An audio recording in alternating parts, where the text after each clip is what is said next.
A service of KIBMradio.com, the Internet's home for an all old-time radio.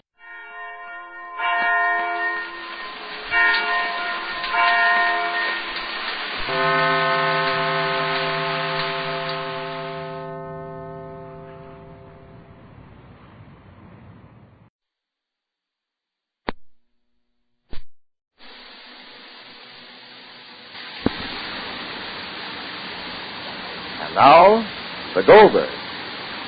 Molly Goldberg is attempting to make it possible for Sylvia's father to marry the woman he's loved for more than 15 years. Sylvia is utterly opposed to the marriage, now as she was then. But Molly has called her friend Mrs. Bloom in New York, who's trying to get a rabbi to come up to Glastonbury to perform the ceremony. Meanwhile, Allison and Esther Miller have decided to spend their lives apart.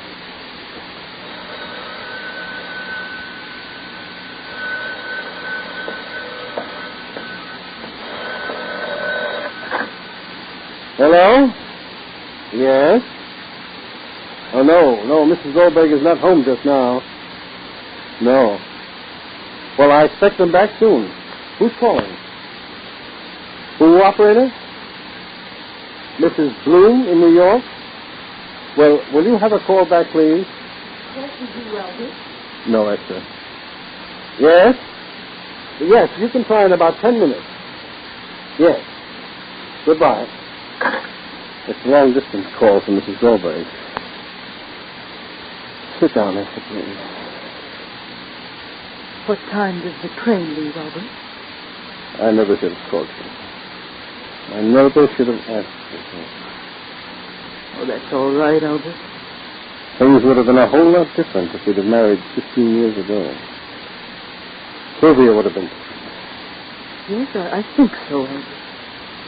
Perhaps if Sylvia had married the first man she was in love with... I didn't like him. You like him now? He's my son-in-law.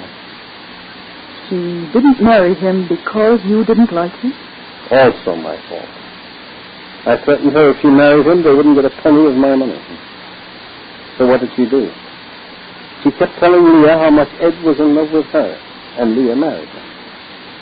That was also something very pleasant I lived through when I found out. Excuse me. Hello? Long distance? No, I'm sorry. You'll have to call back. Must be an important call. There was a long-distance call for you, Mrs. Goldberg. Oh, my long-distance caller? Thank you. Did it have anything? Just my call came in. And I called him in. Well, call back. It's Mrs.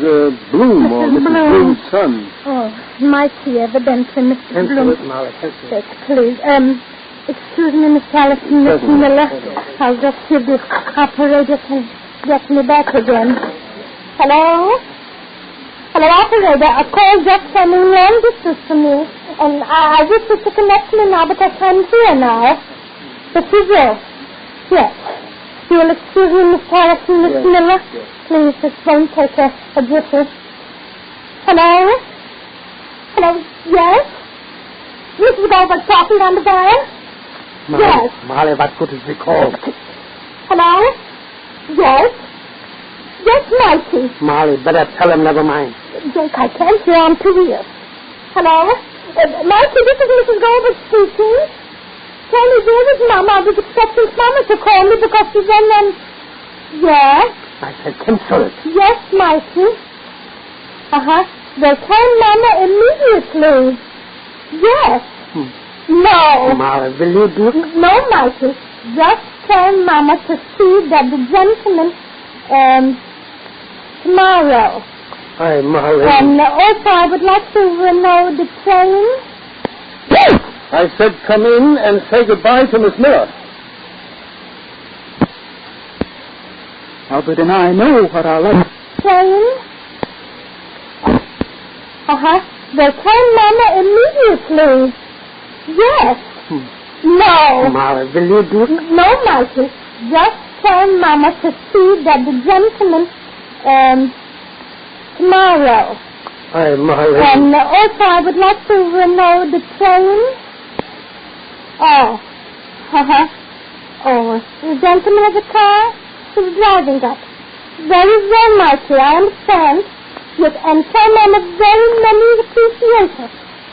Yes, and I will write for Phyllis in detail. Yes. All right, dear. You're feeling well, Marty? Sam, you got to a note soon. You didn't know to Marty. Yes, dear. All right. Goodbye, Marty, dear. Rosalie's fine. Everybody's well. Goodbye. Yes, bye. Mrs. Goldberg. Yes, Miss Harrison? Miss Miller wants to say goodbye. But that's foolish. Oh, no, Mrs. Goldberg, I had no intention of staying more than a day or two. Esther, you don't have to pretend to the Goldbergs. We're friends. They understand why you're leaving, why I want you to leave, and why this whole thing had to end and finish. I'm going upstairs. Excuse me. Yes, Tom, dear. Allison, Miss Miller, is it because Mr. Goldberg, if Albert and I can't look forward to well, after all, we're not young romantic children that are blind. Albert and I know what our life will be like if Sylvia continues to feel the way she does. And how she feels, you know as well as we do. She won't understand. Maybe she can't understand. All she feels is this blind, unreasoning objection to our marriage. And no matter how wrong she is, I think that Sylvia must be considered first. But, if she were my child, I'd feel as Albert does. I'd sacrifice my whole life to my children if I had them, and if that was necessary. Children don't ask to be brought into the world. We have them because they complete our lives. Surely, and if through some fault of our own they don't complete our lives, well, you just don't wash your hands and say, live your own life, I'll live mine. I'm a parent also, Miss Miller. You're speaking to a parent also. And I'm the first to say with you, if children aren't what you expect them to be, you can't throw up your hands and say, I'm through. I'll live my life and you can live your life. It's true. It's sad and it's true. And nevertheless, I think so, even though Sylvia objects, her objections are not to be considered. She's a child too, Molly. Exactly, sir. Exactly. Just because she's a child. Parents make sacrifices for their children, not because they want to sacrifice, but because they want to help the children. No one makes sacrifices for nothing, and no parent should make sacrifices that will harm their child. I don't understand, Mrs. Goldberg. How can it harm Sylvia if I don't get married? Because, Miss Allison, you love Miss Miller. For 15 years you waited for this opportunity. And now if you pass it by, suffer it easily, an emptiness, a heartache that will be with you night and day. And each time you see Sylvia, you'll say, yes, because of her. Because of Sylvia, I feel this way. It's her fault. She's to blame. And then what will your actions be then? Tell me. Will you love Sylvia? Will you be able to love her? Or will you feel when you see her that before you stands how shall I say, the opposite to mine happiness? Remember, Miss Allison, what went on before this hour will be nothing to what will go on after. So if you love Sylvia, if you want to help her, then you should not make a sacrifice of your happiness. Because if you're happy, you can make Sylvia happy. When, Sylvia? What's up? Come in, Sylvia. I said come in. Albert, please. Come in and say goodbye to Miss Miller. I said come in and say goodbye to Miss Miller. Did you hear me? Albert, please. Did you hear me?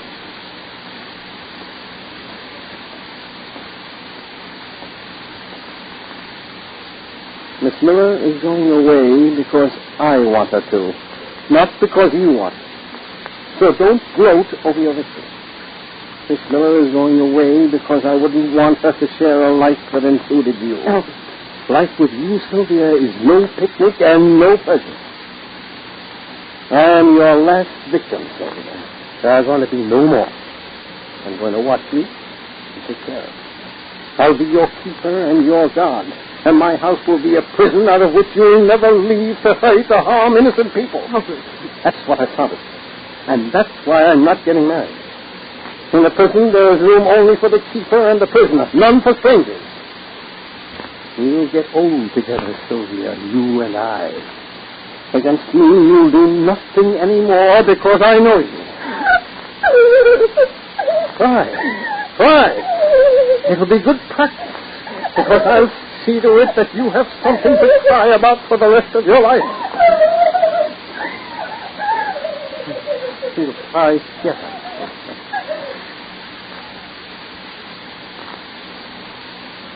Against Sylvia's hostility and Allison's anger, Molly's plan to bring the Reverend up to Glastonbury seems doomed to failure. What can Molly do to overcome both these obstacles?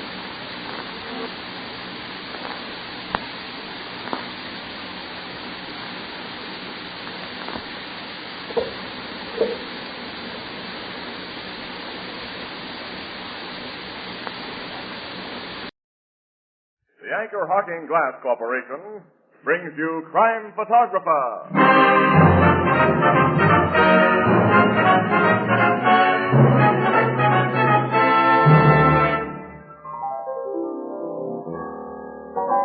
What's new, Ethelbert?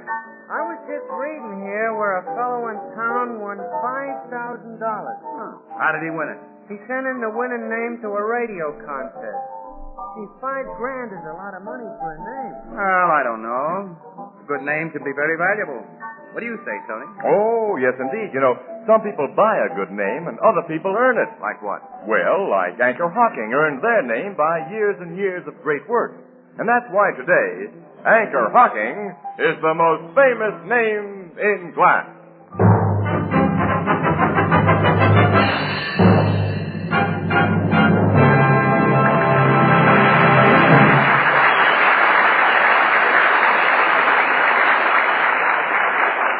Good evening, ladies and gentlemen. This is Tony Marvin.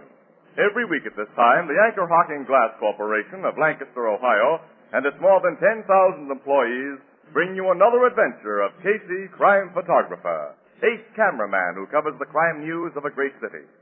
Our adventure for tonight, Too Many Angels.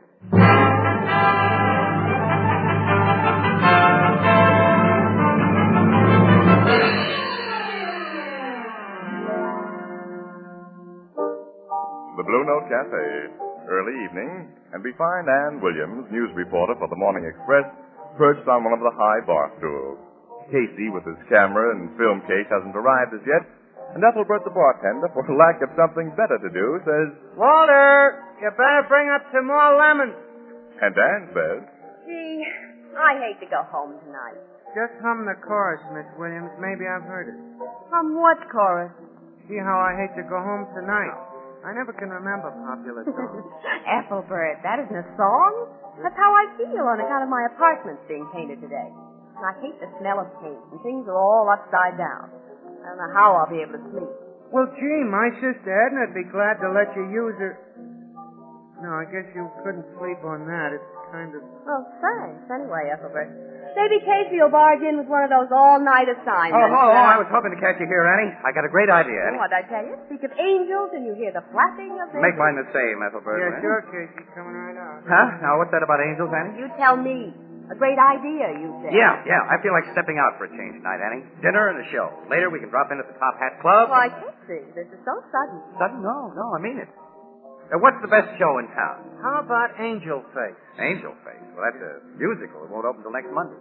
I'm with a bit of influence, Casey. I can get us in to see a preview performance tonight. Gee, that sounds exciting. How much influence, Ethelbert? Oh, $100 worth. $100? Huh? Well, I don't get it. Well, I was going to keep the news kind of subnormal until after I started getting weekly dividends. You mean you put $100 into that show? I'm what we call an angel, Casey. Yeah, I know what you are, but how did it happen? You know how it is here in the Blue Note, celebrities and such. They get on the confidential side, you know. So a few months ago, when Miss Carling asked me did I want to take a crack at the big money... It's Carly. Yeah, a blonde, Annie. First name Eva. Sings, dances, is in the show. Oh, the man with a photographic memory. Thanks. For blonde. You must have seen her in here, too, Miss Williams. Pretty, but, you know... So you gave Miss Carling your piggy bank, and later on you got a legal paper making you a limited partner in Angel Face. Ain't it all right? Legal, as I say. So, if you folks will do me the honor, I'll be glad to escort you to the preview. Suits me. I think it'll be fun. I'll get my other coat. This is my night off if I want it, but I usually don't because why should I? We'll have dinner together, too, Ethelbert. Anything to keep me out of my four walls tonight. The apartment's being redecorated, and I'm afraid to go home. Oh, Annie, what a sucker, that poor guy. I read the out-of-town notices. Angel Face is so bad they're going to have to produce it again before the critics can even call it a flop. Oh, for heaven's sake, well, don't tell Ethelbert. It cost $200,000 so far, Annie. Had all kinds of trouble, and on top of that, Carlo Chapman is the artistic genius behind the whole mess. You mean the nightclub owner? Yeah. Kind of a splash for $100 making that show, with or without Chapman behind it. Oh, poor Ethelbert. Isn't there something you can do, Casey? Well, I ought to go backstage and turn Eva Carling over my knee and spank her. Don't be silly. Huh.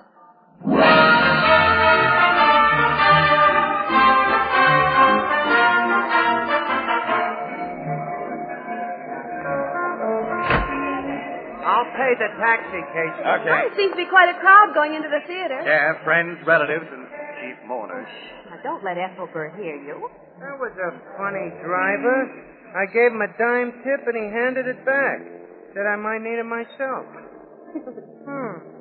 Well, let's go in by the stage door. Why the stage door? I want you should both meet Miss Carling. Miss Williams, she's a very charming chanteuse. What?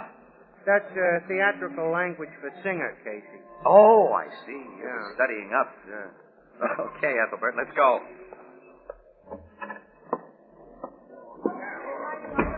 Now, this, Miss Williams, is the behind of the scene. Sorry, no visitors. The doorman should have stopped you. Mister, maybe you don't know it, but I own a considerable hunk of this show, and these here are friends. Mr. Casey and Miss Williams of the Morning Express. Morning Express? Oh, I'm sorry. I'm Jack Blake, stage manager. Anyone from the press is always welcome. But please excuse me, so many last-minute details, and it's almost curtain time. Make yourselves at home. See, Casey?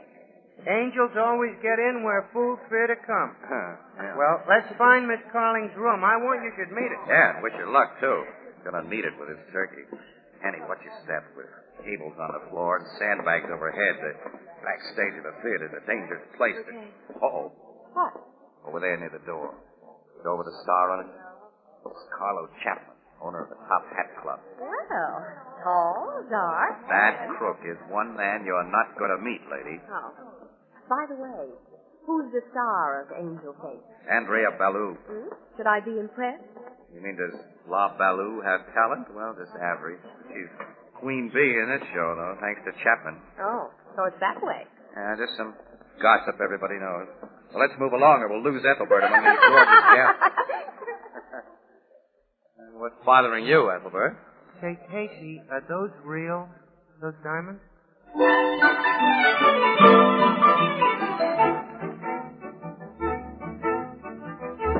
Overture, Mr. Hanson. Overture, Miss Rossi. Overture coming up, Miss Carling. Well, we've enjoyed meeting you, Miss Carling. We'll get on out front. Good luck. You look lovely, Miss Carling. That's a very original hairdo, sort of Veronica Lacey. Yeah, it certainly hides your sort of blonde, I mean. One of you to wish me luck. I'm sorry I'm not myself tonight. We understand. Preview butterflies, eh? Yeah, something else. Nobody can kid me. This show is going right down the drain. Right now, I know it. I sure wish you had your money back, Ethelbert. Well, gee, Miss Carling, where there's life... Life? Yeah.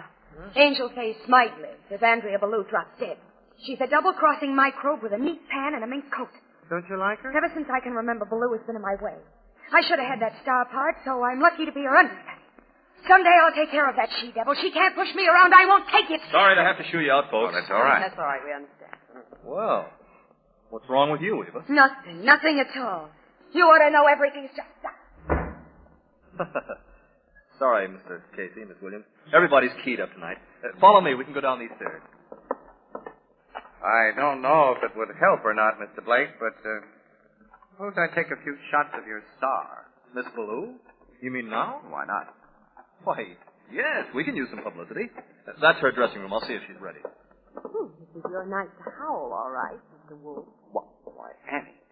Only trying to help Ethelbert's investment. Miss Ballou, I have a gentleman outside. Ah, the gentleman. I'd better put my head inside and ask if it's safe. You know how temperamental he is. Miss Ballou, I was wondering if... Mr. Casey, something's happened. Come here. What is it? She's on the floor. She's fainted. I better call a doctor. Yeah, you better. I'll be right back. No wonder she fainted. She must have had an awful fight with someone. This dressing room's a mess. I wonder what happened. This is what happened. Step over here. Look. Oh, my gosh. Hey, the show started, Casey. What are we going to do? Miss Ballou can't dance with a knife in her back, Ethelbert. Angel Face has too many angels, including a dead one.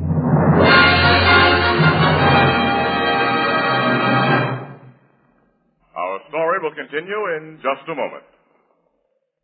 Here's how to enjoy beer at its best. I know. Pour it right out of a clean glass bottle. Yes, that's important, because glass and glass only can bring you beer and ale that taste as beer and ale should taste. Clean, clear, sparkling, unaffected by foreign flavor. Beer that's brewery bright. And now you have a new kind of bottle. The Anchor Glass one-way, no deposit, no return bottle. One way means it's sanitary. You are the first and last to use it. When it's empty, drop it in any waste receptacle as you would any other food container. No deposit means no more deposits to pay. No return means no more empty bottles to save and clutter up the back porch or cellar. Or lugging back to the store for refunds. And this compact bottle saves space in the refrigerator. It's easy to open, safe to drink from. It protects that true brewery flavor. As only clean glass can protect it. Yes, the revolutionary new Anchor Glass one-way, no deposit bottle is sweeping America.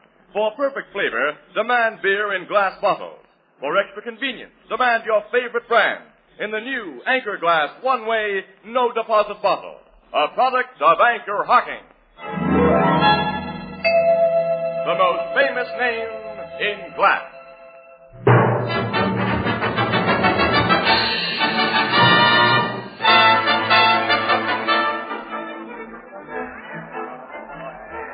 Let me through here. Which dressing room doors which?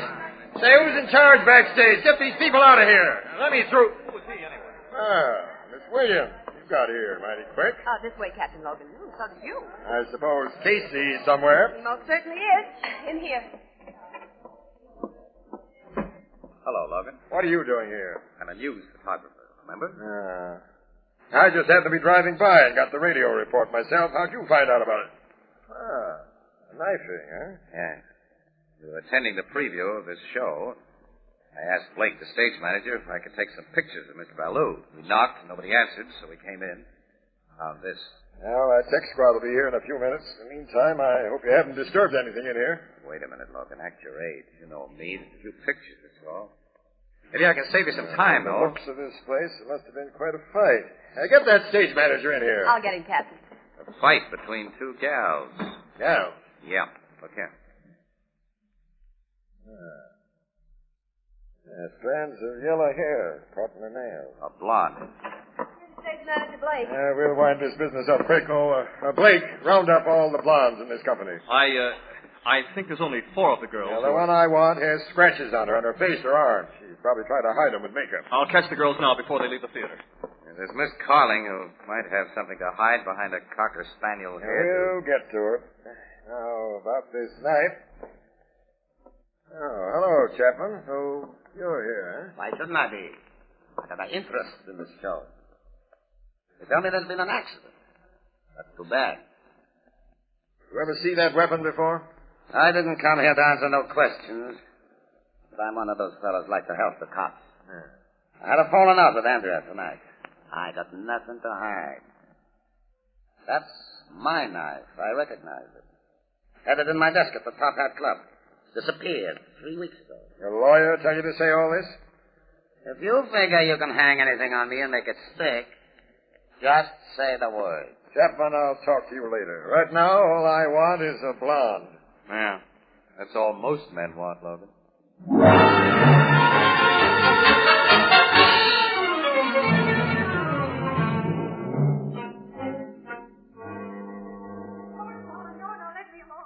Why do you keep on asking me over and over again? I told you I was in a room and we had a scrap.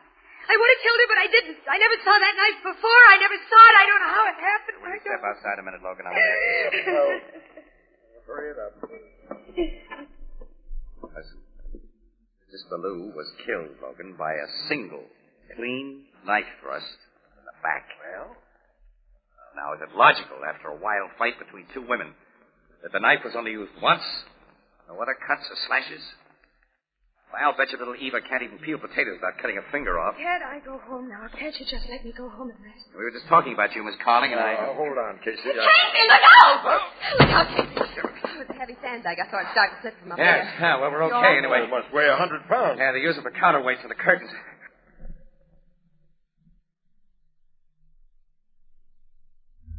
Yeah. Look at this cord. Yeah. It didn't wear out or come loose.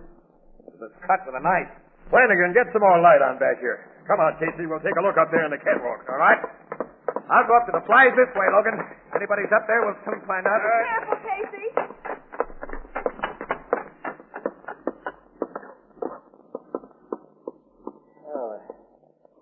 I'm so up here, Casey. Not anymore. But I got out through this door to the roof, though. Got away over the fire escape. Down. Hello. Listen, will you give me a break now? That depends. Eva Carling couldn't have cut that sandbag loose. She was standing right beside us. Yeah, that's right. She's pretty worked up. I'll tell Annie to take her home. You can pick her up later if you want her. Okay.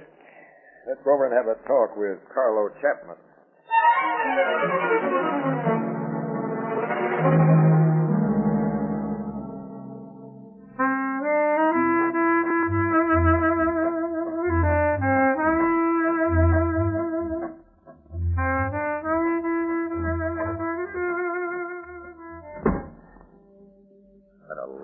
Office, huh? Soft light, softer rugs, all the glossy pin-ups along the walls. The Top Hat Club seems to feature dance teams. If pictures mean anything. Yeah. Here's a shot of the late, unlamented Miss Andrea Ballou, kicking up her pretty ankles with a dancing partner. Boy, looks kind of familiar. Oh, good evening, Mr. Chapman. Admiring your picture gallery. Sure. Look around, plenty. Sorry I wasn't here. Been doing a little exercise. Up and down fire escape? What? Never mind. Say, who's the lad with Miss Ballou in this shot? He used to be part of the team.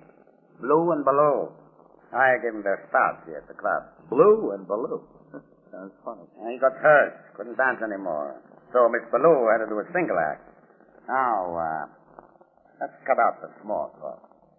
I don't know nothing more about the knife, Captain Logan. Any idea who might have taken it? No. What did you and Ballou quarrel about in her dressing room tonight? I told her if she didn't behave, she was through. Who could take her place if she was? Understudy. Eva Carling. Did you promise Eva anything in case Andrea Ballou was out of the picture? Well, if you want to put it that way, yeah. If we ever open the show again, Miss Carling will be a sensation. The star of the year. I see.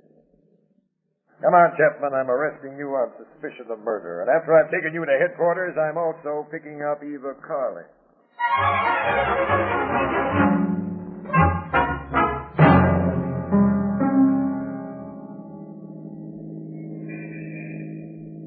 Casey, there's no use sulking. I'm not sulking. I'm going to pick up Eva at her apartment and book her on a charge of homicide, at least. Till we get more evidence. Yeah, she and Miss Williams should have had plenty of time to get there by now. Yeah, I guess so. Now, look, Casey, Miss Carling was Chapman's new girlfriend. She knew Ballou was in her way. She had a motive, all right? So she took Chapman's own knife, stuck it in Ballou's back. All of which is pointing a finger at Chapman. I'll go this far with you, Logan. Little Eva may have a hunch who did put Ballou out of the way. Right now, I'm trying to dig something out of my memory, though. Ever since we were in Chapman's office, I've been scratching my head. So where are we? Eva Carling. Is that the building across the street, Flanagan? Yes, sir. The address Miss Carling gave us. 317, apartment 4B. Looks like a 4-story walk-up. Oh, come on, Casey. Let's start climbing.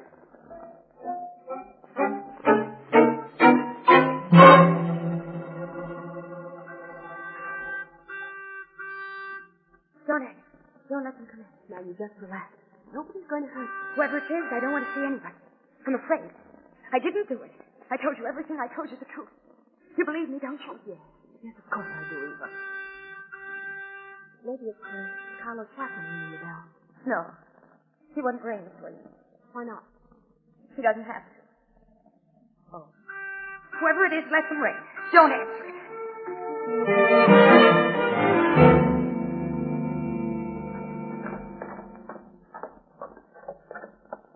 Funny. Miss Williams and Miss Carling haven't got here yet. All that climbing they did for nothing. Well, instead of coming here to Carling's apartment, they probably went to Annie's place. She's got an extra room. That's where they are. Climb in. Hey, Logan, I think I've got it. Got what? Look, remember that photograph in Chapman's office, the dance team of Blue and Baloo? Well, let's go, Flanagan. Well, look, he said the kid got hurt some years ago. Wasn't able to dance anymore. Well, I've got a memory for faces. You know, you get that way in my business. Now, hold it a minute, Flanagan. Casey, that fellow going into the apartment house, isn't it? Yeah, that's Blake, the stage manager. Yeah. That's Blake, all right. Uh-huh. See how he drags one foot? I didn't notice it before. Yeah, he does walk with a kind of limp. I wonder why he's calling on Carling's apartment. Logan, I'm beginning to get one of those hunches. You and your hunches. What is it this time? So strong that if I weren't sure that Annie and Miss Carling aren't up there, I'd follow Blake up those stairs again. Why? Because, according to my hunch, Blake is the murderer of Miss Baloo. And Miss Carling's life and Annie's, too, won't be worth a nickel if Blake finds him. Well, let's have it, Casey. At least we know the gals aren't up there. All Blake can do is walk up there and ring the bell as we did. If there is any reason to think he had anything to do with the murder, we can pick him up when he comes down. Yeah, that's right. The girls are safe enough. But Logan, look, here's the basis of my hunch. As I was telling you before about that photograph.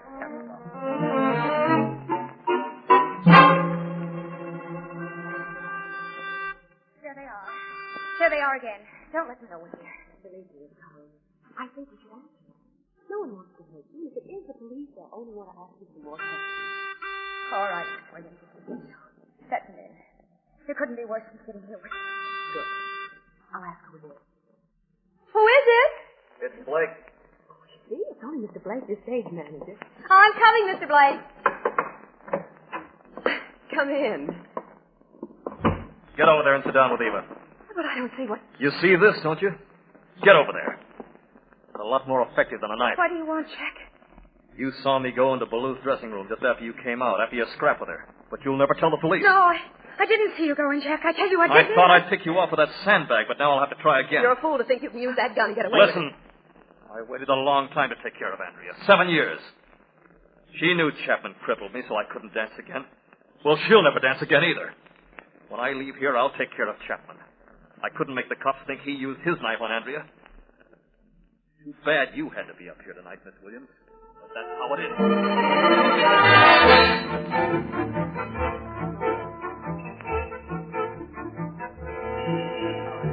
There you are. My hunch. Blake, or Blue, if you prefer, had his dancing career cut short by an accident. Now, suppose he nursed a grudge against Baloo, seeing her go on and up in show business, when all he could ever hope for was a job as a stage manager now and then. You know, Casey, at this hour in the morning, I admire your energy to think up such an idea. Well, like I said, Logan, it's just a hunch. I'm not completely sold on it myself. I wonder what's keeping Blake so long up there. He's wearing that door buzzer around. Casey, that's a theatrical apartment house. Lots of theater people live there. He probably lives there, and he's in bed asleep by now while we sit out here in the cold. I'll pick him up tomorrow for more questioning, but right now I'll settle for Eva Carling, and then I'm going home. Flanagan, you know where Miss Williams lives. Step on the starter. We're going there.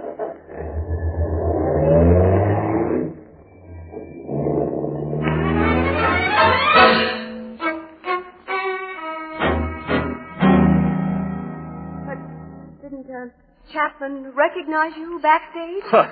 He never notices anything unless it wears skirts. But as a stage manager of Angel Face, surely Miss Baloo would remember you as her former partner. Sure, she knew I had the job. She didn't mind. She thought it was nice to have me under her thumb, like throwing bones to a dog. But, what about... You stall long enough. We're going to have some radio music. I'll turn it up real loud for a few minutes. No, I'll never tell about you, Jack. I'll go away. Miss Williams promised him I'll do anything but make him listen to me. No, don't please, Jack. Don't shoot. I'll do anything. All my life, Jack, I'll do anything on the job. I got him, Logan. Where is guard, Flanagan? Get the cuffs on him. I'll take care of him, Captain. And let's turn off that radio. Captain Logan. You all right, Annie? What about the girl? Is she hurt? No, I mean, yes, I'm all right. I guess Eva fainted now. Casey, you and the Marines. They almost made 2 more angels out of us. Casey, don't ever tell a newspaper I'm bawling. I won't, Annie. Good thing I remembered one thing, Annie. Yeah, you remembered just in time. Remembered? Remembered what? Oh, never mind now, honey. Come on. I think we can just make the Blue Note before it closes.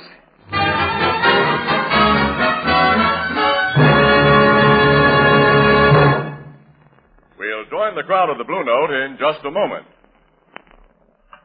It's not far from Thanksgiving, and all reports are that turkeys are plentiful and big. And that means in most homes there'll be lots of delicious turkey leftovers.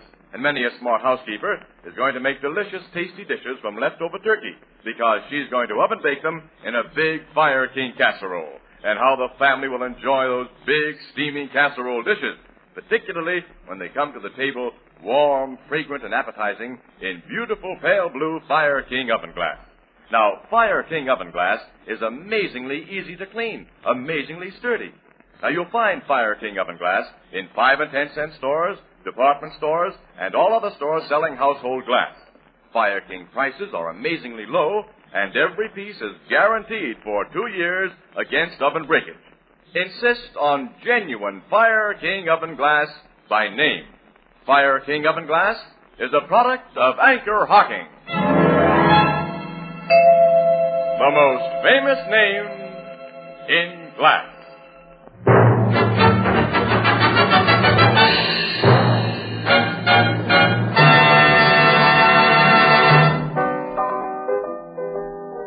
So Blake was deliberately crippled by Chapman, huh, Casey? That's right, Ethelbert. According to what he told us, he knew when 3 mugs held him up, knocked him out, and didn't take his money. But it was a frame-up. He'd been injured on purpose. Oh, that's horrible. That was 7 years ago, you say? And there's no way to pin it on Chapman? Well, if Miss Ballou was alive, she might, but... But why did Chapman bother with Blake 7 years ago? Well, Blake and Ballou had an ironclad contract that neither could break. Mm-hmm. Miss Ballou met Carlo and saw her big chance to latch onto the big time. But Blake was a drag, so Chapman helped out by fixing Blake so that he was through as a dancer. Because that nullified the contract. There's a 5-letter word for a louse like that. Or is it 6? Well, he'll get his some night in a dark alley. To think Chapman can walk around unfettered while poor Blake winds up in the chair. Yeah, for murder. He almost got me with a sandbag. He was just going to add Eva Carling and our own Annie to his list. He was sure anxious to cover his tracks. When you broke in, and it was heavenly timing. Yeah, Casey, how come? Well, Logan and I started to drive to Annie's place, but at the last moment I remembered that her apartment had just been painted. She wouldn't go there if she could help it, so I knew you must be at Eva's place, Annie.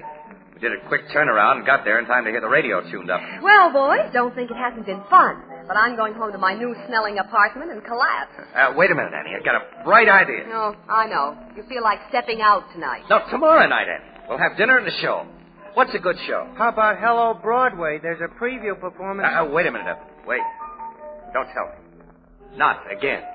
Well, as my sister Edna says, quote, most of us keep one eye on the temptations we pray not to be led into.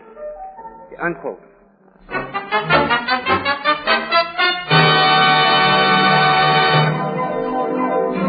Crime Photographer, starring Stotts Cotsworth as Casey, is brought to you each Thursday by the Anchor Hocking Glass Corporation, makers of Fire King oven glass, Anchor glass containers, Anchor caps and closures.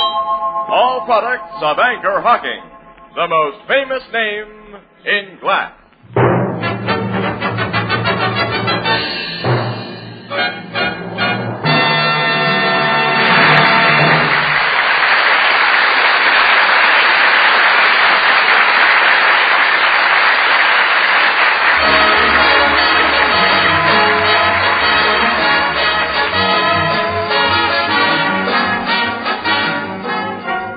Crime Photographer is directed by John Dietz. The original music is by Archie Blyer, and the program features Miss Jan Miner as Anne and John Gibson as Ethelbert. Herman Chittison is the Blue Note pianist. Tonight's story was written by Albert Barker. This is Tony Marvin saying goodnight for the Anchor Hocking Glass Corporation of Lancaster, Ohio, with offices in all principal cities of the United States and Canada. This is CBS, the Columbia Broadcasting System.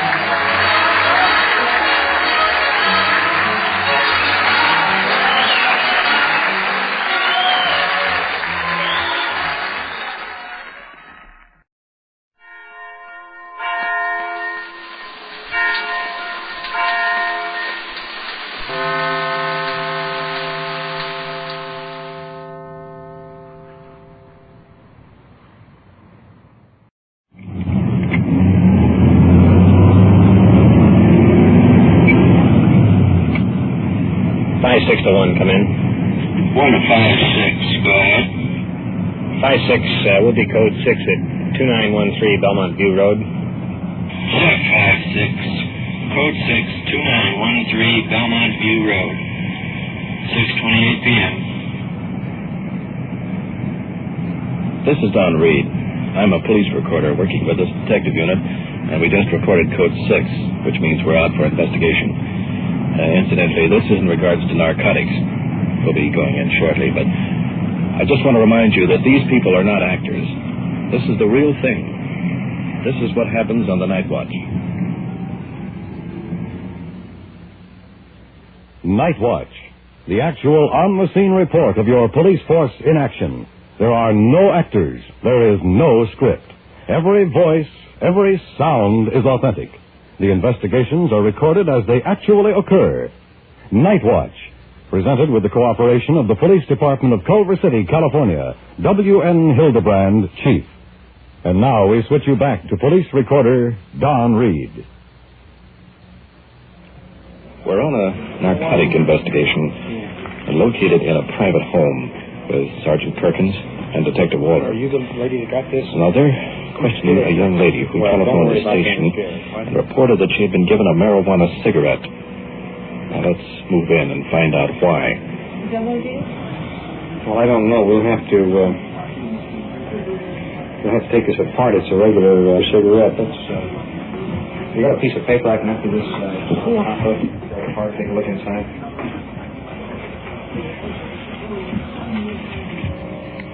To me, like they got a marijuana inside. What they've done, they have a marijuana cigarette inside of the regular cigarette. It's very cleverly concealed on the inside. There's fragments of marijuana in the cigarette. And this is what they call a reefer, this little brown cigarette. It's very small in comparison. You can see the green marijuana leaf inside of it. How did you get around to getting this? I work in where the machines are, but the one that this comes from works in a warehouse. It's a boy. And sometimes I go over there and work. And about 3 weeks ago I worked over there, and he gave this other girl one. She smoked it. She don't have to tell that he gave it to her. He went outside and smoked one. So I never said anything about it. So today, I didn't feel so good today, and we was up all night. And I was shaking my head like this, and he was doped up or something all day. And he passed by and he said, I can give you something to cheer your head up. I said, okay. I said, bring it over recess. I said, okay. So when he come back over, he handed me that. And I said, you know what it is? I said, yeah, I know what it is. He said, smoke it. I said, okay, I will. I said, but I can't smoke it in here. He said, go outside and smoke it. I said, okay. So he thought I smoked it, but I didn't. I put it in my pocket. I said, I feel like the last rose or something. He said, well, come over. He says, I've got the rest of it for you. He said, you come over and eat lunch with me. I said, no, I have to eat over here. Do you know of anyone else that smokes just that girl, and he gave her one. He gave her two. It's about 2 weeks ago. Have you ever seen him smoking any? You seen him smoking? He goes to the front door and smokes over in the warehouse. Did he offer to supply you with any or sell you any? Today's the first day. He was really loaded up with something today. Today's the first day. He kept smarting off at me. He always has smarted off at me. And he said, I'll give you something to help that, he said. I said, okay, I just kept leading him on. When he gave this to you, the marijuana cigarette was inside of the regular cigarette, but in the cigarette itself. Mm-hmm. And when he gave it to you, did he take it out of his pocket, or did he just... He just took his cigarette like this. Out of his pocket. Package of cigarettes. Like took it out. And I laid my lap there and put it in my pocket. And you know that he's given this other girl... She told me not to tell him that he'd give it to her. I don't think she don't act funny. Is today the first time that he has talked to you about marijuana at all, or said anything about it? He's never approached you before. But the girl, she didn't care. She said, just don't tell him that you know where he gets some. I see. Does he drive a car, do you know? No. I'm scared of him. He's not going to give you any trouble. What we'll do, we'll pick him up, and if we can find some marijuana on him, why, that's all we need. And we appreciate very much your cooperation. This is something we don't want to be permitted to continue. Marijuana just is bad enough in itself, but it leads to a lot worse things than just that. Okay? Fine. Thank you very much. Good night.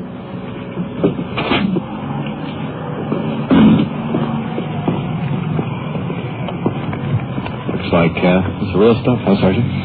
Yeah, there's not much doubt about that. Well, we'll call the night office over to the factory and get his address and go over and pick him up.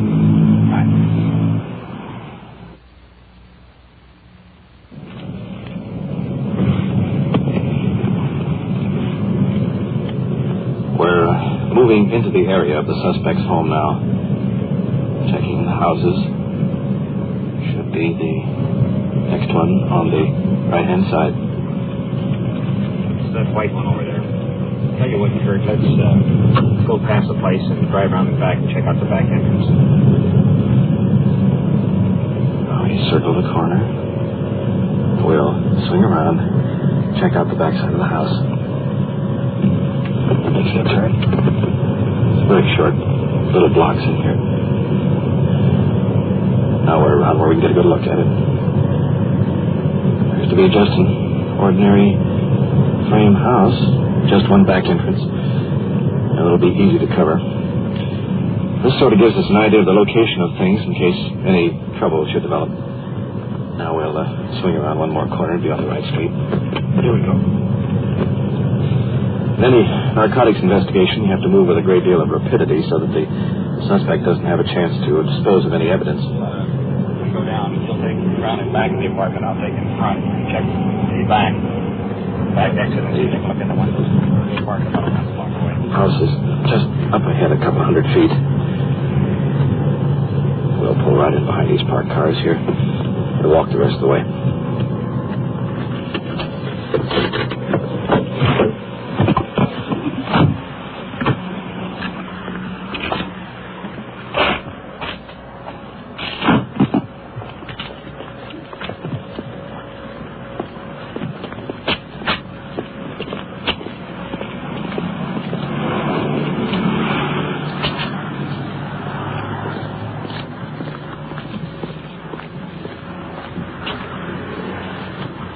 Detective Walter across the lawn to the back.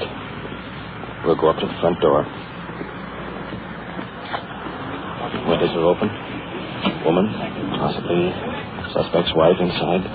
Two young children playing under the van. The suspect is sitting in a chair, well-groomed, average height, very calm.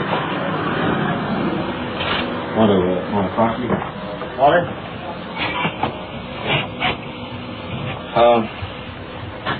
How many times have you been arrested? About 6 times? What for? Grand Theft. For what? Grand Theft Auto. Grand Theft Auto? Yes. What else? That's all. That's all? Yes. You've been arrested for armed robbery? No, sir. You picked up on suspicion of armed robbery? Yes, sir. You were arrested then, weren't you? No, sir. You crooked?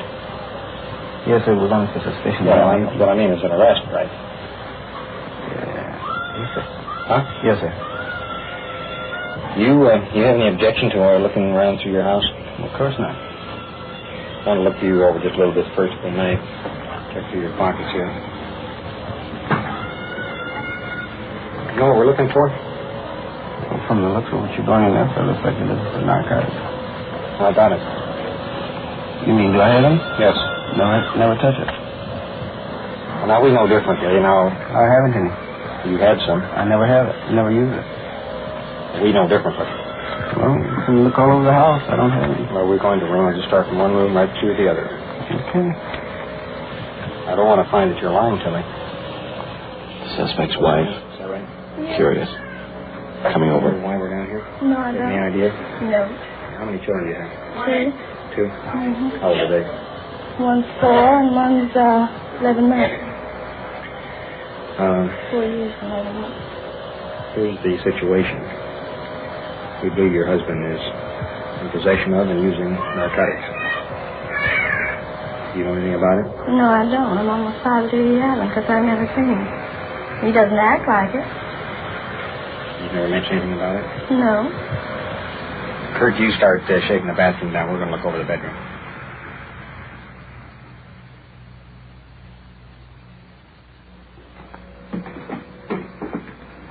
We've been searching the house for better than a quarter of an hour. Sergeant Perkins and the suspect are in a little closet looking through some clothing. Pretty tight quarters here. Let's see if we can move right on in. So far in 2 of your jackets, I found marijuana flake. I don't think so. Well, if you have it, you want me to tell you how you carry your marijuana cigarettes? Well, I don't carry it. You don't? No, sir. I'll tell you how you carry it. I don't carry it. You put them inside of one of the cigarettes so that the top of the cigarette is shows from the top of the package. Well, you made a couple of bad mistakes. You've given some cigarettes out. I haven't used any marijuana. I don't deal in it. I don't use it. I don't smoke it. How did this marijuana get in your pocket, son? Well, I haven't sliced. I did. If you found something, it's beyond me now. Anybody else wear these coats? Well, sure, occasionally, but not too much. My brother-in-law and another brother-in-law stays here with me. How about this coat here? Who wore this last?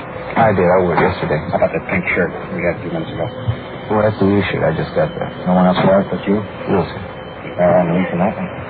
Well, I don't see how. I just got it. I only worn it 3 times. Give it to you brand new. I had it made. You had it made? Yes, sir. No one else wore it? No, sir. Has it been washed? Watered since you got it? Detective Walter, coming in from the other room. The only reason we come down here is we want to see just how bad you are. We want to know what your source of supply is. Well, I don't have any source. I don't use it. Well, we know, but that's no use trying to. Well, you have to prove that. No use trying to I don't use it at all. You can prove it if you think you can. No, we don't. I mean, that's think we can. Well, okay, that's we your know job. we can, and when we leave here, you're going with it. Going with you? Yeah. You're going to be arrested for narcotics. No, I just have to get my clothes on. Well, because somebody says that he's been using it doesn't always mean that he's been using it. You want to talk to him a few minutes before we take him in? Can I get the check cashed before he goes? Because I can't cash it. Company check? No. We can make arrangements for that. That finishes our business here. The suspect in custody. So, let's head back now for police headquarters.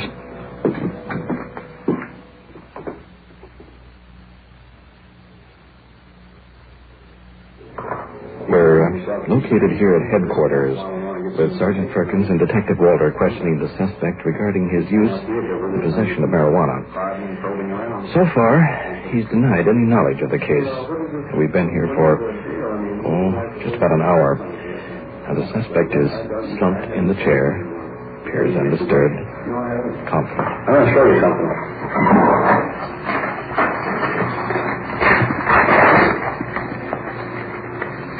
Unwrapping the evidence, no facial reaction from the suspect. This is a cigarette that you gave to somebody. We've cut it apart. Part of the reefer and marijuana is down here at the bottom. It's put inside of the cigarette and the end was twisted. I mean, out of a package in your pocket. That's part of our evidence. It's my brand, but it couldn't come from you. It came out of your pocket.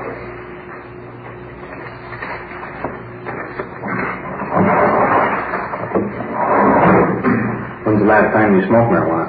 I've never smoked any marijuana. Never in your life? Never have. I never smoked one in my life. You were being arrested on violation of State Narcotics Act. I don't have any, I haven't had some. You got some out of my house or something like that? There wasn't any in my house. I haven't ever had it. Well, the police that we took out of your coach will send out to crime lab for analysis, but I'm talking about that you had some in your pocket, which you gave to another party. I didn't. I still say I didn't. So I'll say from now on because I haven't. Well, why do you suppose somebody would come to us and tell us that? You mean somebody told you that? That's right. To the best of my knowledge, I'm telling you the truth. That's all I can tell you, sir. That's what I know. What I know. I can't change it to tell a lie. We're no different. I'd like to hear some proof. Don? Yeah, right away.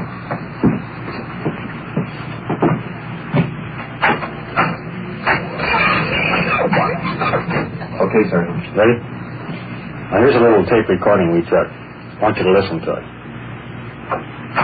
In where the machines are, but the one that this comes from works in a warehouse. It's a boy. And sometimes I go over there and work. And it's been about 3 weeks ago I worked over there. He gave this other girl one. She smoked it. She don't have to tell it. He gave it to her. He went outside and smoked one. So I never said anything about it. So today, Watching the suspect's I don't know what face, he did today anyway. It's up all night. lips tight, He was dope. staring at the wall. Passed by and he said, Only movement, his right hand. Fingers digging into his pant leg. I said, okay. So when he came back over, he handed me that. And he said, you know what it is? I said, yeah, I know what it is. He says, smoke it. I said, okay, I will. I said, but I can't smoke it in here. He says, go outside and smoke it. I said, okay. So he thought I smoked it, but I didn't. I put it in my pocket, and I said, I feel like the last... Okay, Don, that's enough. Oh, he says, I got arrested. He said, you come over and blood for me. I said, no, I don't even hear something. Now, do you still deny that you had marijuana? Well, I smoked it, taking a draw off of it. Okay, now I'm beginning to believe you. Did you give somebody there at the plant a marijuana cigarette? Yes, sir. Did you smoke the first one with yourself? Yes, sir. How many would you say in the past 3 months have you obtained approximately? Not over 4. Not over 4? Did you smoke those yourself, or did you give them away? No, sir. I'd say that I smoked for myself. What kind of a feeling did you get out of smoking it? It made me high. I don't know what you would say high is, but it made me... It seemed like I thought a lot or something. I don't know. I thought more than I would when I was normal. What do you think about smoking marijuana now? Think it was worth it? Definitely not. All right. Walter, will you take him on back, please? Okay, sir.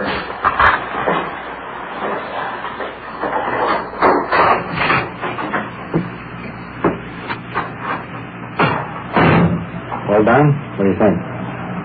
I'm mighty happy about this, I'll be honest with you. Well, you should be. Your tape recorder cracked the case.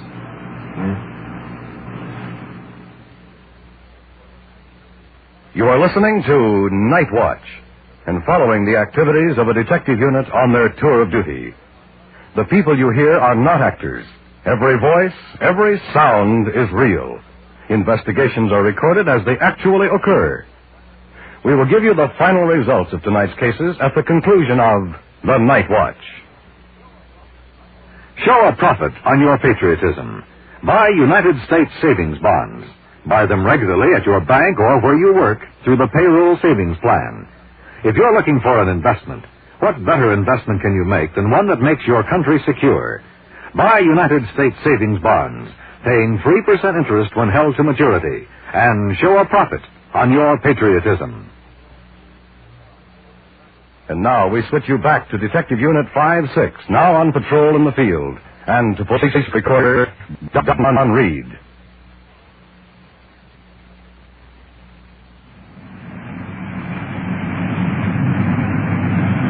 We've been back in service for over an hour, and just a moment ago, all units on our frequency were ordered to stand by, possibly have a hot call. All units in the vicinity in cars 5-2 and 5-6. At 1022 Rosemont Way. That's 1022 Rosemont Way. Investigate a shooting. Ambulance follow-up 5-6, your call is code 3. 5-6-10-4.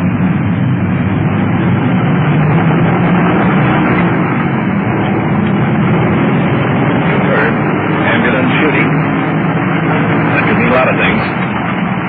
Still going on. Maybe it's over with. There's our siren. We just got it in. Somebody's already heard. That much we know. Ambulance is dispatched. Rolling with that siren is not exactly my idea of how to spend a relaxing evening. I have a lot of company on that score. Our safety on this kind of a deal is based primarily on the motorist ahead. Coming up to a large intersection now. You can hear that full treatment on the siren.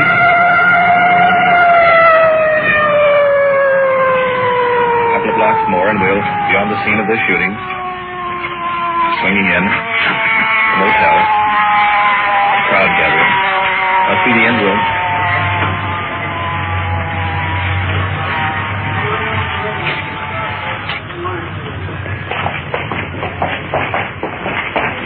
Looking across the room as we enter, there's a man lying on the floor in a pool of blood. The officers are moving in now from both sides, and he is completely spattered with blood, wearing a white T-shirt.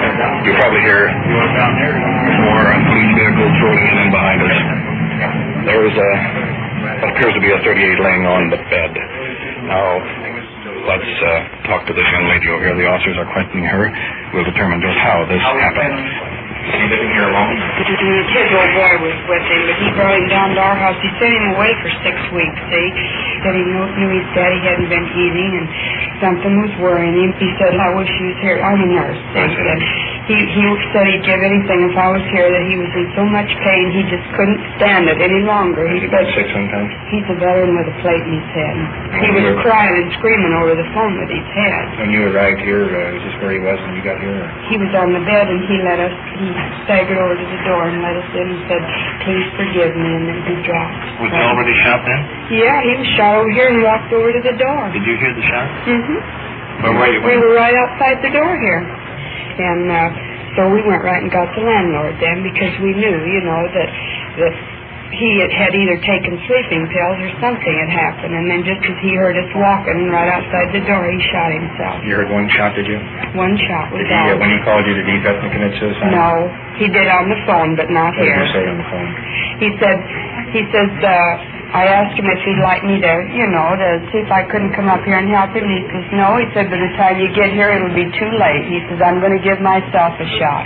Excuse me, yes, sir, but I think we better get a hold of the coroner.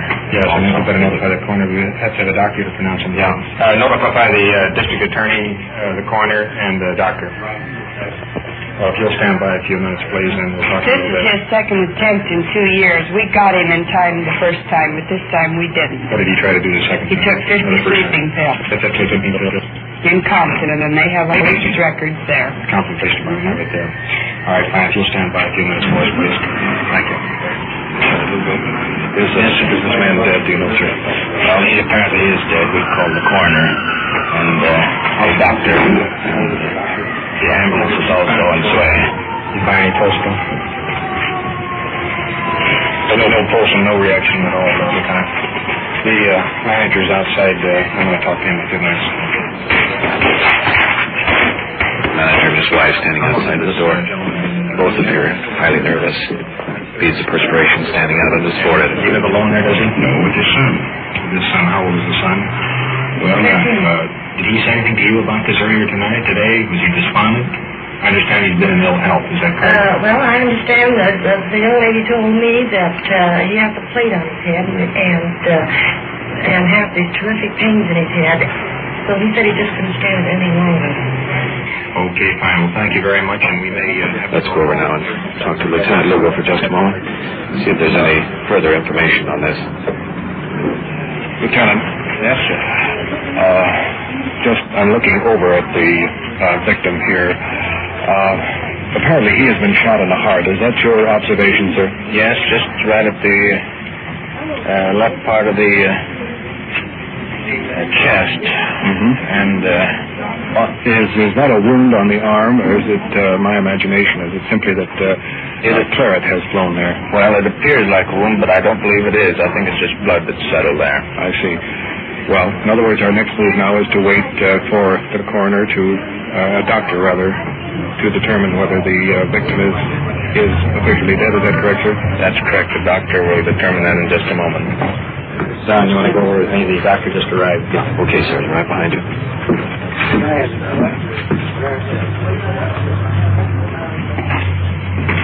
Is this near the heart area? Is that? Oh yeah. Well, yeah, it could have gone through. Depends which way aim. You probably hit some of the big vessels. And he is dead. Thank you, doctor. Well, that apparently eliminates any possibility other than suicide, right? That's what it looks like at the present time, Don. I've got a letter here. It's marked to whom it may concern. Let's go into the room and look at it. Okay.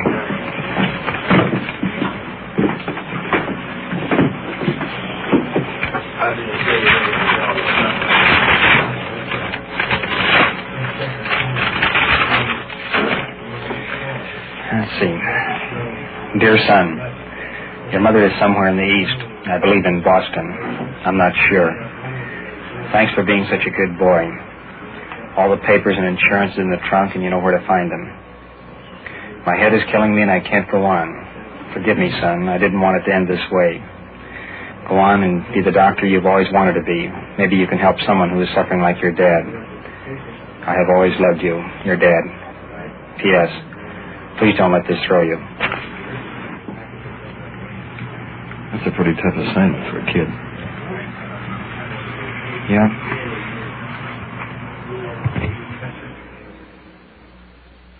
You've been listening to an actual case of your police force in action on The Night Watch. This investigation was recorded as it happened. And now back to police headquarters in Chief W.N. Hildebrand. Tonight's narcotic investigation proves what I have said on this program many times before. Your police department must depend on the eyes and ears of the citizen. When the witness made known her suspicions that the suspect possessed marijuana, this started the ball rolling with the final result which you heard. Tonight's case differed in another respect, inasmuch as it was the tape-recorded testimony of the witness that finally broke the suspect and led to his confession. Our department, like every other law enforcement agency in the country, is trying to stamp out the deadly use of narcotics. The extent of our success is based on you, the citizen, and your cooperation.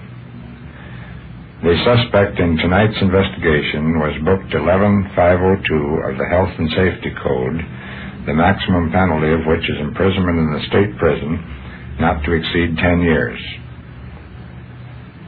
The final case on Night Watch in which a man died of gunshot wounds, the officers submitted a report stating all evidence pointed to suicide.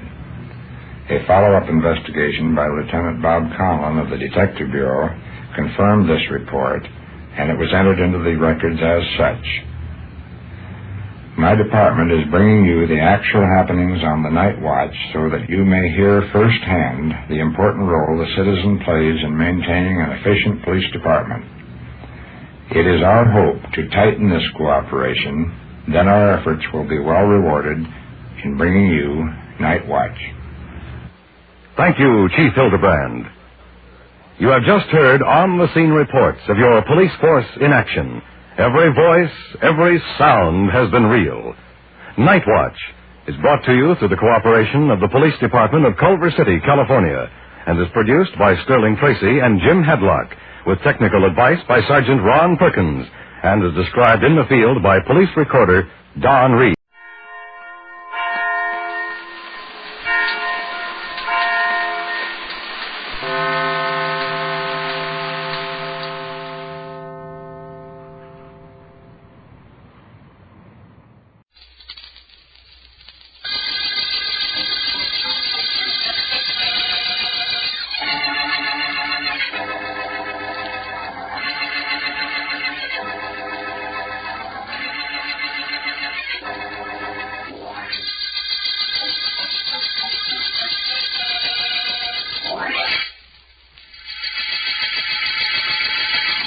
It fits beautifully, Mrs. Wentworth. Perhaps a little sleeve alteration, but... Miss Collins, could I see you a moment, please? Of course, Miss Payne. Oh, excuse me, please, Mrs. Wentworth. I won't be long. You wanted to see me, Miss Payne? Yes, I do. Would you please come into my office with me? Of course. I just saw the sales figures for last week, Miss Payne. They're up from the same week last year and the year before. Yes, I imagined they would be. The year before was the year you came with me, wasn't it? Yes, that's right. I'll be here 2 years this month. Yes, that's what I thought. Come in, please. Thank you. You may sit down if you like. Thank you. Now then, you were saying something about the sales figures, Claire. About the fact that they're up. Yes. I imagine profits are up accordingly. How much would they be up if you hadn't been stealing from the shop? Miss Payne. Now, let's stop the pretense. I know all about your declaring yourself in on the profits claim. Well, the only thing I don't know is how you are going to pay back what you've stolen. According to these records, the amount is $12,465. I needed the money, Miss Payne, and I had to have it. I'll pay you back. Will you? Then there isn't any more to be said, is there? $12,465 by Saturday of this week. That is all, Claire. Saturday of this week, but I couldn't If possibly... I don't have the money by Saturday, I shall turn the entire matter over to the police. You have until Saturday, Claire. I have until Saturday to get the money. That isn't very long, is it? But perhaps it does give me time enough to find another way out.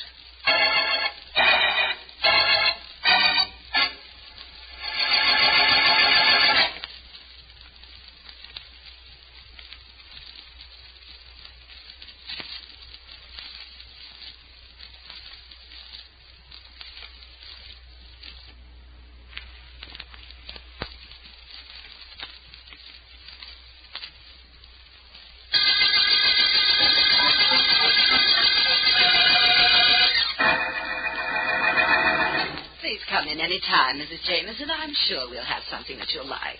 Goodbye. Come. Hello, Edith. Sidney. What do you want here? A job in the store, Edith. I need a job pretty bad. How the mighty have fallen. What do you think you could do around here? Anything. Anything at all. Stock clerk, maybe? Shipping room? Anything you wanted me to do. You know, Sidney, if I ever needed any assurance of my success, your being here, asking for a job, would do the trick. What about the job, Edith? You'd better get used to calling me Miss Payne. You remember my last name, don't you? I remember everything about you. How you came to my shop, this same shop, 5 years ago, and asked me for a job. And how I gave it to you. Yes, you did. As a stock clerk, $12 a week, with a chance for advancement. You certainly advanced, and quickly. Before I knew it, I was depending on you for everything.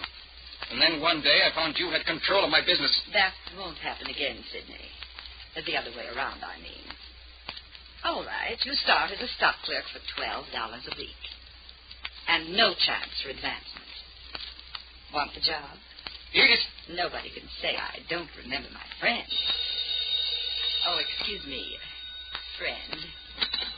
Miss Payne speaking. This is Tom Henderson, Miss Payne. Oh, yes, Mr. Henderson. I own the Paris Import Dress Shop on Fifth Avenue. I know. What can I do for you? I'll tell you what you can do. You can stop sending those snoopers of yours over to my store to sketch my imports so you can make them up cheaper. That's what you can do. So far as I've been able to find out, there are no copyrights on designs, Mr. Henderson. And besides, my designers just happen to think of the same models which you go to the expense of importing. Is that all? No, it isn't all. My business has been cut in half. I'm on the verge of bankruptcy because of your unethical tactics. You're going to have to stop, Miss Payne, or I'll find a way to stop you. That is all. Very excitable man. Now, where were we, Sidney? You were offering me a job at $12 a week. The same job under the same circumstances that I offered you 5 years ago. Not exactly the same circumstances, Sidney. You see, I was smarter than you are. And I still am. You want a job. You've got it. Now, go on. Get out and tell the bookkeeper. Only leave me alone right now. I have troubles. Have you, Edith?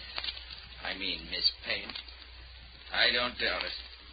You can't push little people around without having worries. Yes, my dear. One little person can see to it that you have one big trouble.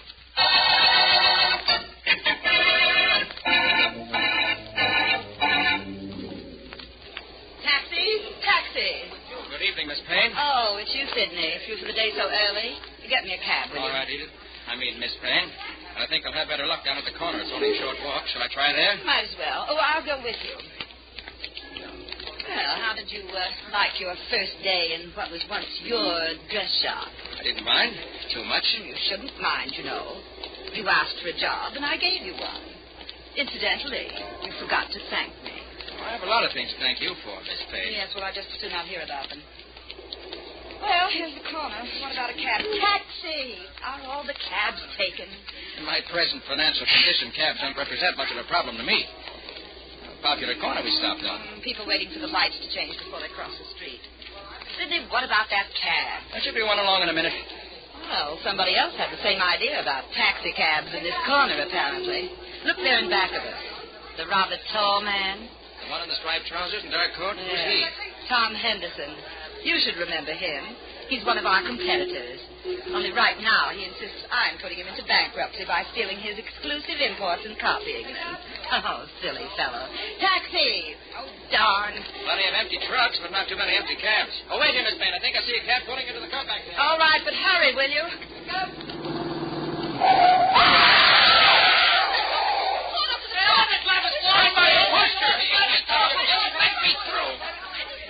No.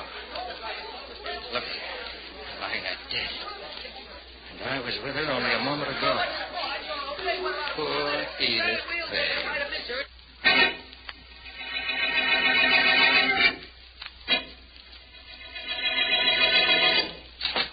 Who is it? Markham, Vance. Well, come right into my private office, Markham. You alone? Yes, Miss Deering's out to lunch and my other secretary's on an errand, so I'm holding down the fort all by myself. How are you, Vance? Well, thank you.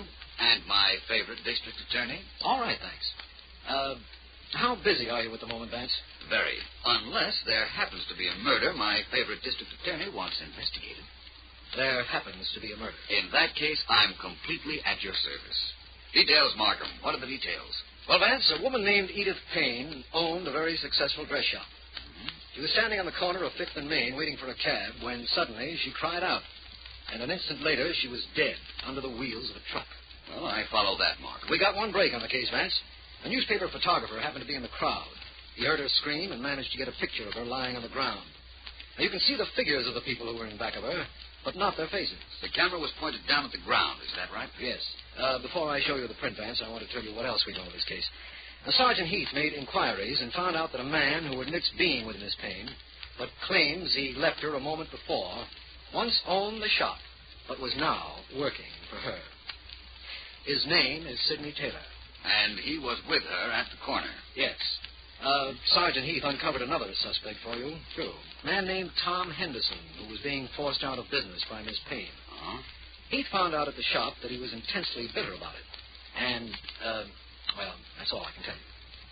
Now here's a picture of the body of Miss Payne in the crowd. Doesn't seem to tell us much, does it? People are pretty hard to identify when their faces aren't shown. But it can be done. It can? How? Clothes, posture, some idiosyncrasy of dress peculiar to a particular individual. Oh, I see. Yes, it can be done, Markham, and in this case, I'd say it had better be done. What's this? What's what? This figure in the front row of the crowd. The man wearing the double-breasted herringbone suit? Yeah. What about him? I don't know. But there's something peculiar about this suit. What's wrong with it, Markham? I'm sure I don't know. It doesn't fit very well. No, that isn't it. It's something else. May not be important, though. Markham, what kind of a man is this Tom Henderson? Well, from what I've learned, very stately, well turned out, and his store had quite a society clientele. Really? Then this conceivably might be his picture right here. Where? You see the cutaway trousers in the front row? Oh, yes. Henderson might well be wearing a cutaway in view of his ultra dress shop. We can check that, of course. That herringbone suit still puzzle you, Vance? Very much. I wish I could figure what was wrong with it. Well, Markham, I think we've spent enough time here. Let's go down to Miss Payne's dress shop and see what we can find out there.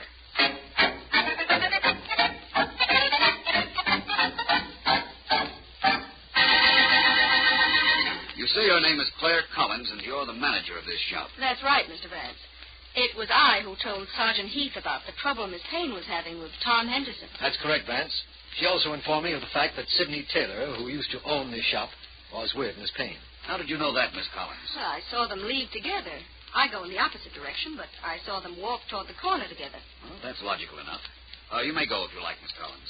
Only please don't leave the store. You're an excellent source of information, and I'd like to keep you handy. Glad to be of assistance, Mr. Vance. Oh, just one moment, Miss Collins. Would you take a look at this picture, please? Certainly. Well? Do you recognize anyone in this picture besides Miss Payne, of course? Well, how could I? There aren't any faces shown.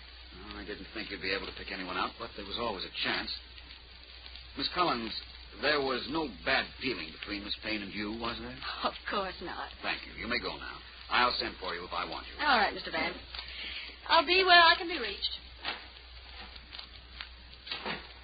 Well, that's attractive, isn't she? Yes, very. I see you're looking at Miss Payne's daily calendar. Anything there? Not yet. Just routine appointments, I'd say. Mm-hmm. What's this? What's what? On this page. Take a look, Morgan. The page reserved for Saturday of this week, there are these 4 letters. What do you make of them? Well, they look like... Well, that first letter looks like a P. The second is definitely an I, and the last 2 are 2 C's. P-I-C-C. What does that spell or stand for? I don't know yet. But that first letter isn't a P, Markham. The first stroke is curved, not up and down. Well, perhaps it's code of some kind. No, I think I know what it is now. I'll give you this much of a hint. The CC, those last 2 letters, unless I'm very much mistaken. Which you rarely are. Thank you. Stand for Claire Collins, the young lady who was just in here. Oh? And the first 2? They're shorthand symbols, Markham. Pittman shorthand. Transcribed, the notes under Saturday's date read, Last Day, Claire Collins.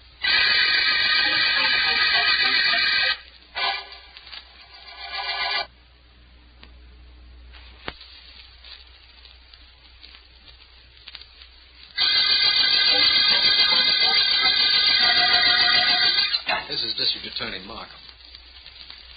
The Herringbone murder case opened with the finding of the body of Edith Payne, dress shop owner. She had apparently been pushed under the wheels of a truck, and a newspaper photographer passing by had snapped a picture almost immediately after the accident. No one in the crowd that surrounded the body was identifiable. Later, at the dress shop, Philo Vance discovered a memorandum concerning the store manager, Claire Collins, left by the dead owner. Vance has appeared puzzled by a figure in the photograph, the figure of a man wearing a double-breasted suit. He hinted there was something wrong with it, and in an effort to find out what, I have gone to a photography studio. Of course, Mr. Markham, you closed the coat. I'm sorry. Never do I photograph a man in a double-breasted suit with the coat open. Yes. Always it has to be buttoned. Yes. Please. Of course, Mr. Bertie, of course. There. Now, remember, I don't want my face shown, just the suit. No face? No face. 40 years I have been taking pictures. This I never heard of before, except perhaps if this is to be a fashion picture. No, hardly. Very well. You tell me what you want. I take the picture. Thank you. Hold still, please. I'm sorry. 1 moment, and it will be all over. That's fine, Mr. Roberti. I have a great deal to do, and the sooner I get this picture, the sooner I may be able to show my friend Philo Vance some results.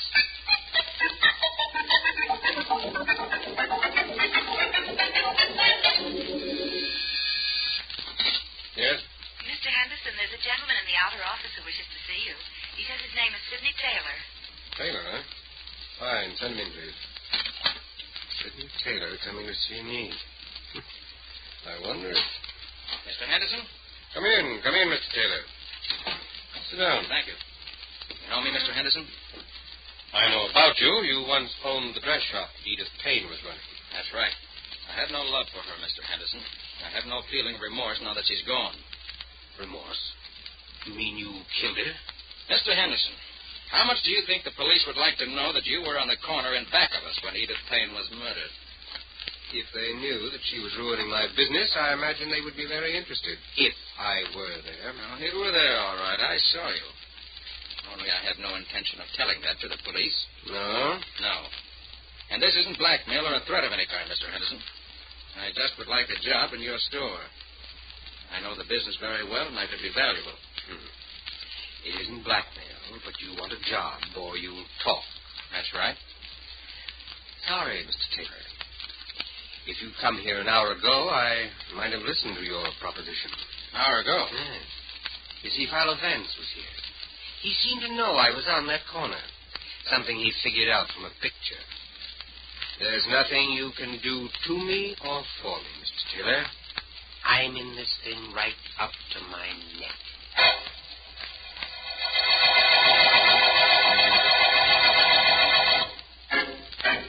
I just dropped into your office for a moment, Markham. I want another look at that photograph of the crowd at the death scene. That double-breasted herringbone suit still has you stopped, Vance? I wouldn't say that exactly, Markham. What about that mysterious memorandum you deciphered from Miss Payne's calendar? The one that read, "Last day, Claire Collins." I'll get to that in due time. Vance, I'm quite convinced that you know more about the solution of this case than you're admitting. Why the reticence? I'm not holding back because I want to be secretive, Markham. It's true I have a definite idea as to who killed Miss Payne. But you're the district attorney, and you're liable to become prejudiced against the person who I think is guilty. If you think he's guilty, Vance, I guarantee he is. That's just what I meant. I'd rather wait until I had proof. Just as you say. But I felt a little unhappy about that herringbone-suited figure. You mentioned there was something wrong with the suit, so I had a picture taken of myself to compare with it. And you found that there was a difference in the way your suit was buttoned and the way the one in the group picture was buttoned. You knew that, Vance? I realized what was wrong with the herringbone suit after I left you, Markham. Sorry you went to the trouble of having a picture taken. So am I now. Do you think that the herringbone suit is important, Vance, in the solving of this case, I mean? Important, Markham? No, I wouldn't say it was important. I'd say it was vital.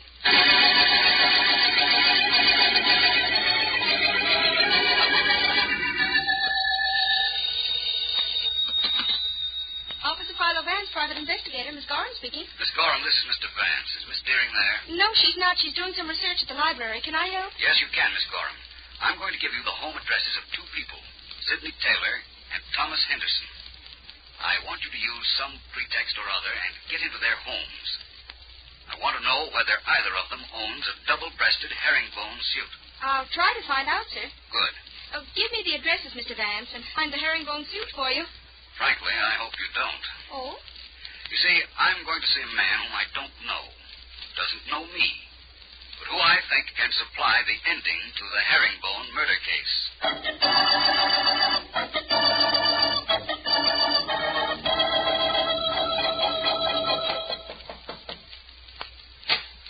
Yeah? How do you do?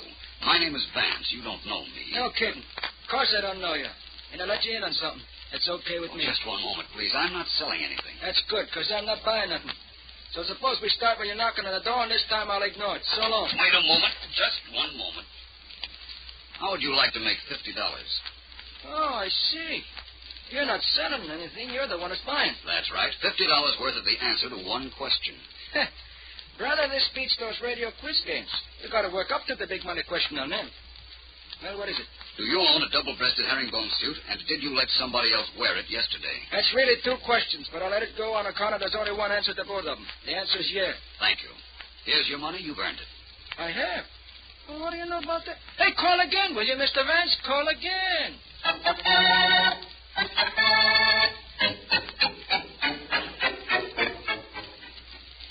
Where is Vance, Mr. Markham? I'm not used to standing on street corners. I'm like sorry, this. Miss Collins. Apparently Mr. Vance has been delayed, but he'll be here, I'm certain. Why don't you join Mr. Taylor and Mr. Henderson? They don't seem to mind waiting. Look, I don't care what they mind. All I can tell you is that Mr. Vance asked that you, Taylor, and Henderson be here. Here comes a truck headed for this corner. I thought I left orders for no traffic to come through here. Maybe the truck is getting restless, too. That isn't the reason. Look who's riding with the driver. It's Vance. What happened, Vance? Couldn't you get a cab? Hello, Markham. Miss Collins. Sorry I was delayed a bit. Well, I see you have Mr. Taylor and Mr. Henderson waiting. Yes, Vance, I have. What's this outdoor meeting for? Well, you should know by now, Markham. You mean this is the payoff? You know who killed Edith Payne, and you're going to prove it. Make that I hope to prove it, and you'll be right. Call our two friends over here, will you, Markham, please? Of course, Vance. I'll go get them first. I hope you have a good reason for all of this, Vance. I have, I assure you. Now, you all want to know why you were brought here, don't you? Of course we do. You're entitled to that information, Mr. Henderson. This is the corner where Miss Payne was pushed under the wheels of a truck. I know you were in the crowd, Mr. Henderson. So please stand where you were at the time. Well, I'm not sure exactly where I was. I am. I studied the photograph taken at the scene a dozen times. You were immediately in back of where Miss Payne had been standing. Right there, please. All right. Thank you. Yes, but what am I doing here, Vance? You, Miss Collins? Yes, me. I told you I wasn't here when Miss Payne was killed. I'd gone the other way, to the subway. Yes, you did tell me that, didn't you? It must have slipped my mind. Mr. Taylor, you were right alongside of Miss Payne a moment before she was pushed, right? Yes. I was standing right about here before I went for a cab. Vance, what about our mysterious man in the double-breasted herringbone suit? Where does he fit in this? I'll show you in a moment. I brought a double-breasted suit coat with me on the truck. Mac, will you hand me that coat, please? Right. Thanks. Now, Miss Collins, will you put this on over your dress and stand right about there? All right, but I never heard anything so ridiculous in my life. Perhaps not. Oh, button the coat, will you, Miss Collins? Certainly. There. Now what? Now, Miss Collins, I'm sure you won't give Mr. Markham any trouble when he takes you to headquarters. You see, you've just convinced me that you are the murderer of Edith Payne.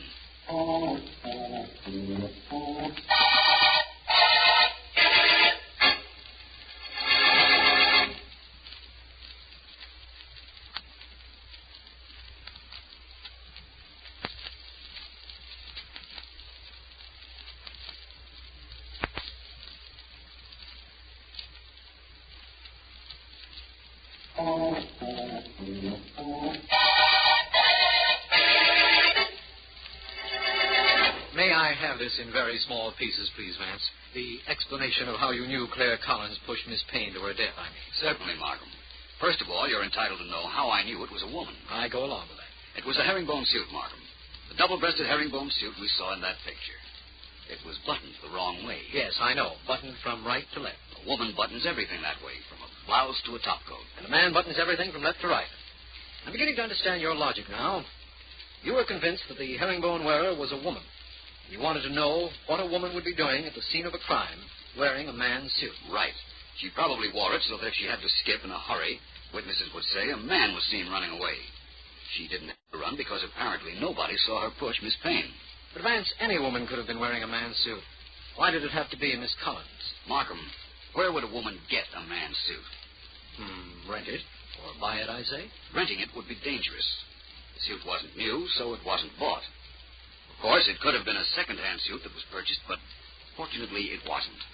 Well, how was it gotten? It was borrowed from a neighbor, just as I thought it would be. I went to Miss Collins' apartment house and questioned her neighbors until I found a man who'd loaned her his double-breasted suit.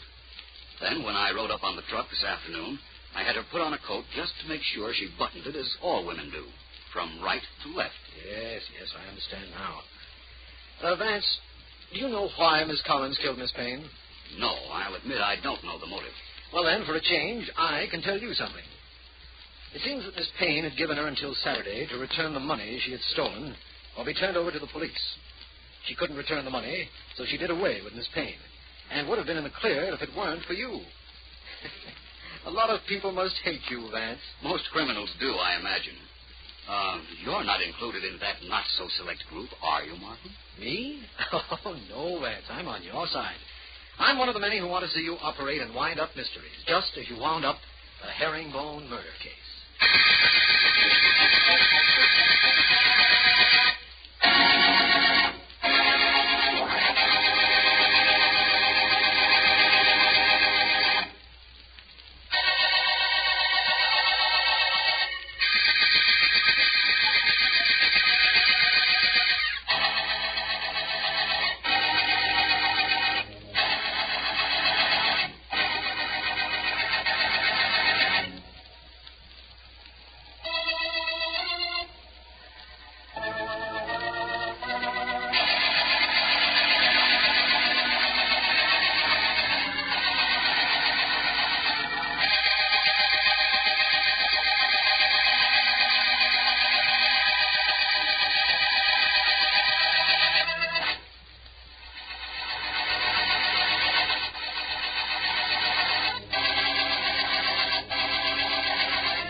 Introducing All Detectives.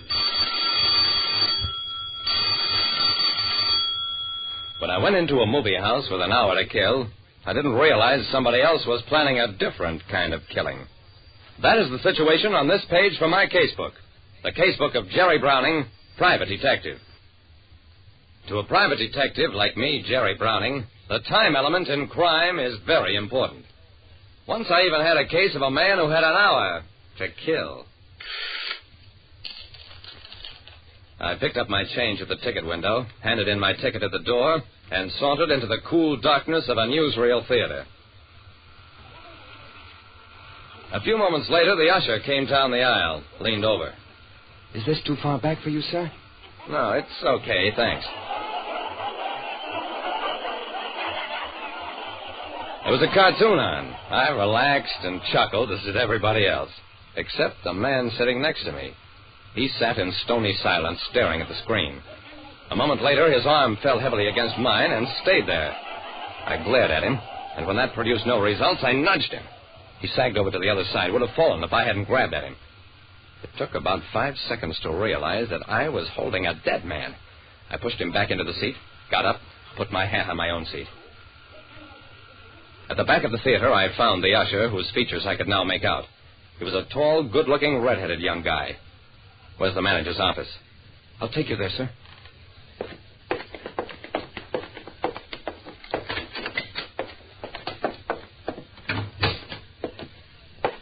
The manager was a stout little man who nodded as I told him what I'd found.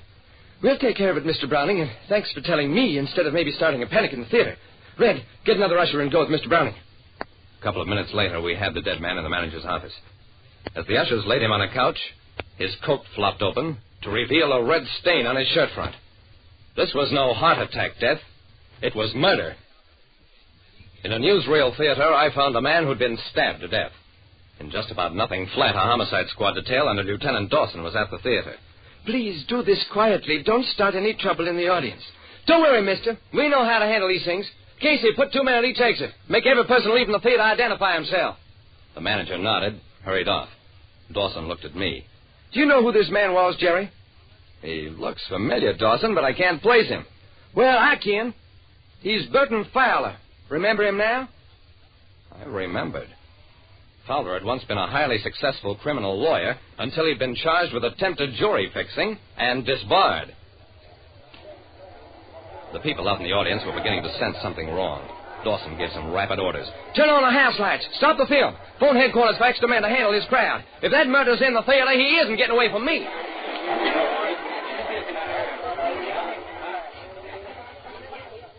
The situation seemed under control, so I strolled to the far end of the lobby, talked to one of the ushers on that side. Say, what time do you boys go off duty? We work staggered schedule, sir. Some, like Red Bailey, are almost through for the day. Red goes to night school, but me, I like this graveyard shift. Red Bailey was the usher who'd led me to the manager's office and helped get the body out of the theater. Tell all the ushers to stick around after the audience is cleared out. The boy nodded. Sure. We won't leave.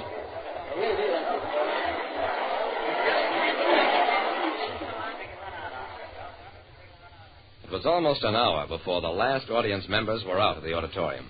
It was brightly lighted now and swarming with cops. In a center aisle was all the stuff they'd collected. Gum and candy wrappers, gloves, scarves, all sorts of junk. But no sharp-pointed instrument that could have been the murder weapon. Dawson was discouraged. Maybe the killer took it with him. We have to make sure, even if it means ripping the seats apart. I winced. Dawson, let's try the obvious hiding places first.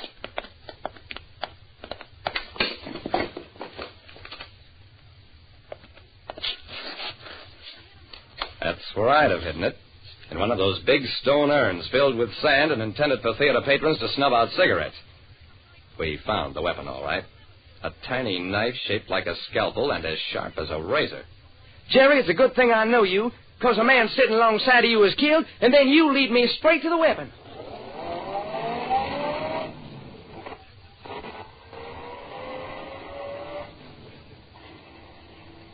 Half an hour later, Dawson and I were riding uptown. There had been no fingerprints on the knife, and interviews with the ushers had been just as fruitless.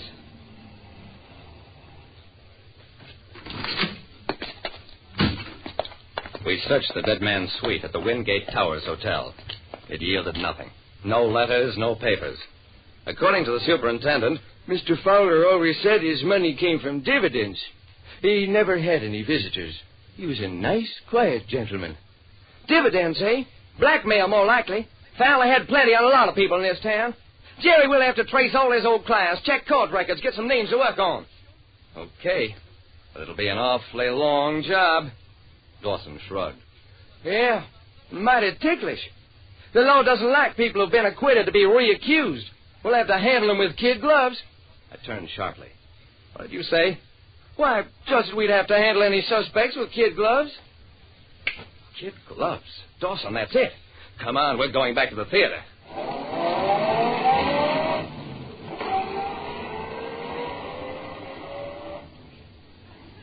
Dawson didn't get it. What's it all about, Jerry? Dawson, it's an old gag. The man you never notice at the scene of a crime. The postman. Jerry, you've lost your mind. There was no postman in that audience. With Dawson trailing me, I led the way backstage to where there was a group of lockers. The ushers were changing into street clothes. I looked at each one carefully, finally picked out the one I wanted, Red Bailey. Red, what have you got in that portfolio? Why, school stuff. I take night courses. Yeah, so I heard. Do you take art courses? Yes, sir. I'm kind of late, so if you'll excuse me, I'll just go on to... He tried to brush past me, and when I grabbed at him, he made a fight of it. So he never had a chance. The portfolio was full of art supplies. Everything except a palette knife. The one he'd used to kill Fowler. Of course, there'd been no fingerprints on it because he wore gloves, as do all ushers. He'd killed Fowler when he came down the aisle and bent over to ask whether my seat was okay. Sure, he admitted it. After a while. I planned it for months. Used to watch him come in here every week. Filthy blackmailer. He'd been getting money from my father for years on some phony evidence he cooked up. When my father died, I paid off Fowler the way he deserved. Dawson listened in silence. Then... Now I get it. An usher in the theater is like the postman on the street. You just never think of him. And that was all. Like I said, the time element... The opportunity to commit the crime is important. Too bad criminals don't remember another kind of time. The years they spend in payment for their crimes. Listen next time to Calling All Detectives. Mystery drama, mystery quiz, and a chance for you to match wits with yours truly, Jerry Browning, Private Detective. This is WGN Chicago, serving the Middle West.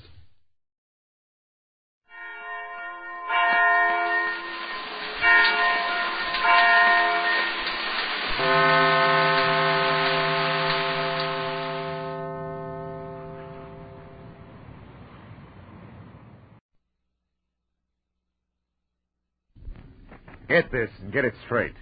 Crime is a sucker's road, and those who travel it wind up in the gut of the grave. This time it was a fishy horseplay from a red-headed beauty, past a black-bearded sailor to a neck-and-neck finish over a wandering seahorse worth $50,000. And I was the jockey. It happened like this. From the pen of Raymond Chandler, outstanding author of crime fiction, comes his most famous character in The Adventures of Philip Marlowe.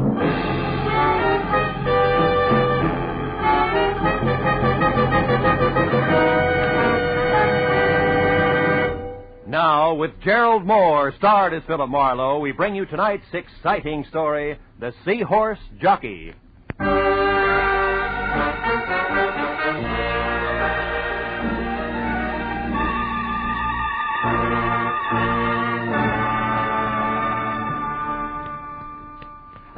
You know, Mr. Marlowe, when you came in today, I said to myself, it's a funny thing. You've been getting your haircuts here now for 6-7 years. But I never found out how you vote. Republican or Democrat? Well, I like to think that's my business. And another thing. Never did you tell me if you're for the Marshall Plan or against the Marshall Plan. Well, the Marshall Plan... And for the California's governor next fall?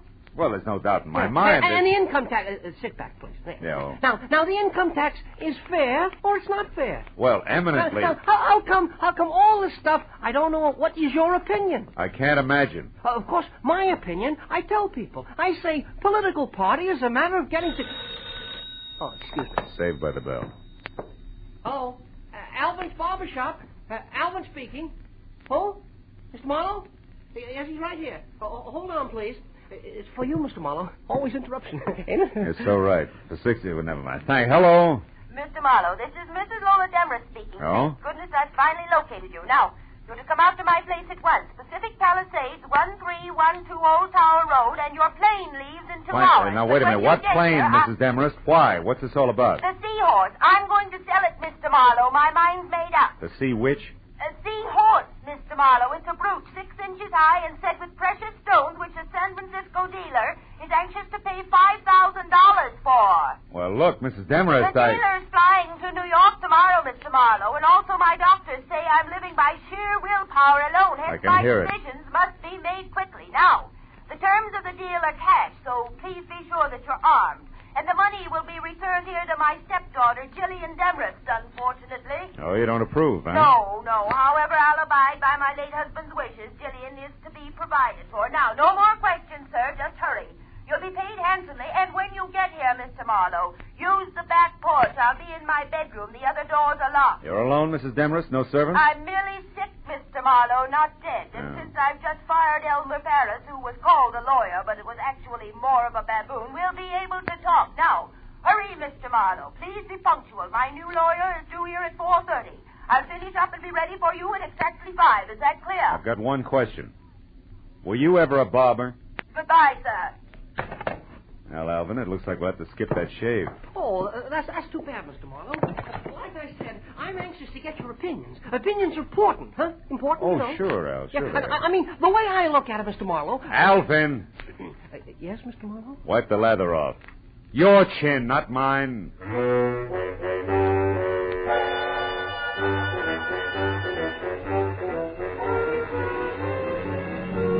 Pacific Palisades, my new client's home at 1312 Old Town Road, was 40 minutes from L.A. The house was Victorian style, solid, made of wood, 2 stories high, and squatted close to the edge of a sun-baked cliff, 200 feet above the ocean. I parked behind what must have been the first Pierce Arrow ever made, and started slowly along a gravel path that led to the rear, until I heard it.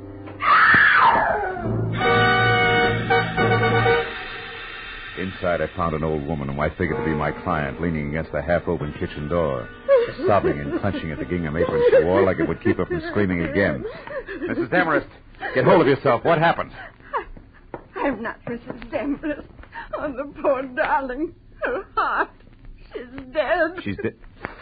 In there, the bedroom. Oh. But who are you? My name's Philip Marlowe. Mrs. Demarest hired me an hour ago. An hour ago. She was a handsome woman. A beautiful woman and a good woman. You're the detective, aren't you, about the brooch? Yeah. How'd this happen, Mrs. Lockfield. Oh. Miss Bertie Lockfield. Miss Lockfield, were you with her? No, I came over a bit ago. I'm Lola's best friend, you know, her only friend. I came over in my car to cook her some dinner, like I do all the time. I live right by the little cottage at the foot of Old Tower Road, the one with the tall The hedges. dinner, Miss Lockfield, you were saying? Oh, yes. Well, Mr. Marlowe, can we go back to the living room? Oh, sure. Now, Miss Lockfield, you came over to cook dinner, then what? Well, I looked in on her first, like I do all the time. And since she was asleep, I went to the kitchen and set things going. And then? Oh, here, you better sit down, huh? Thank you. Then I went back to my place, fussed around for 10, maybe 20 minutes. Then I came here again and found what we just saw. That pillow clenched in one hand like she'd wanted All to right. hold Take it easy, something. Miss Lockfield. Try to hold on, huh? Now, tell me, you didn't happen to see anything of the new lawyer around, did you? New lawyer? Why, Lola didn't mention a new lawyer. He was due here today? Yeah, a half hour ago. Might help if we knew his name. Why, Mr. Marlowe? Mr. Marlowe? Surely you don't think there was, well, foul play? I don't know, Miss Lockfield. But for one thing, the position of the pillow seems kind of cockeyed to me. Yes, but who on earth would want to... Oh, no, not Jillian. It couldn't be. Mrs. Demarest was quite clear about Jillian. Jillian hated Lola, Mr. Marlowe, but Jillian isn't a... I'll kill her. Yeah, well, maybe nobody's been killed. But tell me, Miss Lockfield, did the stepdaughter, this Jillian, know that she was getting the money from the brooch? Oh, no, I doubt it very much. Although she did know that Lola had it, of course, And what?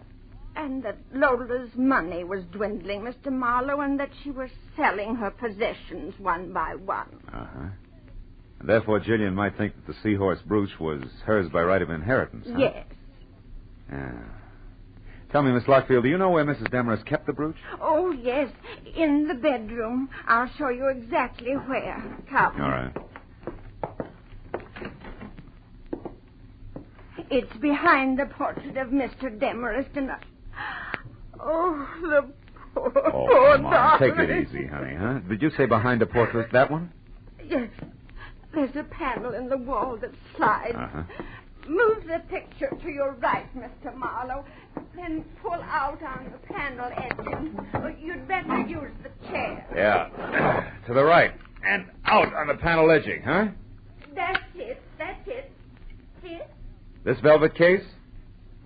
No, those are earrings. The brooch is much bigger. It's in a silk bag, Mr. Marlowe. Mr. Marlowe, don't you see it? No. And I don't think I will. Miss Lockfield, the velvet case is all there is. The Sea Horse is gone.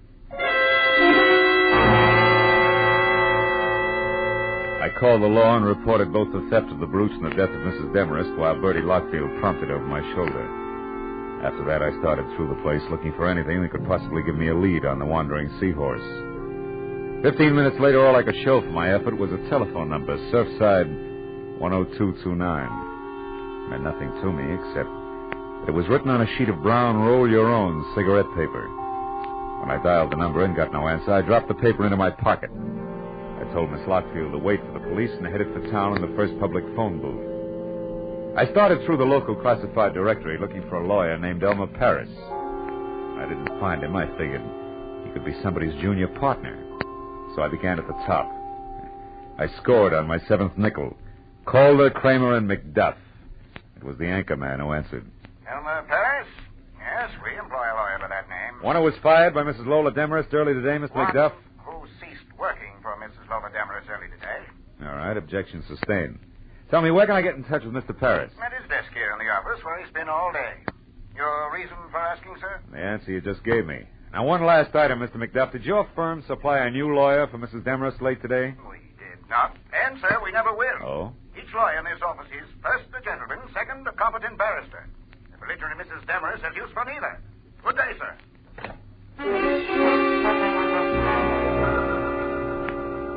With that, I checked Elmer Paris off my list and went back to the phone book. Jillian Demarest, my late client's stepdaughter, was listed at number 111 Los Amigos Terrace, which a map on the back of the book showed to be just off Sunset Boulevard in Hollywood. Come in. The girl herself, replete with old-fashioned, the only thing that was red-headed, maybe 30, and meat and potato curves in either direction. From a waistline that was strictly rye crisp over lettuce leaves. Sit down. What's your problem? Well, I got some bad news, Miss Demarest. Don't tell me. It's my income tax. I've been caught lying. It's your stepmother. She's dead, Jill. Oh. That's too bad. Her Yeah, heart? well, try not to go to pieces, kid, huh? Look, I didn't particularly like Lola Demarest. She didn't particularly like me. So, why make a thing of it? Because the Sea Horse brooch has been stolen. You're kidding. Don't try brushing that off, because it was supposed to be sold today with the proceeds to go to you. You're a liar. Private detective. Hired Jill to fly the brooch to a San Francisco dealer, and I found out it's really worth $50,000. A lot of dough you didn't expect. Okay, Mr. Private Detective. That last crack. It means exactly what? That you could have taken the brooch yourself. Try me again. Surfside 10229. Stop pushing and start listening. If Lola intended to sell the brooch and give me the money, it was for one reason only. My father wanted it that way. So? So do I. And now that you're without a client, maybe you'll work for me. I doubt it. I write and get paid well. 5,000 words a month for a pulp magazine. Torrid stories. It figures. Pays off nicely. Be worth your while. Do you want to help me? Suppose you're lying and actually stole the brooch yourself. What then? Then you handcuff me to the nearest cop and run for mayor on the Let's Clean Up Local Crime ticket. Now, is it a deal for, say, 1% of the 50,000 if I get it? 0 if I don't. 500 of fun, huh? Mm-hmm. Ah, okay, Jill, it's a deal. Good. And for a starter, do you happen to know who Mrs. Demarest's new lawyer was? New lawyer? I didn't know the old one had been fired. I didn't say he had. Could have quit, you know. Nobody ever quit working for Lola Demarest. It wasn't her nature. Oh? Now, will you please stop barking at me and go out and bite the guy with the brooch? You look like you could do a good job of it. For $500. Yeah. But just think of the opposition, Jill. It's snapping at 50 grand.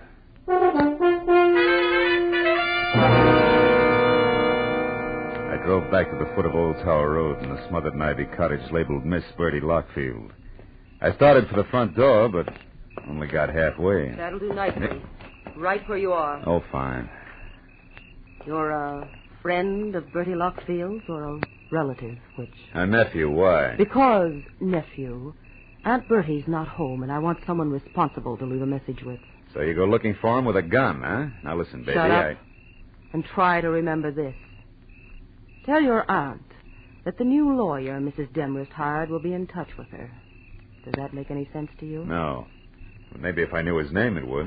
I doubt it. Now, nephew, without any fuss, let me have your car. Hey, now, wait a minute. What? Come on.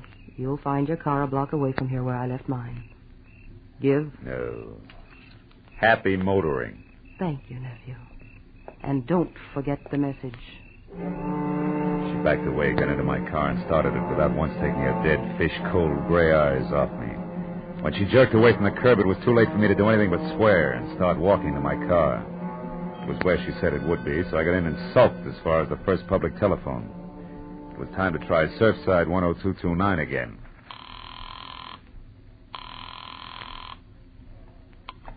Hello. Hello, I'd like to talk to... To who? Wait a minute, is that you, Lieutenant Matthews? Yeah. Marlowe? Yeah, that's right. Oh, that Demarest case, huh? Well, Phil, the coroner thinks it was murder, all right. Suffocated her with a pillow, but they won't be sure till the autopsy report is in. Yeah, wait a minute, Matthews. Hey, wait a minute. Will you? You're at Surfside 10229, right? Yeah. You got this number from homicide, didn't you? No, I didn't. I got it from a brown cigarette paper I found at Mrs. Demarest. Huh? Now, look, tell me, Matthews, what have you got and where are you? 51 South Monroe Place. 51 It's South. a dead one, Phil. A guy who sported a beard. The name was Paul Crater. Oh, occupation lawyer, right? No, Phil, wrong. The occupation was able-bodied seaman.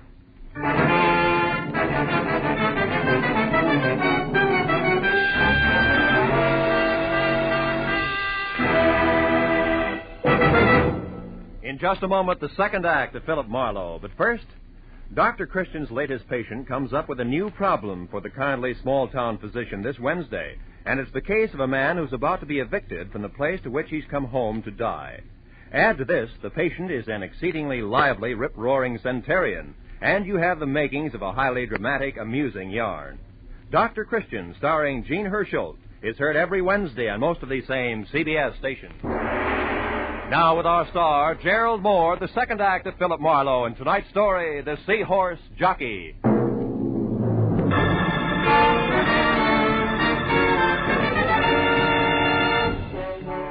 I was 30 minutes getting out to the address Matthews had given me.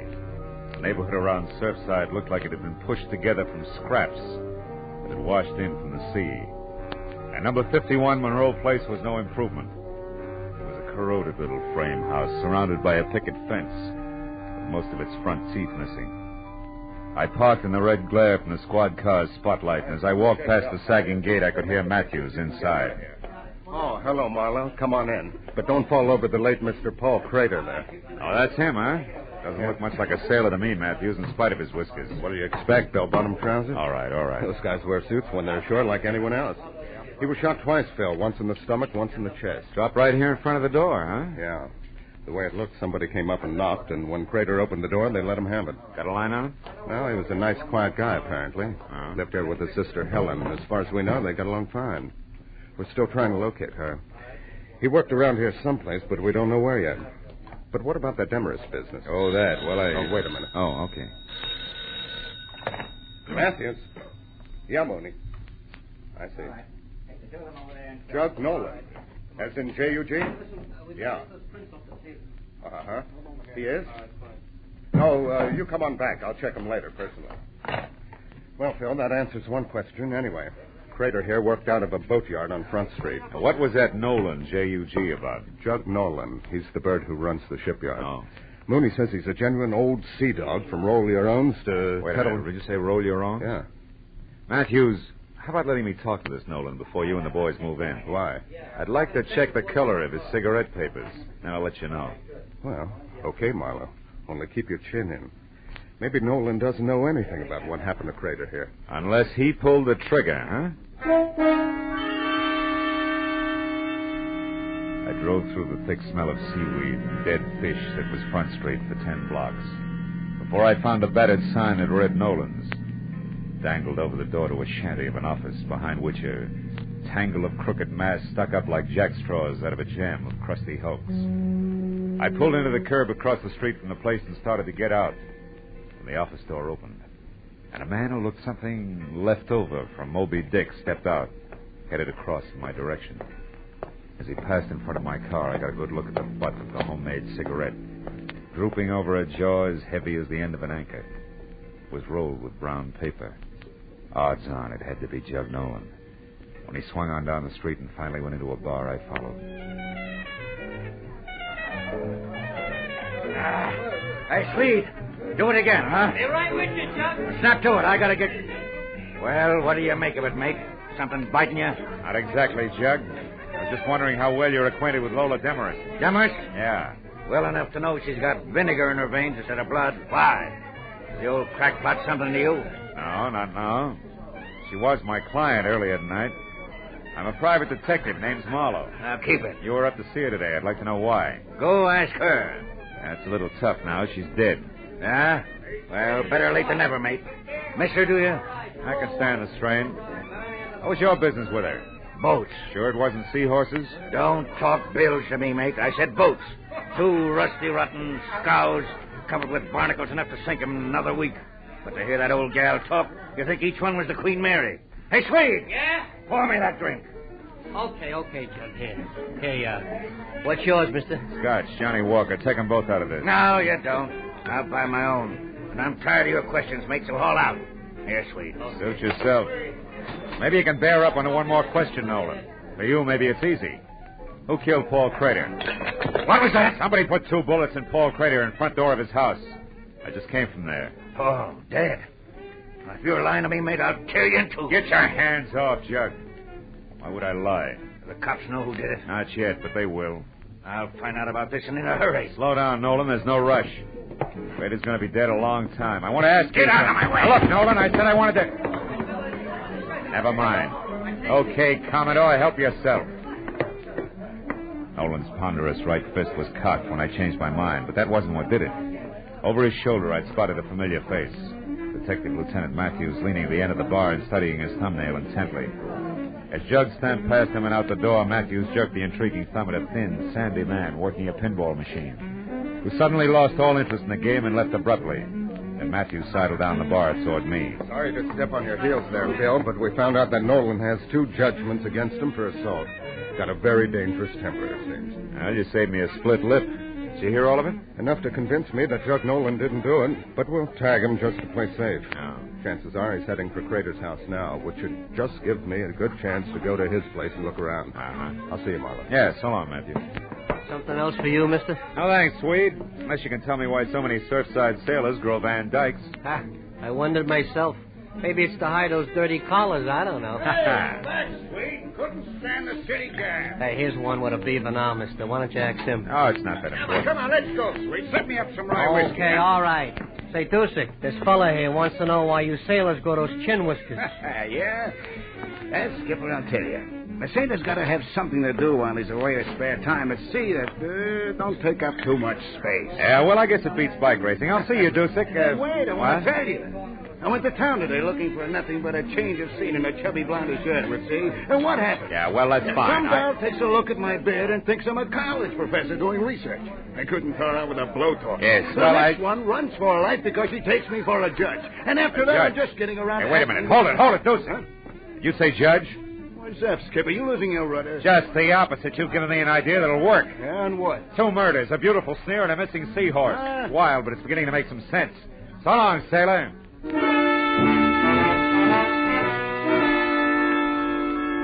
I checked Nolan's boatyard first, but his office shack was dark. So I drove hard back to 51 Monroe Place in the hope that Matthews had been right about Jug's destination. I ground to a stop. I once again gave thanks for smart cops. Jug Nolan was there, all the fight gone out of him as he stared without seeing it at the blood spot on the floor where Paul Crater had died. I asked him one simple question. The answer he grunted in 3 words without so much as looking up. But it made everything fit. As I got to the phone, I knew that whatever else he was, the old sea dog was no liar.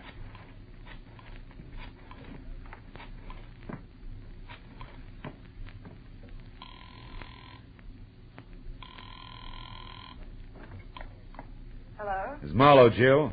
Oh, I've been waiting for this. What is it? Money or fun? All depends. Now listen close. I've got to have some help right away. What's wrong? Where are you, Phil? It doesn't matter, but this does. Get hold of that friend of your stepmother's. What's her name? Bertie Lockfield. And both of you meet me at your stepmother's house as soon as you can make it. It's important, baby. Don't fail me.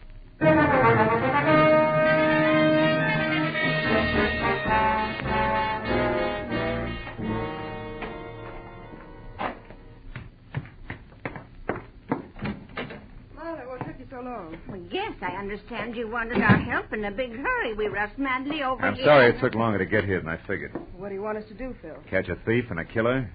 You see, I'm positive now that whoever got away with that jeweled seahorse also held that pillar over Mrs. Demarest's face until she died, then went on to kill Paul Crater in Surfside. 2 murders? Killers have that advantage, baby. For 1 murder or a dozen, the price is the same. Oh, I don't understand, Marlowe. Does the second murder have something to do with my stepmother's death? They follow like links in a chain, Jill. Lola Demarest called me at 4. She was expecting a new lorry at 4:30. When I got here at 5, she was dead and the jeweled seahorse was gone. However, the circumstances indicated that somebody who knew her had done the work. Then you don't think the new lawyer was the one No, who... but I do think the new lawyer came in, just as I did later, through the open back door. Stood right over there and overheard the entire business. Can you prove all this, Marlowe? Not yet. But if you found that new lawyer, you could. Right. That new lawyer's going to turn up soon, and when she does, we'll have something She? more. Yeah, she, Bertie. Lola Demarest's new lawyer is a woman. A woman? The distinguished man in suit and Van Dyke that you shot and killed in Surfside was the lady lawyer's brother, a seaman. You mean Bertie here? Yeah, Jill. The new lawyer who witnessed the whole thing decided to move in on it. Right, Bertie? But it was blackmail. I got a note in my mailbox from a lawyer named Crater accusing me and demanding money. And since you were already in so deep, you figured another murder wouldn't matter.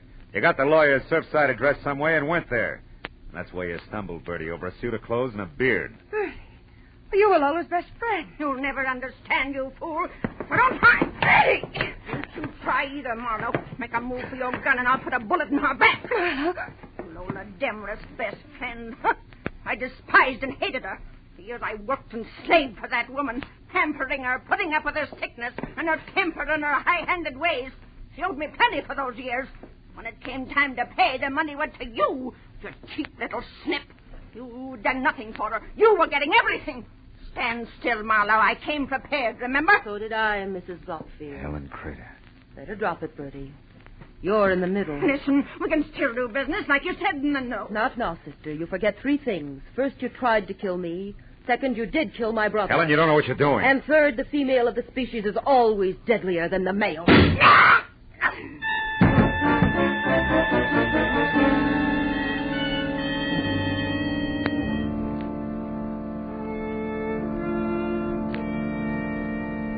Well, Matthews, that's about it. Yeah. What do you think will happen to Helen Crater? No, that's one I don't have to figure out. Well, she's a lawyer, you know. Maybe By the she... way, Phil, Huh? how did you find out she was the lawyer?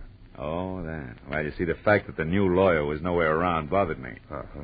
And when I was in that bar in Surfside, one sailor with a beard told me he'd been mistaken for a judge. So I figured maybe another sailor, also with a beard, could have been mistaken for a lawyer. And you worked back from that? Yeah. Paul Crater's sister, Helen. I finally asked Nolan what Helen Crater did for a living. He told me. You see, he was the guy who had recommended Helen in the first place. He'd come to see Lola about the boat and found out that she needed a lawyer, right? That's right. So he tossed some business to Paul Crater's sister. That's how the phone number came on brown cigarette paper. You know, I found it on the sun porch. Well, that's it. Yeah. Well, you gonna get some coffee? No, thanks, Matthews. I'm kind of tired. Oh, I think I'll go home.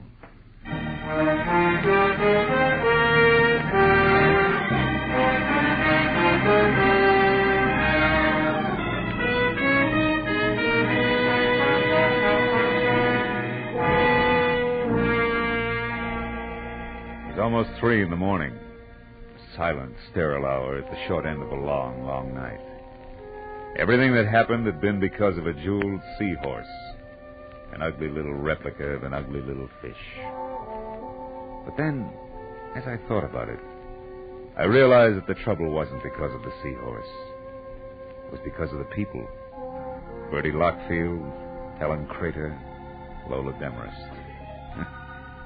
That's always the trouble. People. Yeah. To coin a cliche, it takes all kinds of people to louse up the world.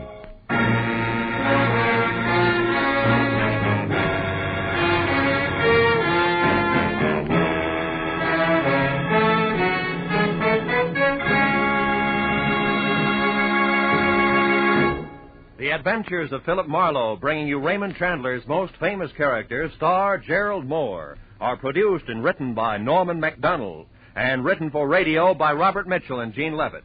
Featured in the cast were Stan Waxman, Ann Morrison, Ruth Parrott, Eileen Prince, Ed Begley, John Stevenson, and Bob Sweeney. The special music is composed and conducted by Richard Arant. Be sure and be with us again next week when Philip Marlowe says... This time all I had to go on was a postmark, but that was plenty. It led me to a knife between a pair of shoulders, a woman with a second-hand face, and a corpse by a water wheel.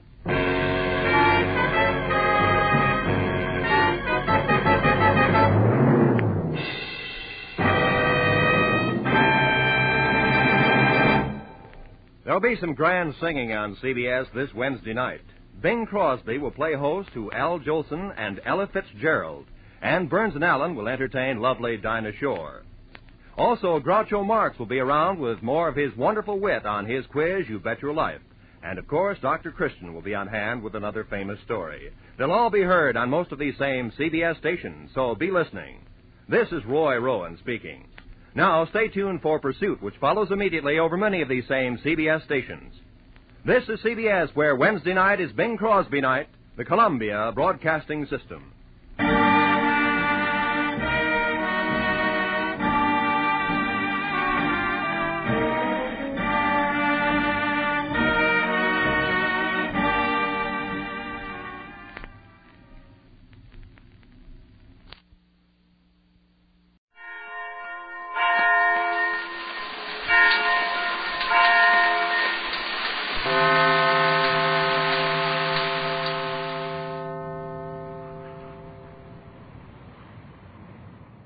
Counterspy.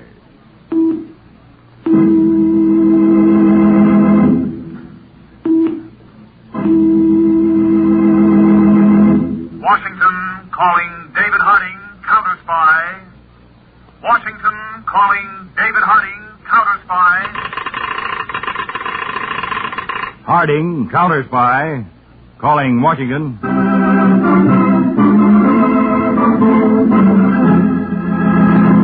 United States Counterspies, especially appointed to investigate and combat the enemies of our country, both at home and abroad. These Counterspy reports to the American people are brought to you each week at this time. Now, the case of the Spectrograph.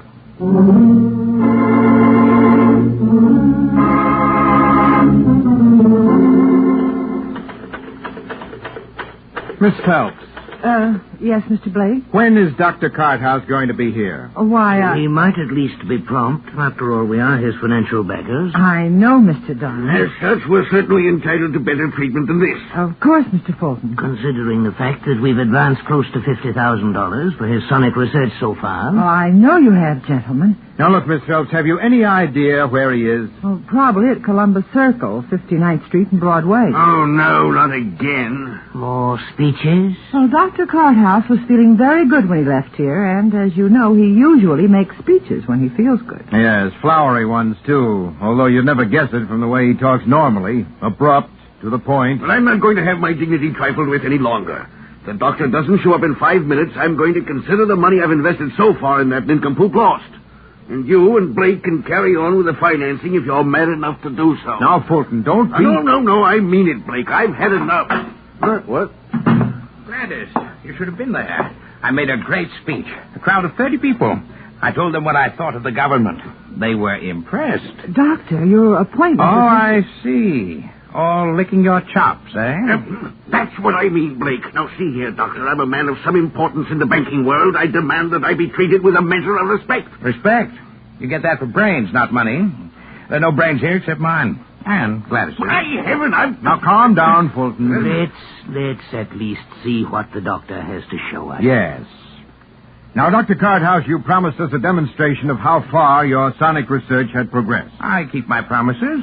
Wait till I set up the laboratory, you'll see. Give me 5 minutes. Or waiting. It won't be long, Mr. Fulton. Give them some reading matter, Gladys, to keep them busy. Something not too difficult. Comic books.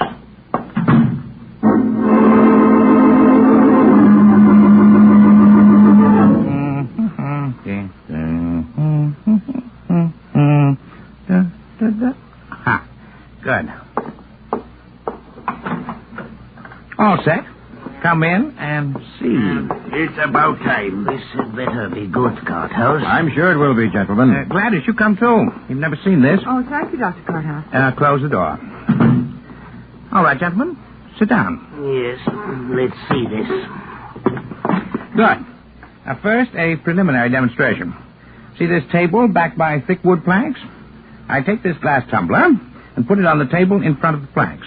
You follow me? We have brains enough for that. I'm surprised. Now, here, this thing which looks like a radio. It produces sound waves with tremendous frequencies. It's made of, you wouldn't understand. Just call it a sound box. Now, see this hole in front of the sound box. It sends out directional sound waves. Listen. Watch.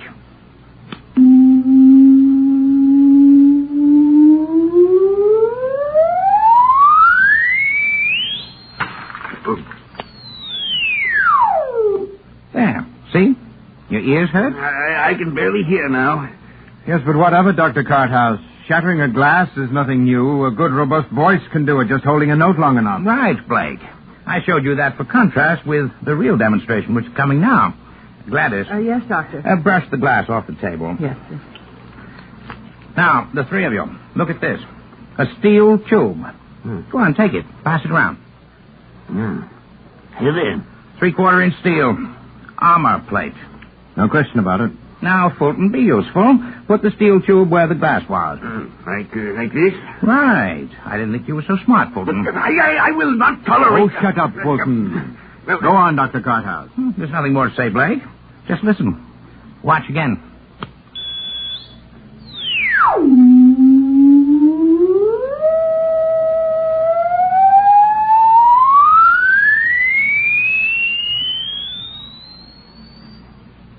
Well, what's the matter? Something go wrong, Doctor? No, the sound waves which are sent out now are too high for your ears to hear. Just watch the steel tube.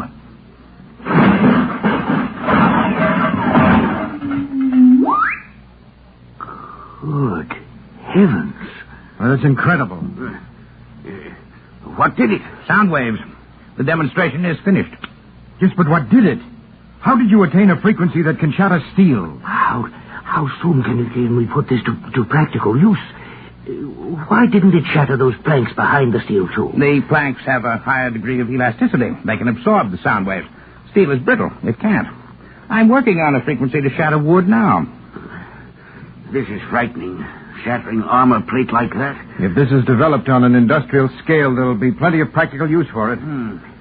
Blake, I'm concerned with the war potential of a thing like this. Yes, Fulton's right.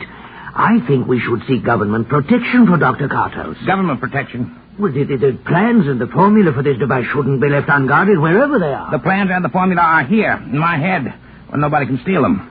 I don't like interference from my backers or government. I won't stand for snooping, prying. Now, be reasonable, Dr. No, Carthouse. I won't be. My feelings are clear. Jefferson said it best. Society in its worst state is a blessing. Government in its best state is a necessary evil. I must be free to work. No interference from you or the government. Take it or leave it. Well, that doesn't give us much choice. No. Well, then, go on as it is. And good night. Come on, gentlemen. Let's find an atmosphere of sanity. Good night. Good night, Mr. Good night. Ruffled their fur. I'm glad. It'll teach them that the brains are important. I feel good. Like a speech. It's late, Doctor. Oh, don't worry. I'm not going to make one. It's good to be independent. Remember that, Gladys. Good night. I'm going to bed. You straighten things up. I will, Doctor.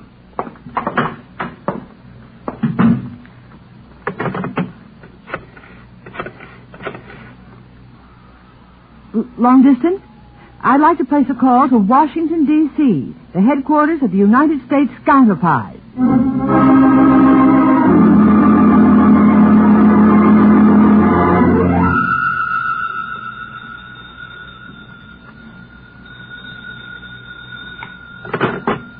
Hello? Yes, this is Sergei. Oh, hello. You sound very excited. Undoubtedly, this is a request for more money, eh? What? Really? And what is this miracle Dr. Carthouse has done? Yes, I'm listening. Go on. So, armor plate. Interesting if true. But you need more money. No. None. My dear sir, my client feels he has paid enough without results. No.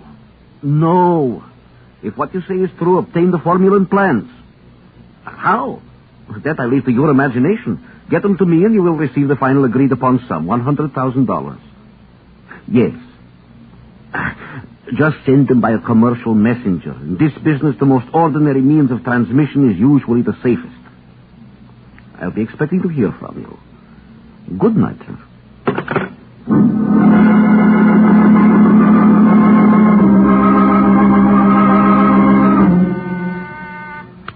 Yes, what is it, Peters? Mr. Harding, there's a call from New York for you, a Miss Gladys Phelps, about a Dr. Semyon Carthouse. Oh, my gosh, not him again. What's that, Chief? Well, never mind. Put the call on my line, then call Bowling Field and tell them to get the jet plane ready for a trip. Then come in here yourself. Hello? Hello? Miss Phelps? Yes. Is this Mr. Harding? Yes, it is. You're calling about Dr. Semyon Carthouse? Yes, Mr. Harding. I work with him. Yes, go on, Miss Phelps. Well, Dr. Carthouse has just concluded a rather terrifying demonstration in the field of sonic power.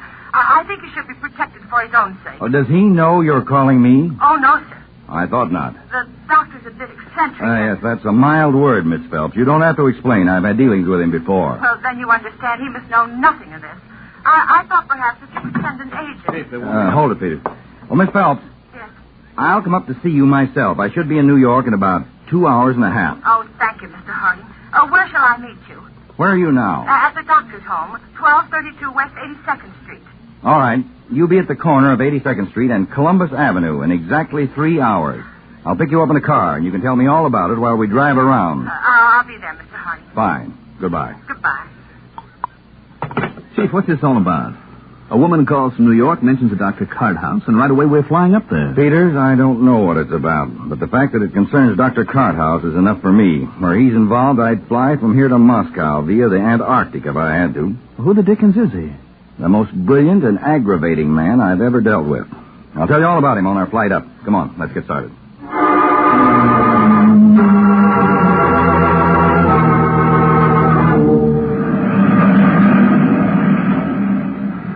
You mean that Dr. Carthouse made all these contributions toward the improvement of radar, and I've never heard of him? Well, that's not surprising, Peters. You were in Europe in 1942 and 43, the period the Counterspies dealt with him. Well, I should at least know the name. Oh, no. Dr. Carthouse is, shall we say, peculiar. He loathes publicity and despises government. Our government? Oh, he's broad-minded. Any government. He never officially worked for us. But the results of his research, Chief, how did we get them? Well, he brought them into us, but he never worked for us. We had to guard him without letting him know that he was being guarded and finance him through apparently private sources. Must have been one headache to you. But tell me, why weren't his services just drafted for the government? That's easier said than done. He refused point blank to work. Of course, we could have had him arrested, even shot, but that wouldn't have given us the benefit of his brain. That's true, Dave. You can't force a man to think. Yeah, particularly not Dr. Carthouse. He literally doesn't give a hoot for anything or anybody. He's not at all reticent about announcing that fact.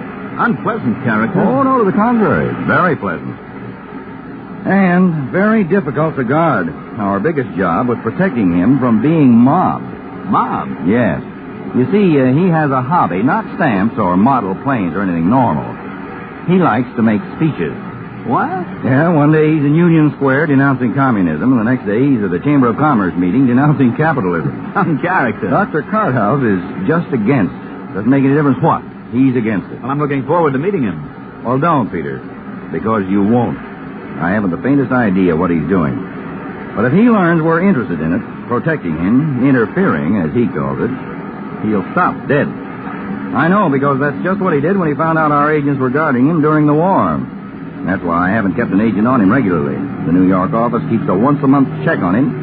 That's all. But just what is it that he'll stop doing, Chief? You don't even know yet. Well, I know if Dr. Semyon Carthouse is doing it, it's important. That's enough for me. Exactly what it is, we'll learn in New York when we meet Miss Gladys Phelps.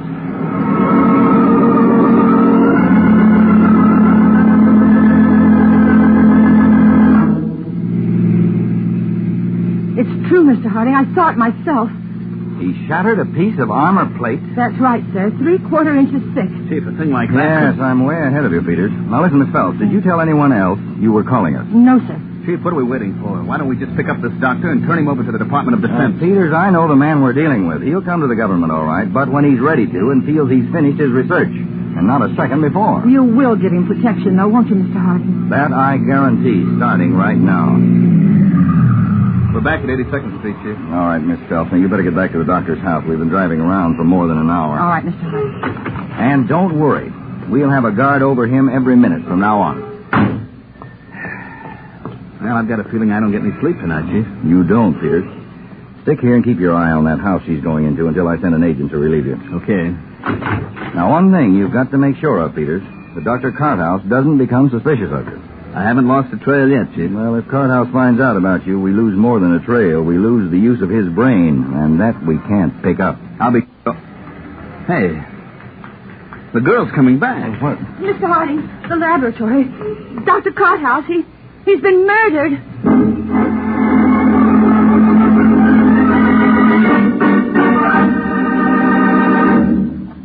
You are listening to the case of the Spectrograph on Counterspy.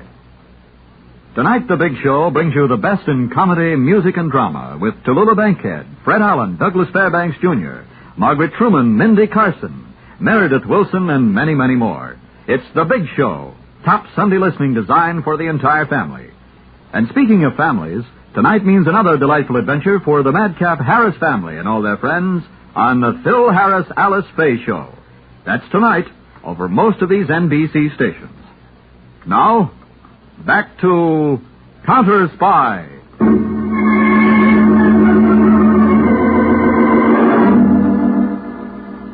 Well, Peters? He's dead, all right. One shot in the temple. Dr. Carthouse. Now, please control yourself, Miss Phelps. We've got to find out who killed him, and you've got to help us. Yes. Yes, Mr. Harding, I know. The cinch that was one of the 3 financial backers Miss Phelps told us about, since they were the only ones who knew of the doctor's experiment. Yes, looks like it. Well, Peters, you take a look around the laboratory while I ask Miss Phelps some questions about this equipment here. All right. Miss Phelps, is this the device Dr. Carthouse used in his experiment, the thing he called a sound box? Yes, sir. Know how to work it? No, sir. No one but Dr. Carthouse did. I see. Well, this machine over here with the endless roll of paper in it and the pencil marks on the paper. What's this? Well, that's a spectrograph, Mr. Harding. It draws a picture of sound waves. Dr. Carthouse used it to make the sound patterns of his research visual. Oh, yes, I've heard of the spectrograph. That's funny. What is, Miss Phelps? That roll of paper in the spectrograph. I swear it was clean when I left here, but now it's all marked up. Oh, wait, now hold it, Peters. You mean someone's used this spectrograph? So it would seem. Exactly how does this work? I'm a little vague on the details. Well, that microphone on the desk is connected to the spectrograph. Mm-hmm. When you speak into it or make a noise in front of the microphone, that pencil apparatus on the spectrograph makes a line on the paper corresponding in length to the volume of the noise. Oh, I understand. Chief, that fits in with what I found. What, Peters? Look, these marks on the desk. 4 of them. Like rubber grippers on the bottom of a portable typewriter. Uh-huh. Then this indentation in the desk blotter. Circular, big, could be a microphone stand. And here, a piece of recording tape. What? Was on the floor by the desk. A tape recorder, huh? And that spectrograph in use. What does it mean, Mr. Harding? Well, the recorder's pretty obvious. Whoever killed Dr. Carthouse wanted his knowledge first. He knew the doctor kept nothing in writing, so he made him speak his piece and then shot him. I go along with that, Mr. Harding. Then we can assume that he talked into the microphone attached to the murderer's recorder and at the same time switched on his own microphone attached to that spectrograph. Chief, you mean the whole story is in those undecipherable pencil lines on that roll of paper? Well, I mean it's worth the trouble to find out what is on that roll of spectrograph paper, something we're going to do right now.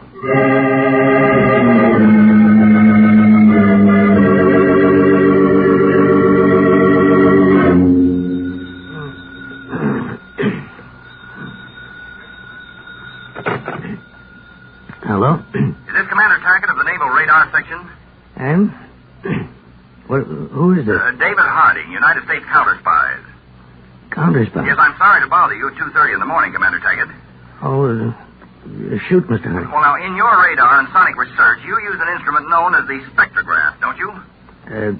Yes. Yes, we do. Well, now, is there any method of reading the marks that are made by sound waves on the spectrograph tape? Oh, well, there are experts, yes, who can do it. Well, where can I find such a man? Well, if you give me a couple of days... Oh, no, that's too long. Commander, isn't there any other way we could find out what a spectrograph tape says? Well, I might be able to make it talk. How?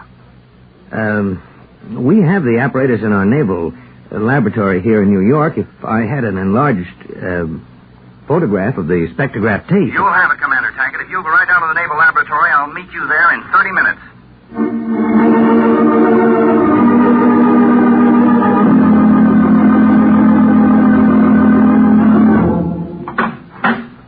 Hello, Commander Tackett. The officer of the day told me you were here. I'm David Harding. Hello, Mr. Harding. I must say you Counterspy certainly do things in a hurry. This is extremely urgent.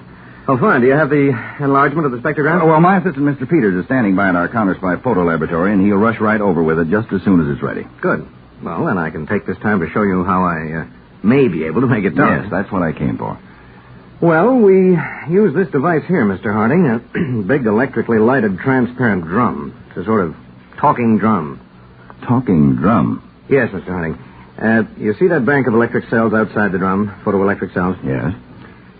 Well, when we place strips of black paper or tape on the drum and revolve it, the photoelectric beam is broken, and a series of vibrations are transmitted to a speaker for as long a time as the beam set up by the photoelectric cells is broken. Oh, I see. Then, theoretically, you can make paper talk without the human voice even being involved in the process. Well, that's just exactly what we've done, Mr. Harding. Look, I'll show you this test pattern we keep handy. Yes, please do. Well, first, I'll start the motor that turns the lighted drum. There we are. I see the drum revolves, but nothing happens because it's completely transparent. Now, here's the spectrogram reading, which we use for laboratory tests. That's a hand-drawn picture of some spoken phrase, is that right? Right, Mr. Harding. And I'm sure you're familiar with the phrase of the saying. Now, here on this desk, this black tape cut up in odd shapes, it's an enlargement of this spectrogram already prepared in sections for mounting on the drum. I see. Go on. Well, I'll take this first section and mount it on the drum. So, Now, when I start the drum, listen to what happens when the part with the black tape on it passes over the photoelectric cells. Mary Hannah, Mary Hannah, Mary Hannah. That's remarkable. Wait. I'll mount the rest of this prepared laboratory tape on the drum, and there we are. Now, listen. Mary had a little lamb. Its fleece was white as snow. Why, that's astounding, Commander. Do you think that by cutting up the enlarged spectrogram my assistant brings, we'll be able to hear exactly what was said on it? Well, I'm sure we will. Of course, the voices won't be recognized. Well, that's not too important if we can only get them... Here you are, Mr. Harding. The enlarged spectrogram. Good. We had to enlarge it in sections. The roll of paper was so long. What about this, Commander Taggart? Think you can work from this? Oh, my assistant, Mr. Peters. Oh. Yes, I think so. It'll take time, though. See, I'll have to cut it up, and we can only get about 50 or 60 words on the drum at one time. Well, let's start at the beginning and get going. I want to know what those black lines say just as soon as possible.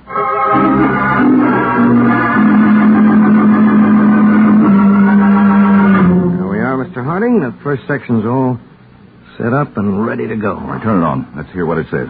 And pray that the voice of the murderer is on it. All right, here goes. A gun. That's right, Doctor. You're going to kill me, eh? That prayer's answered. Yes, unless you tell your data to this microphone I set up.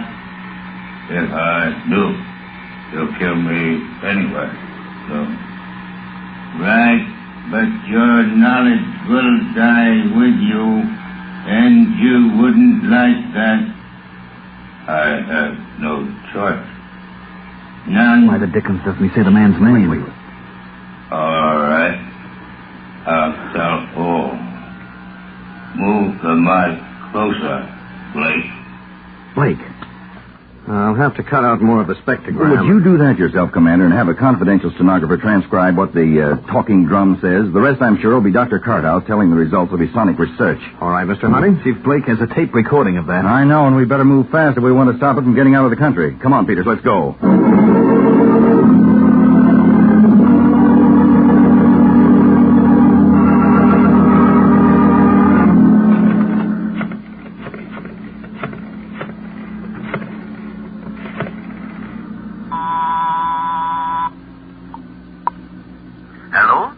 Sergei, this is Blake. I told you, Blake, no more money without results. I've gotten results. What? Yes, they're on their way over to you by messenger now. So? You'll send the money right away? 100,000? When I'm satisfied, the results are worth it. Well, then satisfy yourself fast, because I need the money in a hurry. I'll be waiting to hear from you. Goodbye.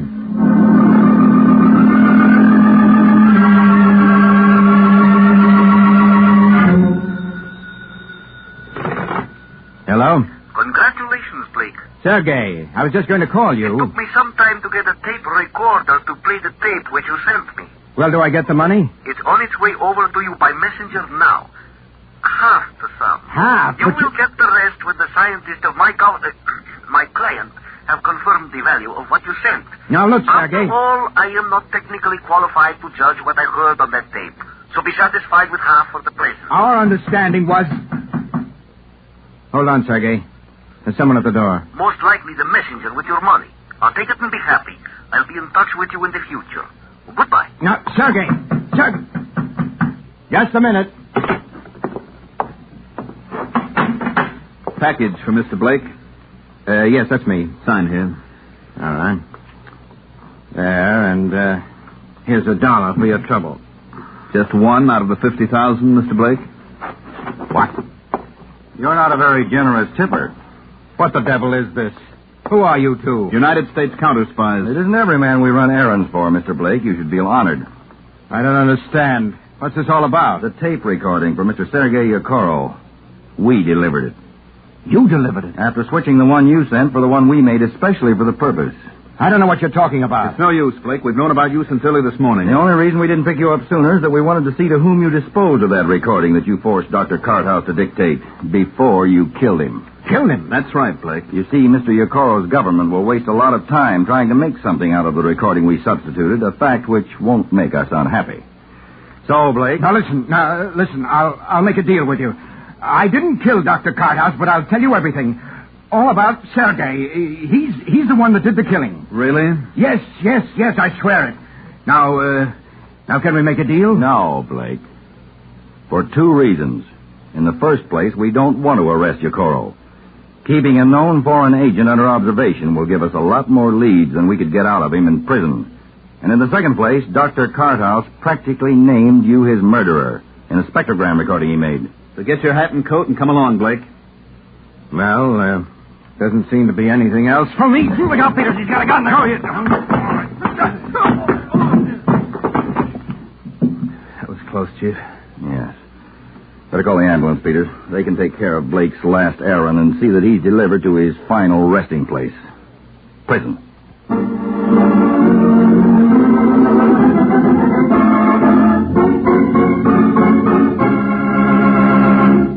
Tune in every week, same time, same station, to Counterspy. Listen next week for the exciting Case of the Smuggled Schedule.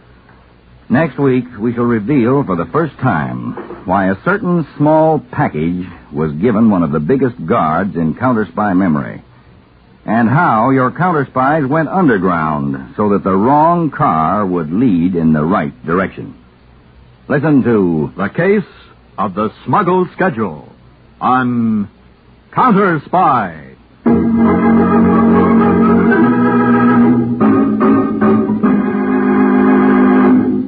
Tonight's Counterspy program originated in New York, was directed by Marks B. Loeb, dramatized by Palmer Thompson, and featured Don McLaughlin and Mandel Kramer.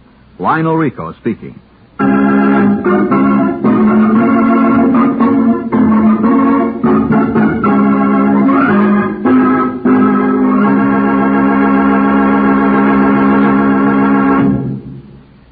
Three chimes mean good times on NBC.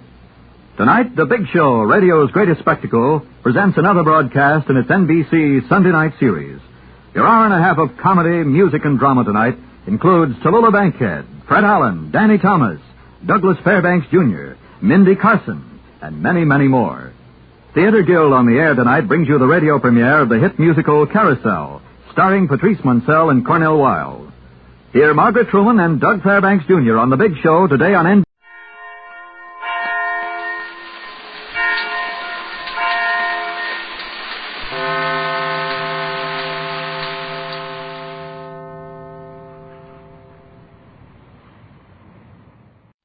Time, two great names are joined as new post-war Old Dutch Grenzer brings you one of the most resourceful and daring characters in all detective fiction, Nick Carter, Master Detective.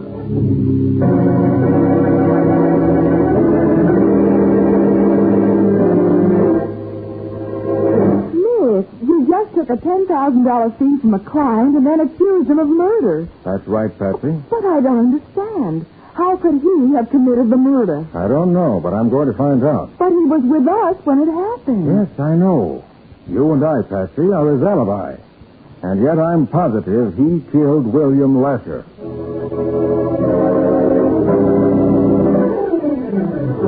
And now, the case of the perfect alibi. Today's adventure starring Lon Clark as Nick Carter, brought to you by new post-war Old Dutch Grenzer.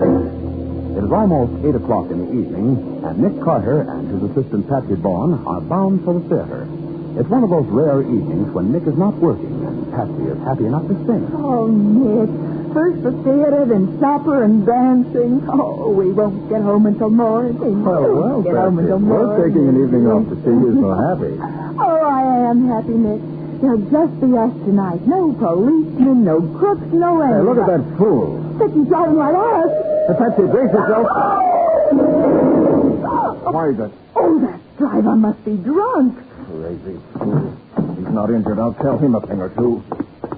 Are you in there? You hurt? No. No, I'm okay. Now get out and let's have a look at you. It was my fault entirely. I'll be glad to pay all the damage. What's wrong with you? Plenty of light on this street. You must have seen us coming. I know. I said it was my fault. Here. Here's my license and my registration. I'll call my attorney in the morning, and he'll get in touch with you. You're Paul Sanders. Yes. Now, you must have just found it out. The radiator of your car isn't even warm. I was traveling slowly. I was just driving. With your eyes shut. Well, my name is Nick Carter. You'll need that in your accident report. You're Nick Carter? Really? He certainly is, really. Mr. Carter, I need your help desperately. For what? Mr. Carter, a man is going to be murdered tonight, and I'm the man with the strongest motive in the world for killing him. You have the strongest motive? Yes, I have.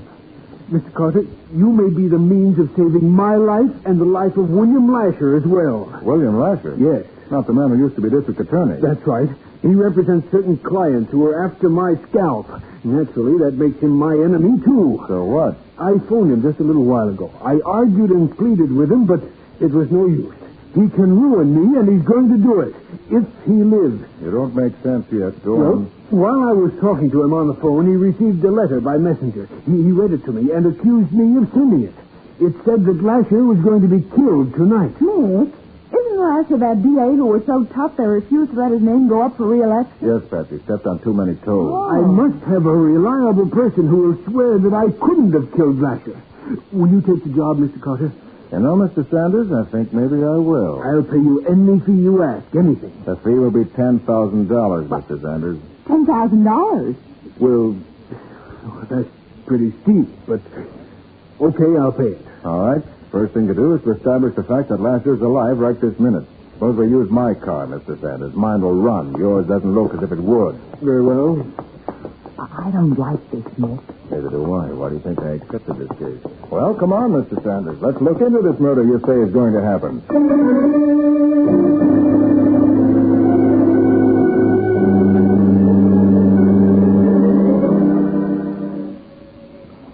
For your sake, Mr. Sanders, I hope Mr. Lasher is alive. I hope so, too, even though I detest the man. I think someone's coming, Nick. Yes? I'd like to see Mr. Lasher. I'm Nick Carter. You're Nick Carter, the detective? Yes, may I see him, please? Well, gee, I'm sorry, but he left strict orders that he wasn't to be disturbed under any circumstances. In spite of his orders, I want to see him whether he's all right. We have reason to believe he might be murdered tonight. Murdered? Why, all right. I'll knock on the study door. He gets awful sore when I disobey him, but, well, I'll try it. Who's he, Mr. Sanders? His name's Joey Wilkins. Nice boy. Lasher's his guardian. Oh.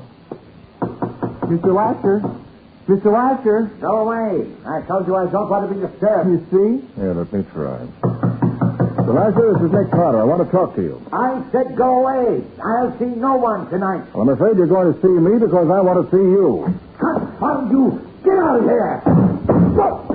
Oh, what happened, Nick? Well, he threw a book at me. Fortunately, his aim was bad. Then he's still alive. Yes, Sanders. Luckily for you, he's very much alive. Oh, Joey, do you know Mr. Sanders here? Why, yes, sir. He comes to see Mr. Lasher sometimes. When was the last time he came to this house? Let me see. He hasn't been here in a long time. At least for 2 months. Yes, at least that. I see. Well, now 8:32. Remember that, all of you. Lasher is alive now. What's more, Sanders? Yes, Mr. Carter? We're going to take further precautions to see that he stays alive, at least as far as you're concerned. Come on.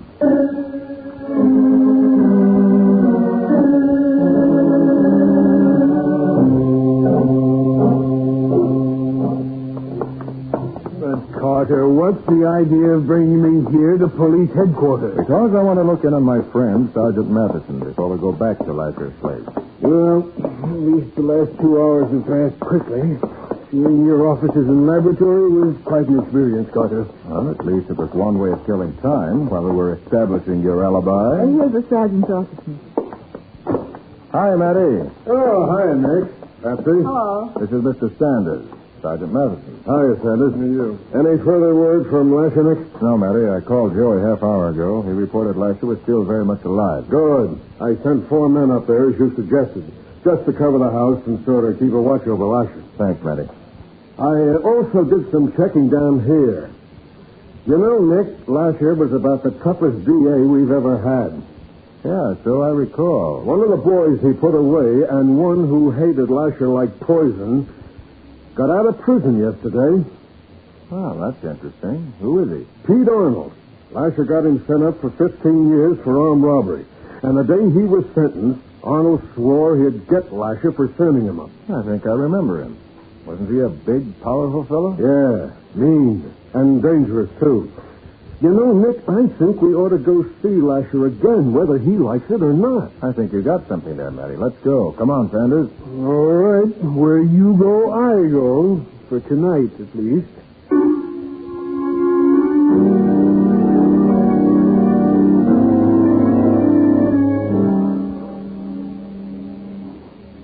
You got your men well hidden, Matty.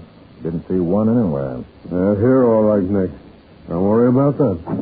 Hello. Oh, it's you again, Mr. Carter. Yes, Joey, and this time we're going to talk to Mr. Lasher, orders or no orders. Well, it's at your own risk, Mr. Carter. I know, Joey. Mr. Lasher, I'm coming in. I want to... Hey. He's dead. Oh, no, he can't be. He's dead, all right. Dead, is he? Well, everyone stay right where you are. Don't touch a thing. Hey, let me see. There's no blood in it. No.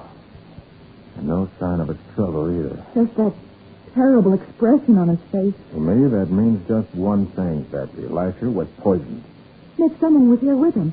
Look at that bottle of liquor, and there's 2 glasses here on the desk. And the glass beside Lasher's hand is empty. But the other one's full. I'll call the medical examiner and the homicide boys.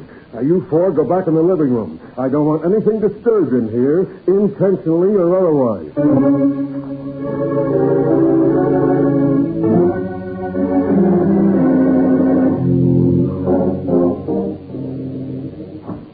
Hey, Nick, a little while ago, 2 of the men I got outside saw someone peering through the window of the study where we found Lasher's body. Did they catch him? No, they lost him in the darkness. Oh. They said he resembled Pete Arnold in size. So the window's being dusted for prints, and so are the bottle and glasses. Oh, those glasses are hobnailed, Matty. They're too rough to take an impression. Yeah, I'm afraid you're right. Well, I'm going back in the study, Nick. You carry on, huh? Okay, Matty. Joey, why did Mr. Lasher insist upon being alone tonight? I don't know.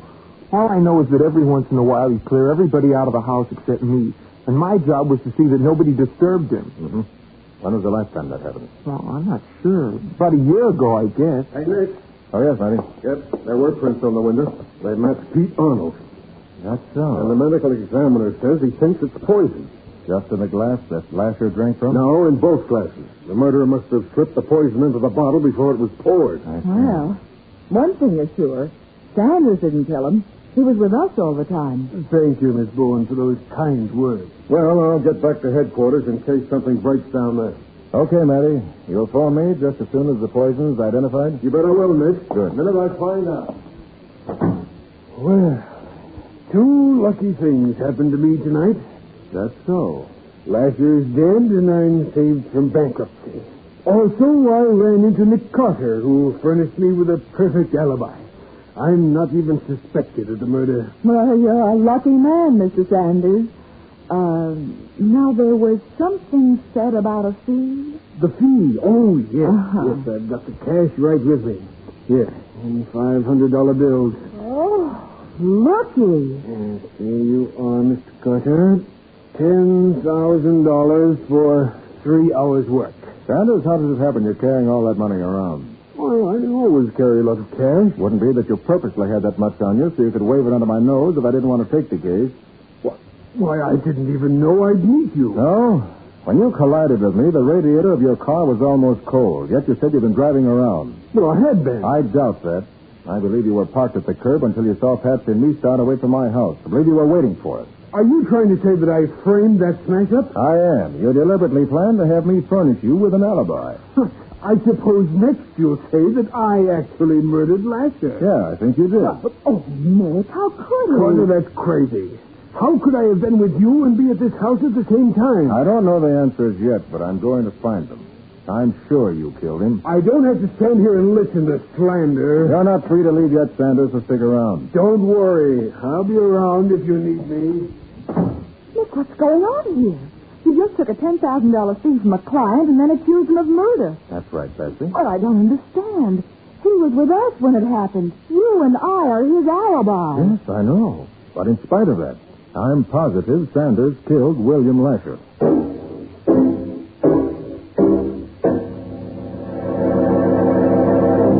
As the case moves swiftly to a climax, Nick and Patsy serve as the alibi for the man Nick accuses of murder. In just a moment, we'll learn whether Nick can make this accusation stand.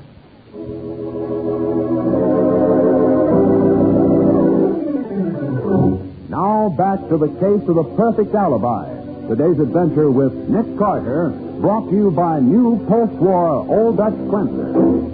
It is a short time later. The police are gone. Nick and Patsy are upstairs investigating Lasher's bedroom. Well, nothing here that gives us any clue. Do you really think he murdered Lasher? I do. Well, what about Pete Arnold? He swore he'd kill Lasher someday. Pete Arnold didn't do this job. Well, how can you be so sure about that? Look, Patsy, Lasher knew Arnold was dangerous. Would he have invited him in for a drink? No. No, I don't suppose so. Besides, men like Arnold don't use poison when they kill. Yes? It's me, Joe. Oh, come on in. Yes, Joey? I thought I'd see if there was anything I could do. Oh, yes, perhaps there is, Joey. Lasher was obviously a hot-tempered man. Was he always that way? Oh, no, sir. That was just on the surface. Underneath, he was a swell guy. Oh, that's so. Why, he built a new wing on the hospital, and it cost him $250,000. That's the Blystone wing. Why'd he use that name? Because he didn't want his own name on it. He didn't even want anybody to know he paid for it. Well, who was Blystone? Anyone special? Oh, yes. Mr. Blystone saved Mr. Lasher's life in the First World War, and he was nearly killed doing it. Oh. He used to come here every year to talk about the war and old times and stuff. And it was sort of an anniversary. You know where Blystone is now? Oh, he died 5 years ago. Must be Matty calling about the poison, Patsy. I'll get it. Okay, thanks. About this light. I'm coming. Oh, that dog stairways like that. Are you all right, Patsy? Oh, Nick. Nick, I tripped. Never mind. Are you all right? Are you hurt, boy? No, I don't think so. There was something stretched across the stairway. I thought it hit my ankle, and then I lost my balance. Gee, that's too bad. Sanders did that. Huh? I'm scared. He knew I expected a phone call and wanted me to break my neck, but he tripped you instead. But what was it that tripped me? This is an open stairway with a railing on both sides. You could have passed a wire or a cord across the steps, pulled it up as you came down, then pulled the cord free and got away. Oh, gosh, what a dirty trick. I'll say. Help me up, Nick. Okay. I'm all right. All right, let me help you to the studio, Patsy. Mm-hmm. Sit down there and rest for a bit. Thanks, Nick. Okay? Much better. All right, there you are. Take it easy now until you feel okay. I will. Oh, Nick, that Sergeant Madison probably wondering what on earth's wrong. Do I answer it? No, I'll get it. Nick Carter speaking. Look, why don't you answer the phone? I was getting all set to come out there and see if you were still alive. I'm sorry, Matty. Patsy tried to answer your first call, but she fell down the stairs. She fell. She didn't hurt herself. No, I don't think so. Nothing serious. Oh, good. Well, your hunch was right, Nick. The autopsy shows the liquor was poison.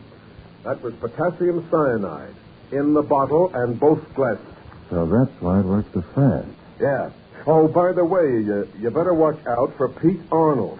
My boys never did see him leave the place. Thanks, Matty. I'll do that. What did the sergeant say, Nick?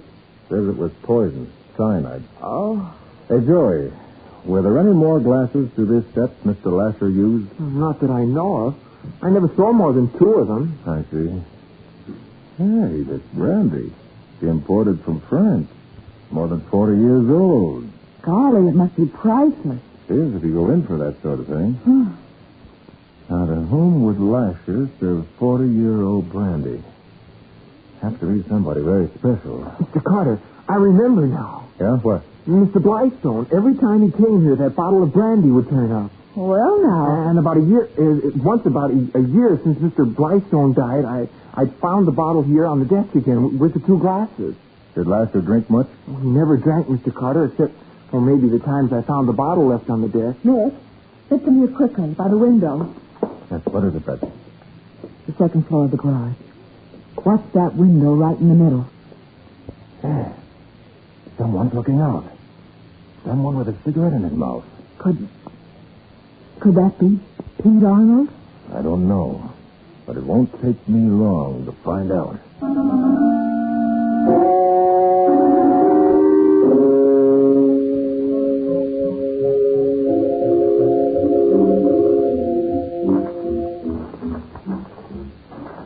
Watch it now, Patsy. You may... Get down. Look. You stay right here. Don't move. But what are you going to do? I'm going around the other side. He's out of the garage now and around the west corner. I saw the gun flash. Oh, Nick, please be careful. I'll be careful. Now, if I can just make it to the... Still shooting over the other way. Now, if I jump in fast... Stop that! No, why, you... That'll hold you. Nick, did you get him? I did. He'll be with us as soon as he wakes up. Oh.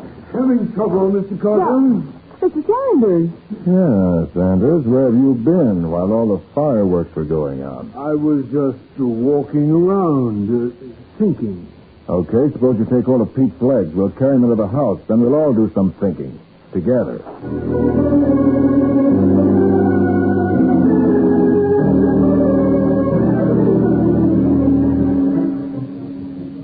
Okay, one handcuff around this wrist, the chain behind the steam pipe, and the second cuff on his other wrist. Which takes care of Pete Arnold for the time being. Carter, why did you bring Arnold upstairs? Why not just turn him over to the police? Because there are no police here at the moment, Sanders. Matty took his men away. Figure that whoever had been prowling around had gone by now. He's waking up, Nick. Where am I? All right, cut it, Pete. You're not fooling anyone.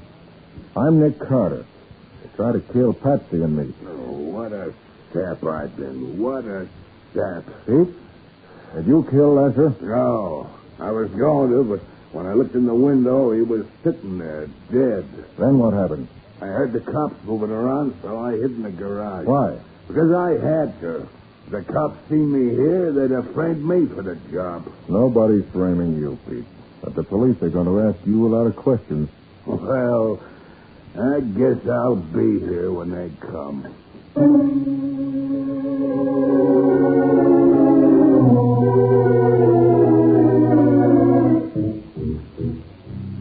Is this all you're going to do, Carter? Sit here in the study and wait?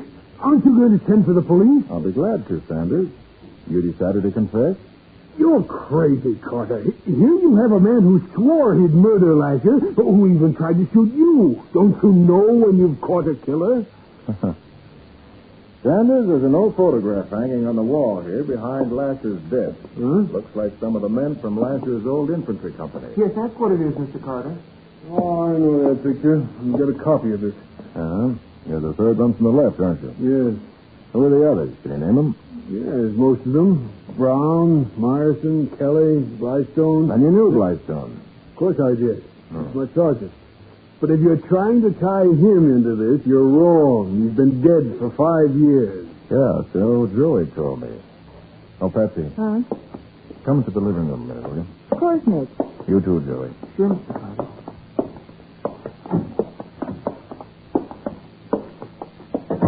Now listen, both of you. Mm-hmm. I'm going to accuse Sanders of murder again, point blank. And I'm going to show him how I can prove it. Gee, can you do that? I'm going to try. I get it. You want to make him so desperate he'll do something that will give himself away. That's it. Oh, but what about Pete Arnold? I told you, Patsy, nothing as far as Lasher's murder's concerned. But if Pete didn't do it, and Sanders was with us, who was with Lasher when he was killed? Somebody had to be. Patsy, when Lasher died, there was no one with him except possibly a ghost. But a ghost? Nick, are you trying to tell me this is a supernatural case? No, simply the work of a murderer who planned every move well in advance. Oh. Now, let's get back to the study while I tell Sanders how he murdered Lasher without even being present. Well, be careful, Nick. Sanders may have a gun. I shouldn't be surprised. That's where Joey comes in. Me? Oh, gosh, I'll do anything I can. Okay, Joey, take one of those heavy bookends off that table. Go out of the house and around to the back. You have 3 minutes to reach the windows looking into the study. But then what do I do? Joey, when the time comes for you to act, you'll know it without me telling you. Oh.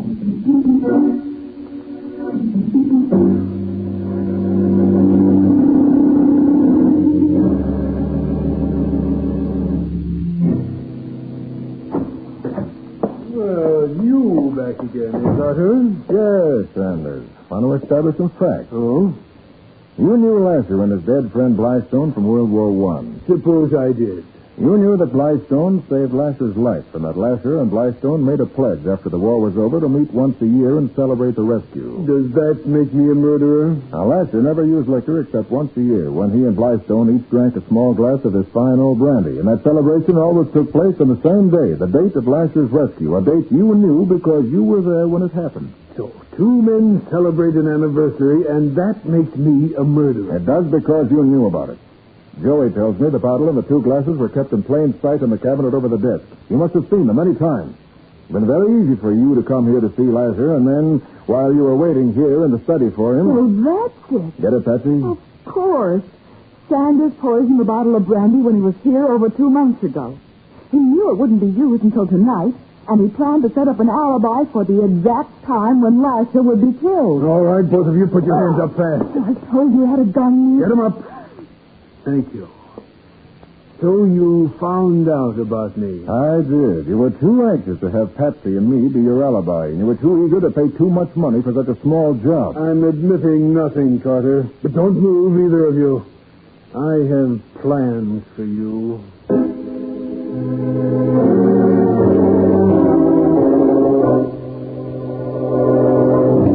Sanders backs away, his finger tightening against the trigger.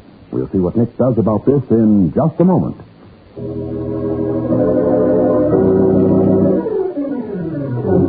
Now for the conclusion of the case of the perfect alibi. Today's adventure with Nick Carter, brought to you by new post-war Old Dutch cleanser. Sanders slowly levels his gun at Nick and Patsy as he says, Here's where you and Miss Bowen get it. I hope you're ready. Down, Patsy.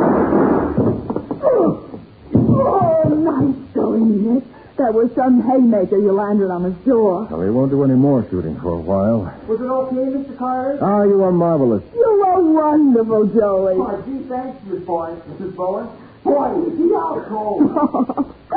Well, Nick, the plan seems to have worked. Yeah. When Joey smashed the window, Sanders reacted just as I hoped he would. And that gave you a chance to go for him. Yeah. Well, now you'll have two prisoners now. Pete Arnold and Sanders. Gosh, it's hard to believe. Sanders killed Lasher and wasn't even here when it happened. That's right. Then Blystone was the ghost who was with Lasher when he was killed. Right. Oh, gosh, Nick, that was a clever scheme. Yes, and safe, too. The brandy was never used for anything else. He simply set a murder trap and waited for the reunion to set it off. Right. Which is murder in the first degree, as you'll find out very shortly.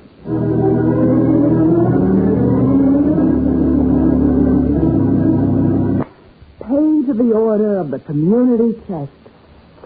Nick, this is the first time in a long time a murderer's money has helped a worthy cause. A murder?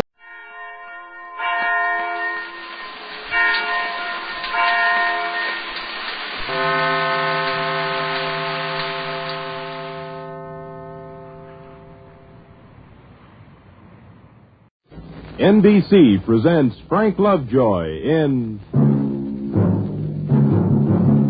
Night Beat.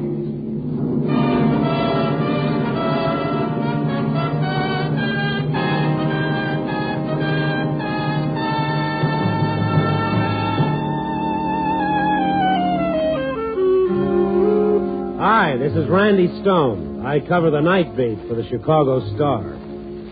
Some people think I live upside down, night where day ought to be. Funny, it's all a matter of perspective. Night, that's when the city comes to life, full of promise, tantalizing. Take North Clark Street, for instance, with its honky-tonks, dives that call themselves nightclubs, its shabby little joints, its entertainers who've slipped, its second-raters who never made the grade in the first place, all of them pushing and shoving to keep alive and get a few laughs. Some of them getting their kicks the hard way, no matter what they cost. Some of them not getting any kicks at all. In the daytime, it's a sad-looking street. At night, though, when it steps into the tinsel spotlight, it's alive, it's kicking, and it's full of people. And that's what draws me to it. I stood on the corner and I watched them. A little chorus girl hurrying across the street, eating a candy bar. Two dignified old Chinese walking one in back of the other. And a gang of college kids out to explore the big wicked city at night. And a street full of impatient drivers. The plain, dowdy-looking little old man fighting his way through the traffic carrying a small black case. Out of sheer habit, I cataloged him. The Salvation Army captain and mufti, or a veterinarian. And a wild driver playing tic-tac-toe with the morgue, careening around the corner. Pedestrians jumped out of his way, all but the old guy. He almost made the curb when the car grazed him and threw him up on the sidewalk. I ran up to him, helped him up, picked up his hat. Are you hurt? No, thank you. I wasn't here. It's all right. I'm quite all right. You look a little shaky. You sure you're all right? I'm perfectly all right. No, please.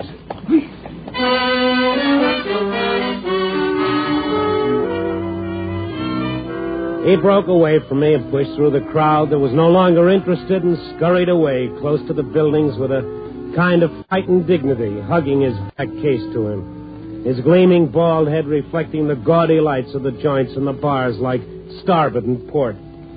Kind of a funny old duck. I started to turn away when I realized I was still holding his hat, and I called after him. Hey! He didn't hear me, so I took after him. He was half a block ahead and still hurrying. He turned into one of the joints. When I got closer, I saw it was called the Glamour Palace, and it guaranteed on the outside the hottest Dixieland in town. While inside, a piano player was making desultory passes at a keyboard. The drummer was moving back to the stand from the bar, scratching his back with a drumstick, while a long, lean soul with a trombone came out from behind some musty drapes, dragging one foot after another, openly yawning his boredom. If these guys played the hottest Dixieland in town, they needed a new press agent because the place was practically deserted. I looked around for old Baldy. Oh, don't you look lonesome all by yourself at the door? Even in the blue gloom, she looked tired. I'd met her type before. All over town, you see 'em. The gals that were beautiful once, but don't care too much anymore.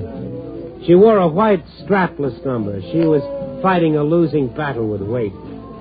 And her hair, in spite of a mass of small blonde curls piled over the part, showed at least 2 weeks behind on the bleach. Well, don't be shy. Come on in. We're friendly here, honey. I'll bet you are. I'm Stella. You can check your hat over there. Oh, this isn't my hat. Belongs to a fella just came in here. In here? Yeah, just a minute ago. Small guy, kind of old, in a black suit, bald-headed, glasses. Nobody's come in here for an hour, except you. Stick around. What are you drinking, honey? Easy on the lapels, honey. Suit needs a press, but I like my tailor to do it. How come we're not going to be friends? Well, that's not what I came for. Sure you didn't see him? Kind of a mousy-looking man? If you'd said rat now, that'd fit most anybody in the joint. I'm positive he came in here. All these traps look alike. He probably went in next door. And if you got any discrimination, you won't stay here either. Confidentially, the drinks are watered. It's obvious you don't own any stock in this place. If I did, brother, I'd dump it.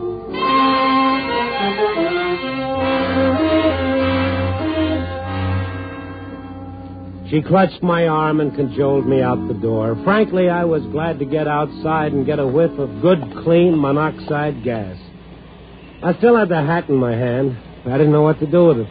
Randy! Huh? Good to see you, kid. Joe, what are you doing in this neighborhood? I'm working. I'll wait it. In here? No, next door. Why don't you come in? We got some good entertainment. Come on, I'll give you a good table. What are you drinking these days? Here, have a cigar. No, Joe, I can't. I'm just trying to return a hat. A what? Skip, it's not important. Boy, am I glad I ran into you. Have I got an item for you? We just had a baby. That's an item? After 15 years, it's a scoop. Okay, I'll make a note of it. Here's a pencil. No, I got one. I got him in my pocket. His name is Francis Xavier McGuire. He weighed 9 pounds, 14 ounces, 23 inches long, and the doctor said... Wait a minute. What's the matter, kid? Well, how do you like that? Oh, tell me. Maybe I will. My wallet. The dame lifted my wallet. So long, Joe.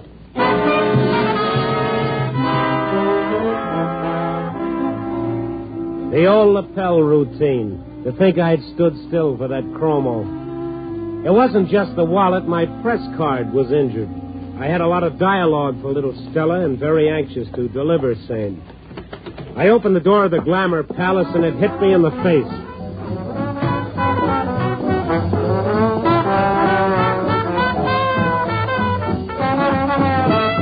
Sweet, hot jazz. I stood there with my mouth open and listened to that ill-assorted, lackadaisical combo make real music.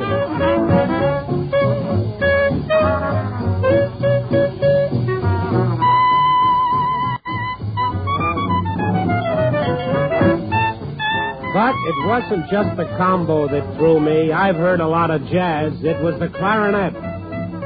Old Baldy, the guy I've been trying to return the hat to, the little man that wasn't supposed to be here, standing on that platform, blowing that licorice stick like he'd been born with it in his mouth.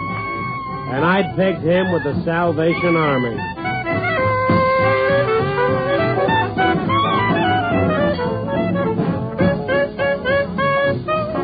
Oh, my, the way he played that thing, that was more than music. That was magic. Even Stella Girl was captured by it. She and the aging Atlas who tended bar were drinking it in like a couple of kids seeing their first hop-along. I walked over to them just as the number was ending.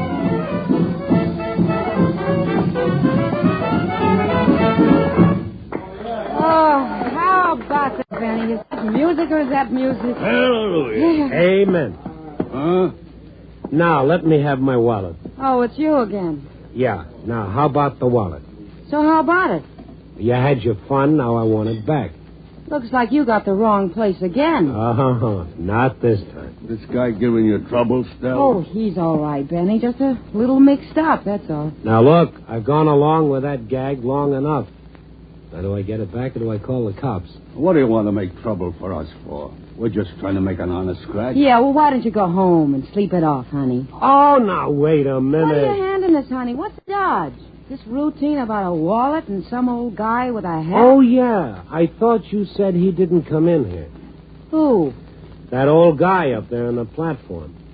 What old guy? The clarinet player, the one that... Well, where'd he go? You sure you're feeling okay, honey? Oh, this is getting real cute. Now you see it and now you don't. Oh, that's your trouble. Gee, you ought to see a doctor. I will. When I get out of this squirrel cage, I'll be right for one.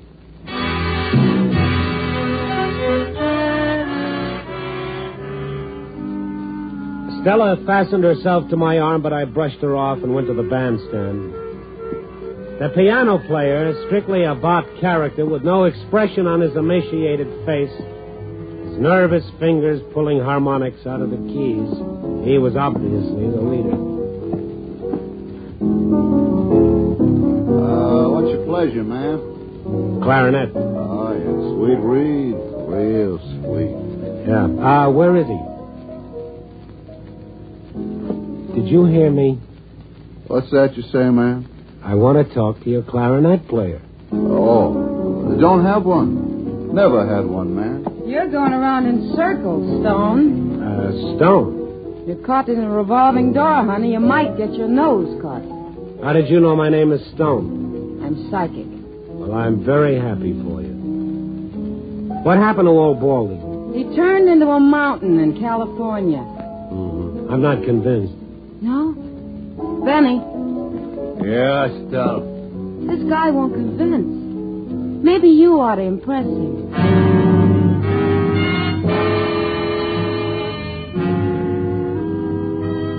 Benny turned his sawtooth grin in my direction, but it wasn't amusing. It was an exit cue, and I took it. I bowed goodnight to the lady and walked out the door. I didn't believe them. I didn't believe a word they'd said, but I was convinced.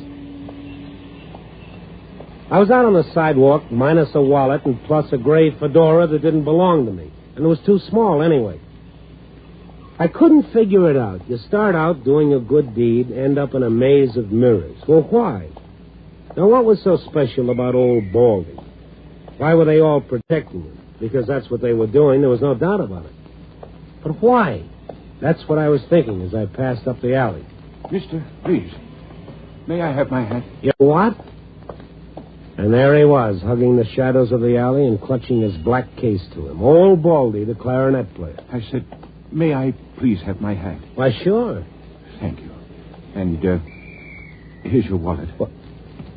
How did you get it? It's not important. Oh, I think it is. Please, I wouldn't want there to be any trouble or any publicity. Stella's such a wonderful girl. She shouldn't have taken such a risk for me, but then she's like that. Warm, generous. Always worrying about the other person. Stella? Oh, yes, a fine woman. I hope getting your wallet back will take care of your inconvenience. I'm sure you'll find everything satisfactory inside. Now, if you'll just be good enough to forget about the whole Wait a thing. minute. Now, what's the rush? Let's not hang out here in the alley. Let's go someplace and talk. Oh, no, I couldn't. Now, wait a minute. I want to ask you some questions. Questions? What about? Well, like about music. Clarinet. How long you been playing it? A long time. I have your word now, haven't I, that you won't make any trouble? None of this will be in the newspapers? How can I write about something I don't understand? Sorry. Oh, now, wait a minute.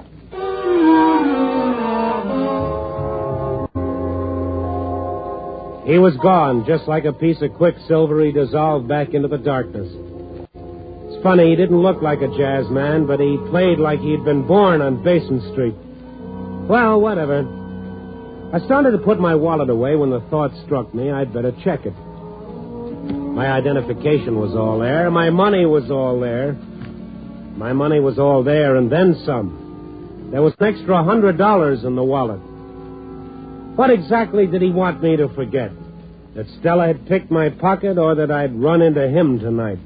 $100. A bribe, yeah. But to forget what?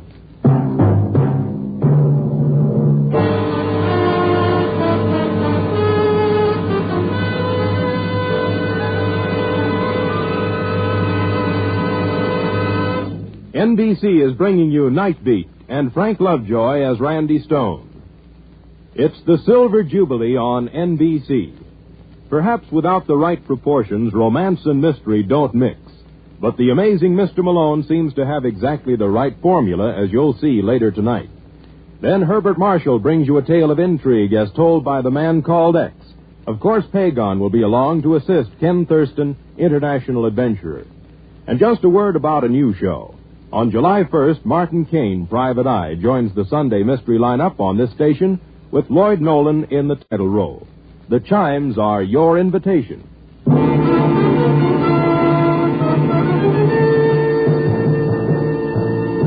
And now back to Night Beat and Randy Stone. My curiosity was whetted about a frightened, mousy little man who didn't look like a jazz man, didn't talk like a jazz man, and yet played the sweetest clarinet this side of Benny Goodman, and who would sacrifice $100 to drop in the press's pocket. Well, I figure where there's a bribe, there's a story. Wouldn't do me any good to go back to the Glamour Palace digging for it, not the way they felt about my company. So I dug around town looking for news for tomorrow's paper until 3 a.m., when I was able to catch up with the one man who might give me a lead.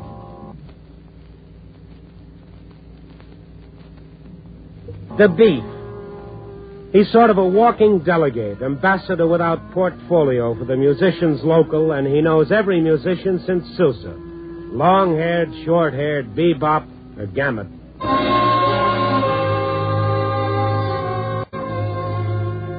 I found him where he stops in every night, year in and year out, in an all-night drugstore in the last booth. He calls it his office, and to all intents and purposes, it is. Payphone rings all night for the Beef. When I walked in, he was just finishing a call. Yeah. Sure, yeah. I'll straighten it out for you. Yeah. I fished in my pocket for a nickel to play the jukebox. I don't know how he knew it because he hadn't looked at me. Don't play that thing. It's Ken. Yeah. He dug around in his pockets for a piece of paper, brought out half a dozen scraps of envelopes that were covered with notations. I got it.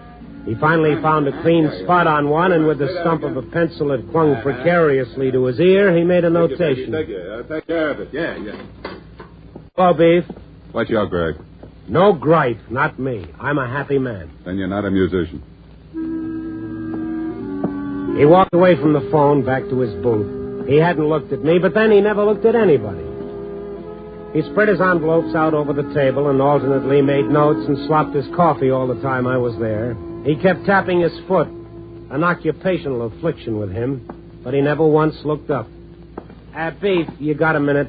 Something I'd like to find out. Yeah, sure, put it down. Thank you. What do you know about the clarinet man over at the Glamour Palace on Clark Street? Otto. Oh, that his name? Otto? The bald-headed gent? Otto Frigg. Uh-huh. Where's he from? Oh, no. You're not going to tell me you don't know where he gets his pants pressed and where he buys his reeds. I know that. He presses them himself, Natch. He's a musician, ain't he? And he buys his reeds at Lyon and Healy. Did you notice his instrument? Clarinet. Did you see the kind it is? Judging from the way he hangs onto that case, I'd say it was uranium. It's a buffet. I thought that was a lunch. I thought you newspaper guys were supposed to know everything. No, not quite. What's a buffet? Just the best gobstick in the world. Made in France, cost a wad of dough. Well, that's interesting. He plays in a cheap joint where he works for the minimum with a premium instrument. This answers all your questions? Oh, you're not even warned yet. How long has he been in Chicago, and what do you know about him? Transferred from St. Louis, worked around as a casual for a while. Been around 7, 8 months, I guess. Belongs to the union about 2 years. You mean the local? No, I mean the union. He joined the musicians' union 2 years ago? That's what I said. Oh, you got to be mistaken. You don't learn to play like that in just 2 years. Who said he learned to play in 2 years? I said he belongs to the union 2 years. Why? But he must have played someplace before. Don't you know where? Look, we ask a guy, can you play? We say, go ahead, get a job. We say, keep your nose clean, pay your dues. That's all. His personal business, where he comes from, this, that, who cares? That's the matter. Oh, wait a minute. If I wanted to see Otto Frigg again and I had an allergy about going back to the Glamour Palace, where would I look? You might try to jam. They got a red-hot session going tonight. It's only a couple of blocks from here. You can't miss it. It's on the corner of Madison. Uh-huh. Sooner or later, they'll all end up at the Big Big. That's all. Relax, baby. Okay. Thanks. Look, will they let me in? Just tell them the Beef sent you. Hello. What's the gripe?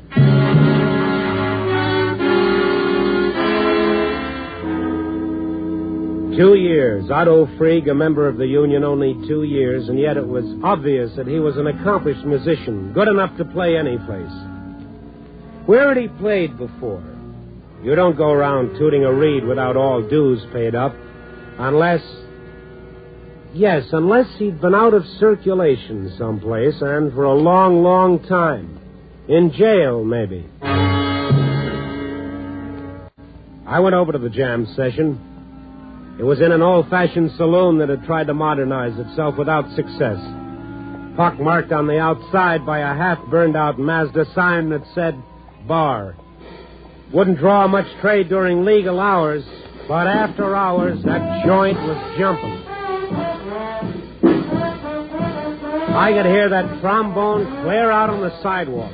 And as I opened the door, the sweet, clear notes of it wrapped around me.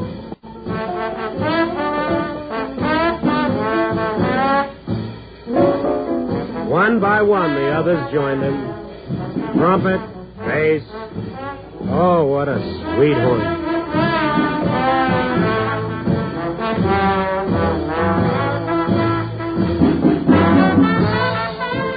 There was a guy in a 1951 version of a zoot suit by the door, evidently supposed to check on who came in.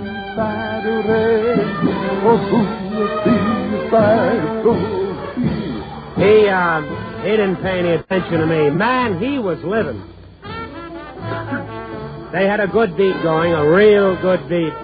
You could feel it in the walls and in the air and in your shoes. Every now and then, those boys hit a combination of notes that was great and exciting. A sort of satisfied sigh went around the room. They didn't want to applaud that audience. They didn't want to break the spell. So they beat their feet, shut their eyes, and shook their heads, silently playing along with them, like one man. And yet how different they were. On their faces, every racial strain, every shade of color, and their clothes from the cheapest to the best. I recognized one of the boys from the burlesque house and a couple of musicians in hand-tailored tuxedos from a lakeshore hotel. And on the floor, a boy, just a kid, sitting cross-legged with his accordion in his lap, fingering it with no sound or with his eyes shut. From the look on this kid's face, that music he heard in his head must have been great. Almost forgot what I came in for. I looked around for Otto Freed. He was just taking his place on the stand. And one by one, the other musicians stopped playing and let him carry it. I looked for Stella. There she was, sitting by herself in the corner. And I went over to her.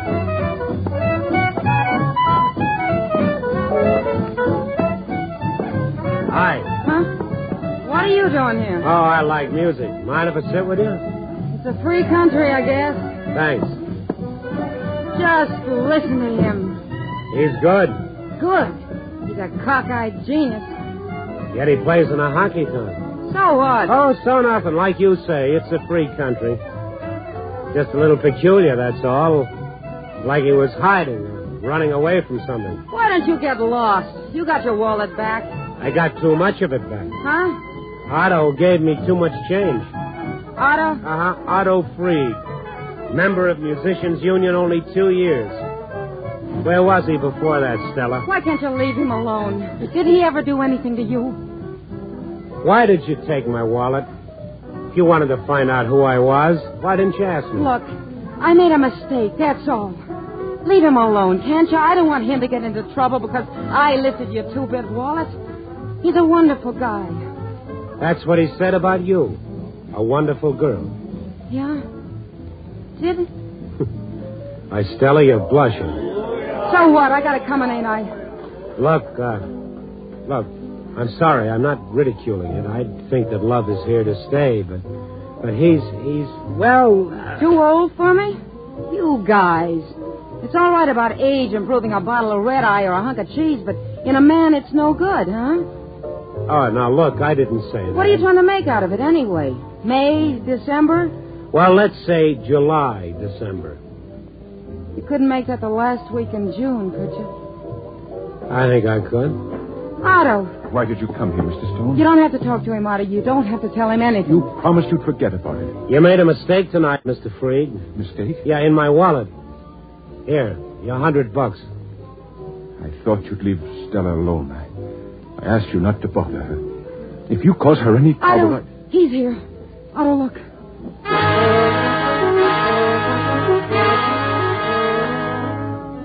She was looking beyond me toward the door, panic on her face. On Otto's face was the look of a trapped man. He clutched his clarinet to him as though to protect it from something. I followed their gaze. Over by the door, trying to prove to the lad in the zoot suit that he should be allowed to come in and not making much headway, was a big red-faced character who, if he wasn't a cop, was a cop's second cousin.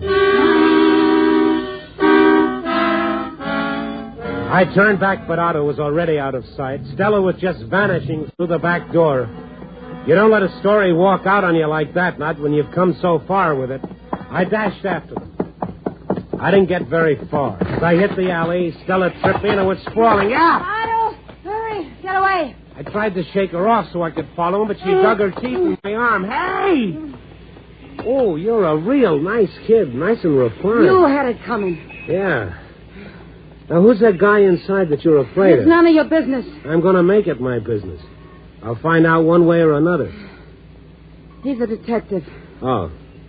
Well, what are they after him for? What's it to you? So he's on the lam. It's no skin off your nose. I'm a newspaper man. This won't sell papers. Please, Stone, please, leave us alone. What do you want to do, crucify us? He's the first guy I ever knew who didn't treat me like I was a blue note. What's the trouble with you guys? Dig till you grind out the dirt. Are you going to tell me, Stella, or do I call that Seamus inside? Go ahead, call him. He's not after me. Or maybe, but if he holds you here long enough, Otto will come back for you. This I know. Okay. You win.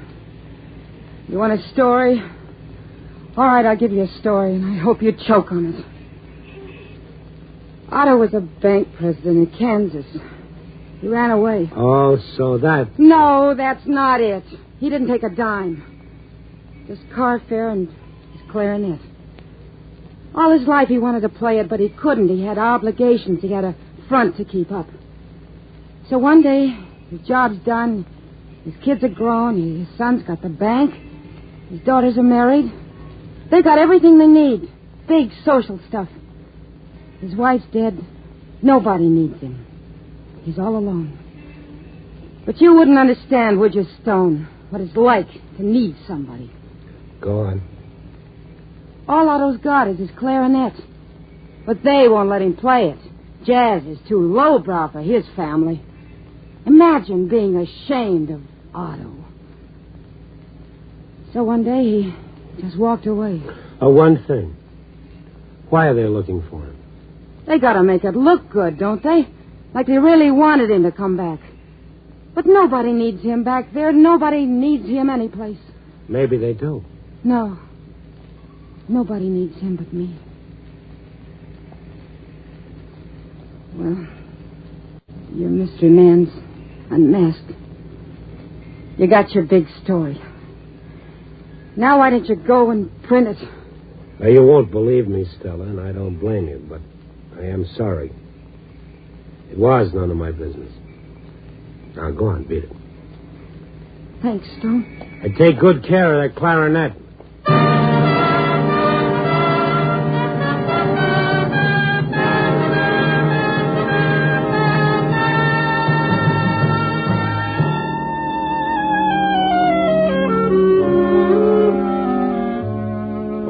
Stella and Otto. What a twosome. What a story.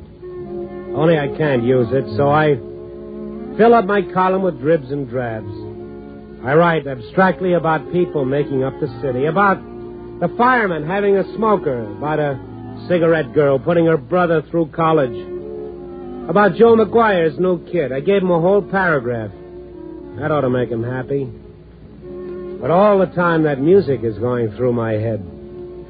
From now on, every time I hear a jazz combo, I'll think about Otto Freed playing that clarinet, coaxing sounds out of it that can't be put on paper. And having the fun he always missed with that tough little two-tone blonde listening with her heart. Yeah, people. Great institution. Copy, boy.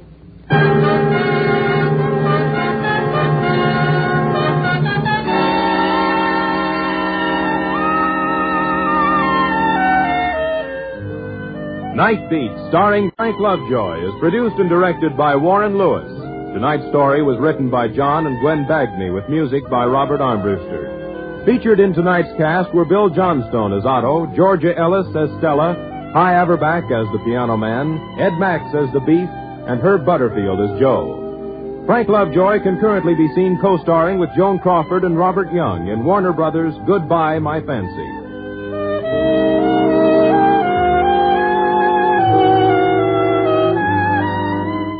Listen next week at this time and every week as Randy Stone searches through the city for the strange stories waiting for him in the darkness.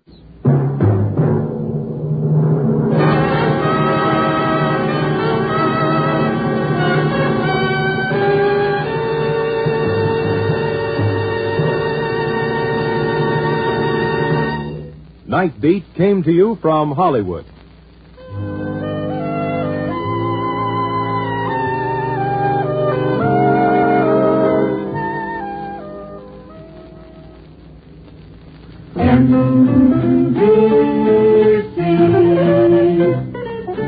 Enjoy the very best in radio. Be sure that you dial and write. Seems like the very best in radio. Morning, noon, and night is from this station. Morning, noon, and night, NBC. Hear the amazing Mr. Malone tonight on NBC.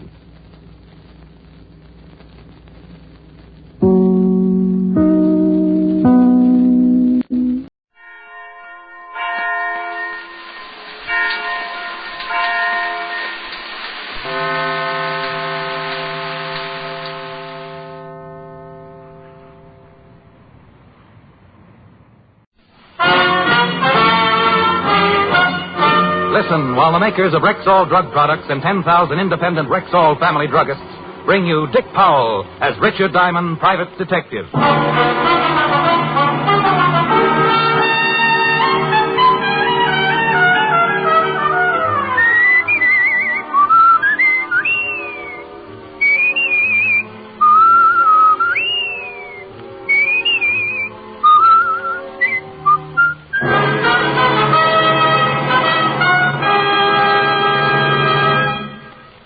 Good evening. This is your Rexall family druggist with especially important news for you. This week's issues of the Saturday Evening Post, Life, Look, Collier's, and the Farm Journal carry a 2-page advertisement on Rexall's famous 1-cent sale that starts October 19th. You'll find 150 guaranteed Rexall products, every one of them offered at 2 for the price of 1 plus a penny. And that's not all. There are 53 other specials too good to miss.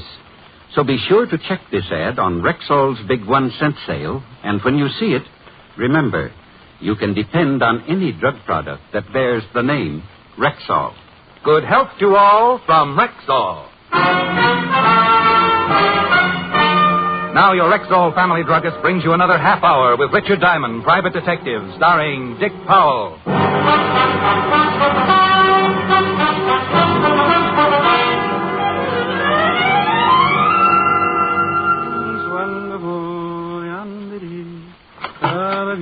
Diamond? That's fine. How do you do? I'm Roger Renard, real estate.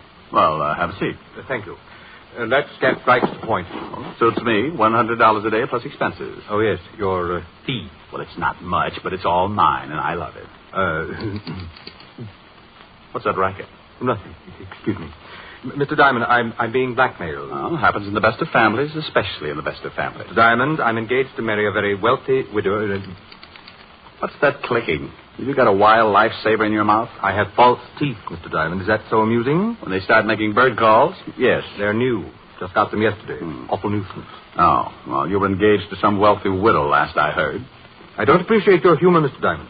I happen to be very much in love with my fiancée. Sorry? It so happens that I dabbled in a rather, shall we say, off-color business in my younger days. Shall we say what you mean? Perhaps it would be better, yes. 25 years ago, Mr. Diamond, I became rather discouraged working for a living, especially when I saw less gifted men enjoying the real fruits of life, having some education and a bit of charm. Excuse me again. You know, if you learned the Morse code on those things, it would be the life of the party. Briefly, I courted wealthy women, predominantly widows who sought romance, flattery, etc. Mm-hmm. I married several times without bothering to obtain divorces in between. Oh, well, wait until the Reno Chamber of Commerce hears about you. In due time, the police caught up with me. My accumulated crimes cost me 8 years in jail. But when I was released, decided to turn my talents toward more legal pursuits. Glory be, you're saved. Saved, indeed. Can you imagine what my fiancée would think if she learned of my past? She'd surely suspect my motives. And the irony is that I do love her deeply. Oh, I see. Well, who's the killjoy that shares your little secret? Now, that's the puzzle. Nobody in New York knows of my past. I haven't told a soul. But I received this letter in the morning mail. Here. See how smart you are. He gave me a square white envelope, the dozen for a quarter variety, and I slipped the letter out of it. It was typewritten and point by point looked like a pocket biography of a one-time Casanova. It ended up by ordering Renard to have a $100 bill ready that night when someone called Andy would be at his home to pick it up. I relaxed a little. The case began to look like the standard kind of blackmail as found in the detective's manual. I know you think $100 isn't much. Well, that all depends how often you have to pay it. I don't suppose you know who Andy is. I do not. Oh, well, that makes the next step pretty obvious, Renard. What's your address? Here's my card. I'll expect you at 9. Leave a candle in the window.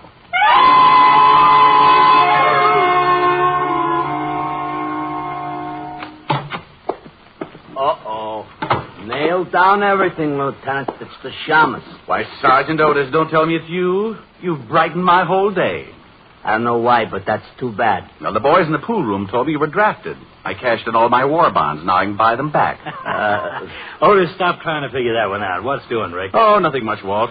How'd you like to come along with me tonight? Help me wrap up a screwy blackmail deal. Might learn something. It's a new angle. What's new about blackmail? Well, the whodunit part in this case. My client doesn't know who's blackmailing him, but some character named Andy is supposed to pick up the cabbage tonight. Want to come along or not? I'd like to, Mr. Diamond, if the invitation is still open. Well, that's very nice, Lieutenant Levinson. It's open to you for a nominal fee. Oh, I'm prepared to pay. Oh, hey, cut it out, Rick.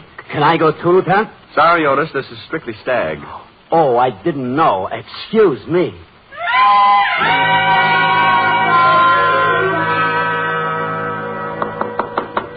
One moment. Oh, come in, Mr. Diamond. Who is this other gentleman? Roger Renard, meet Lieutenant Walt Levinson. The police. Mr. Diamond, I expressly told Take you. it easy, Mr. Renard. I'm here unofficially. What time is it, Walt? Nearly 9. Quiet. I just heard something. Oh, relax, Walt, relax. Mr. Renard is suffering from a set of mechanized molars. Oh. Store teeth, huh? Yes, it has become unbearably embarrassing. Oh, would you gentlemen care for a drink while we're waiting? I'll take a double, if anything. Oh, I don't think I'll have it. Go ahead, Walt. Get an unofficial snootful. Sit tight, Renard. I'll get it. I'll cover you, Rick, just in case. Package for Mr. Raynard. Come right in, Andy. What do you mean, Andy? My name's Sheldon. Are you Raynard? I'm Renard. Oh, sign here. I'll sign it, Renard. It looks like straight goods. We're getting anxious. All right, then. Here. Here's your package. Keep this side up. Okay, Sheldon. Sorry for the trouble. Here, catch. Hey, thanks. Thanks a million. False alarm. Hey, that's a screwy-looking package. Look at those holes all over the top. Can't imagine who would be sending me anything. Why don't you open it as long as we're killing time? Yes, good. Well, heavy cardboard. There. Rick, look. It's alive. It's a pigeon. Oh. All right, you. Talk. What are you yelling at that bird for? Well, I thought he might be a stool pigeon. Fantastic. Absolutely fantastic. Gentlemen, look at this nameplate on the bird's leg. Here, underneath the capsule. Says Andy. That must be the bird's name. Let me see that box it came in. Yeah, there's a note. Listen to this. Mr. Renard, by now you have met Andy, my pigeon. You will please roll the $100 bill very tightly and place it in the capsule attached to Andy's leg. Then simply release him outdoors. Please check your watch, Mr. Renard. If Andy isn't safely home by 9:30, your secret will be turned over to the papers in the morning. You will hear from me again next week. No signature. How do you like that? You get it, Rick? Andy's a homing pigeon. Oh, don't explain it, Walt. Just pick out a nice, hard wall for me to knock my conceited head against. Mr. Diamond, it's almost 9:15. What shall I do? Well, here's my overpaid opinion, Renard. If you don't pay off, you know what'll happen. If you do pay off, we'll just keep working on the case and hope for the best. Rick, do you think we could... Walt, don't say it. The chances of following a pigeon between New York skyscrapers, especially at night, is strictly for radar, something we don't happen to have handy. Well, what's it going to be, Renard? I'll pay the money, of course. There's no other way. But this will bleed me dry week in, week out. Looks that way. That will be the end, then. I can't raise that much cash each week. Well, here's the money, Mr. Diamond. Will you gentlemen take care of the details?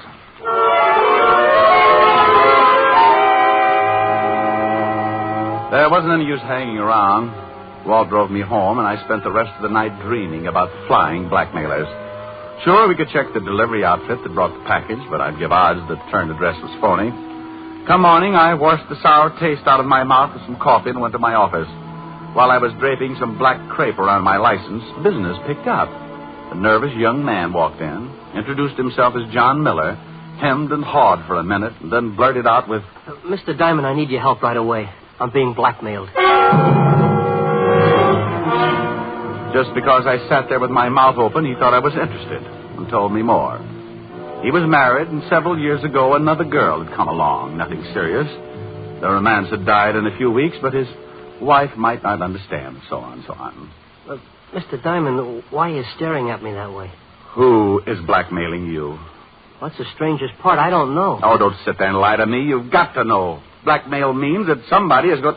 Oh, never mind. Oh, there's one thing, though. Tonight at 9 o'clock, someone named Andy will be... Andy? Oh, no. No, no, no!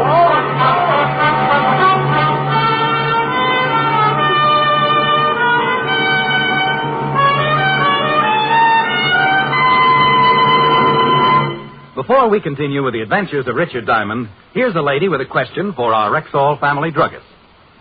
I want to know more of 1 cent sale. Well, ma'am, the ad appears in this week's Life, Look, Collier's, the Saturday Evening Post, and the Farm Journal. 2 big pages crammed with 150 guaranteed Rexall products. Every one of them offered to you during Rexall's famous 1 cent sale at 2 for the price of 1, plus a penny. Golly, what an opportunity to save. And that's not all. The ad also lists 53 other specials that can help you cut your cost of living to a minimum. Now, in front of every item, there's a little square so you can check what you need in advance. Well, I can use the ad as a shopping list. That's exactly what we intend it to be. It's your big chance to stock up for months in advance. Because on October 19th, the starting date of Rexall's 1 cent sale, you double your buying power simply by adding a penny. Where did you say the ad appears? In this week's Collier's, Look, Life, Saturday Evening Post, and Farm Journal. Look for it. And remember, you can depend on any drug product that bears the name Rexall. And now back to tonight's adventure with Richard Diamond, Private Detective, starring Dick Powell.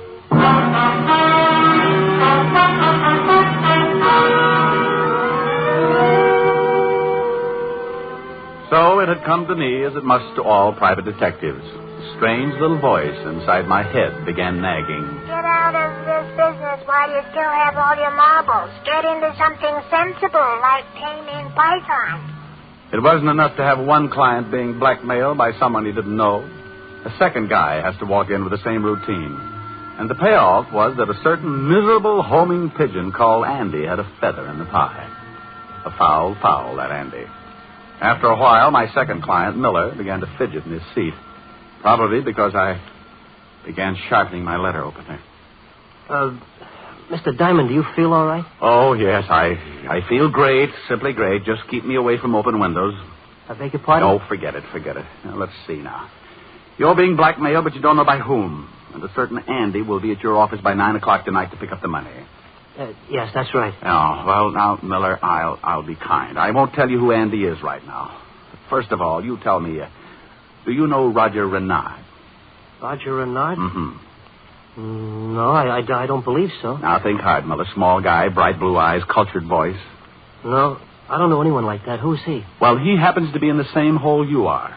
Andy paid him a visit last night. Really? Yeah. This is bargain basement day in blackmail. Oh, what do you know? Well, let me think. Renard. Now, look, I got a better idea. You just sit tight and leaf through my collection of unpaid bills. It'll keep your mind off your own worries. Oh, there's got to be an answer to this.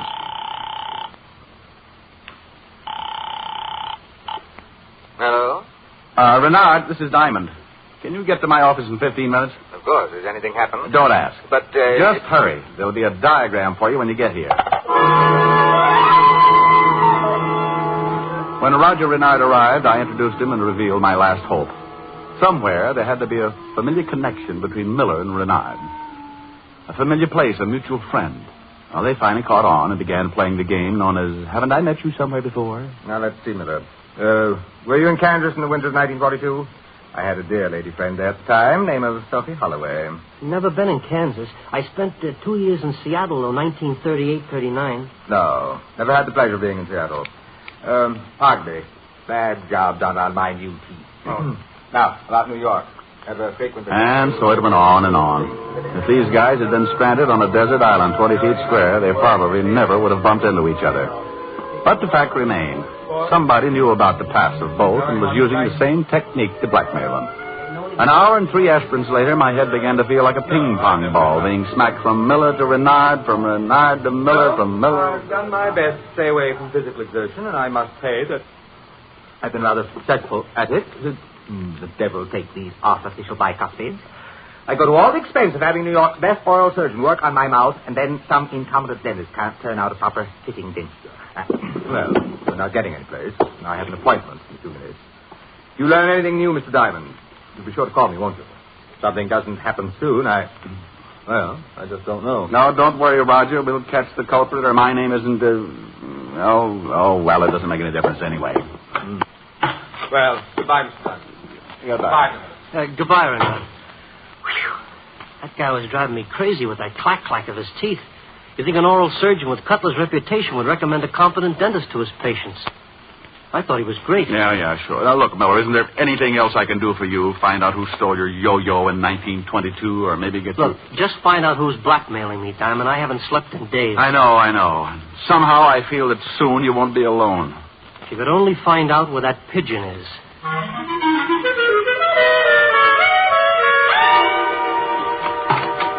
Hello, Pigeon.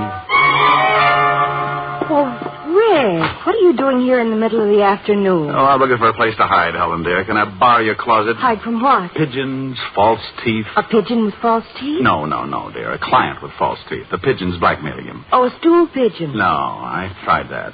This pigeon flies. He has a plane? Honey, this is a real pigeon with wings yet. You know, like this.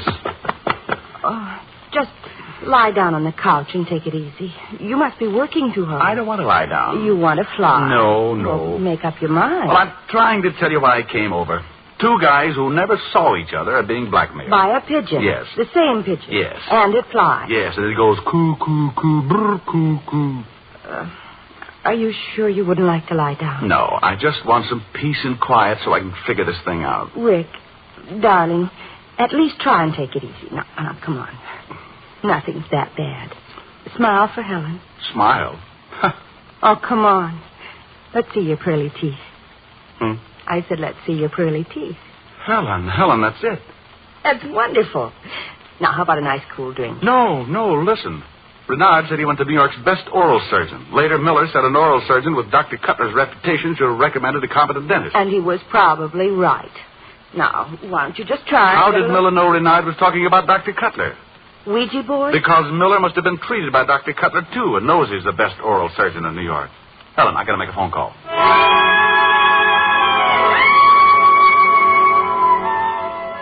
I grabbed the phone book, looked up the office of Dr. Cutler, oral surgeon, then called Walt. 20 minutes later, I met the good lieutenant on the 10th floor of an office building on Madison Avenue. Walt assigned Otis to guard duty outside of Dr. Cutler's office. His orders were to trip any guy in a white smock that seemed in a hurry to take the day off. Walt and I agreed to underplay our police affiliations just in case we were wrong. Then we went in. We slowed up when a white mountain of a woman stood up from her desk and announced she was Miss Barrows, Dr. Cutler's nurse. Could have fooled me. From the size of her, Notre Dame could have used her last week. What seems to be the trouble, gentlemen? Well, it's somewhat important, Miss Barrow. We'd like to see Dr. Cutler as soon as possible. My name's Diamond. I see. In just a moment. Yes, Miss Barrow? Doctor, there's a Mr. Diamond and his friend here to see you. They say it's urgent. Thank you. I'll be right out. Won't you sit down? No, thanks. We'll stand. Good afternoon, gentlemen. Hello, Doctor. How do you do? What seems to be the trouble? May we go into your office, Doctor? Oh, yes, of course. Go right in. Miss Barrow, are those X-rays ready on that impacted molar? I'll have a look, Doctor. Thank you. Now, gentlemen. The doctor was an old, red-faced gentleman with puzzled blue eyes. As tactfully as I could, I told him about Renard and Miller and the fact that they were in trouble. He remembered them. Oh, yes, Mr. Diamond. I removed Mr. Renard's teeth last month. As for Mr. Miller, he was in just last week. The rest of it is pretty blunt, Dr. Cutler. Both of these men are being blackmailed by the same party. And it just so happens, Doctor, that you are the only acquaintance they have in common. What? Now, look here, Now, don't get excited, Doc. Rick isn't accusing you. We just have to check these things. I realize that. I think my position and past record in dental surgery are proof enough. If you care to see a statement of income from my practice, plus stock dividends, you'll see how foolish. Yeah, Doc, you're right. Rick, it just doesn't figure, not for a lousy couple of $100. I know, Walt. It sure looks that way. But if this isn't the end of the line, we'll be on this sleigh ride forever. Dr. Cutler, is there anyone else in your office who gets to know the patients well? Just myself and Miss Barrow. She's the nurse just outside. I could call her in. No. In a minute, Doctor. Does she just answer the door and take temperatures or what? Oh, no, of course not. Miss Barrow is a registered nurse and a trained anesthetist. You mean she gives your patients Novocaine? Is that it, Doc? Novocaine, yes, in some cases. For specific cases, we must use a more general anesthetic like sodium pentothal or gas, or sometimes... Doctor, isn't sodium pentothal sometimes called the truth serum? Yes, in narco synthesis. It's sometimes used in psychiatric treatment. Some patients will answer any question truthfully under the influence of sodium pentothal. See, it weakens the conscious will and... The x-rays are ready, Doctor. That's Miss Barrow now. No, Doctor. Stall her. Just ask her to wait outside. I don't understand, but... Anyway. One moment, Miss Barrow. What are you going to do, Rick? Doctor, I want you to pretend that I'm an emergency case. Must be treated at once. Can you? Oh, of course, but... Now, can you have your nurse give me something harmless instead of pentothal? Well, yes. Distilled water could be substituted. Well, we're in business. Walt, you make like the old friend who came along for laughs. Uh-huh. Now, Doctor, call Miss Barrow in and turn her loose on me.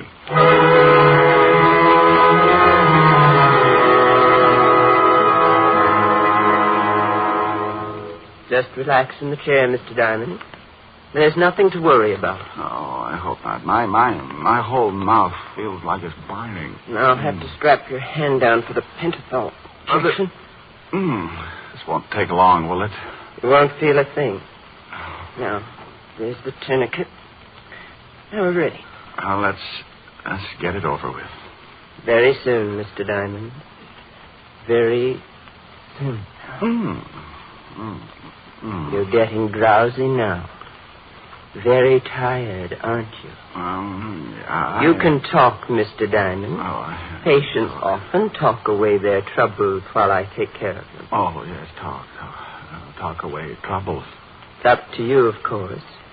But if you want to get anything off your conscience, why, just go ahead. Everybody has something that's bothering them. Something they're ashamed of. Ashamed? Oh. You can tell me. Ashamed of? Ashamed. Yes, go on. I used to steal money from a friend of mine. Was a wonderful guy. Big, fat, but dumb from the word go. I'd steal him blind. His watch, his cash.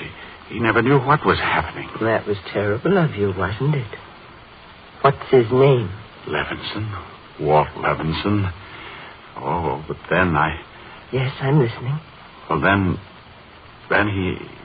he became a policeman, a lieutenant. One night he caught me stealing. I had to kill him. He was going to arrest me. And you escaped? Yes, escaped. But his ghost haunts me. In fact, Lieutenant Walt Levinson is sitting in the next room, badge and all. Okay, Miss Barrow, we've all heard enough. Andy's going to miss you. Come on, Walt. What? Why, you... All right, lady, hold it. Watch out, Walt. Walt ducked just in time to miss being scalded by the boiling pan of surgical instruments. But it gave her enough time to run out of the office. I had just freed myself, and I heard a scream from the hall. Walt and I rushed out there and found Otis helping Miss Barrow to her feet. Gee, miss, I'm sorry I tripped you, but you was wearing a white smock and I got mixed up. I'm sorry, honest I am. Shut up, Otis. What? Oh, Otis, I don't know what to say. You doing this? Otis, you... Oh, Otis, you are without a doubt.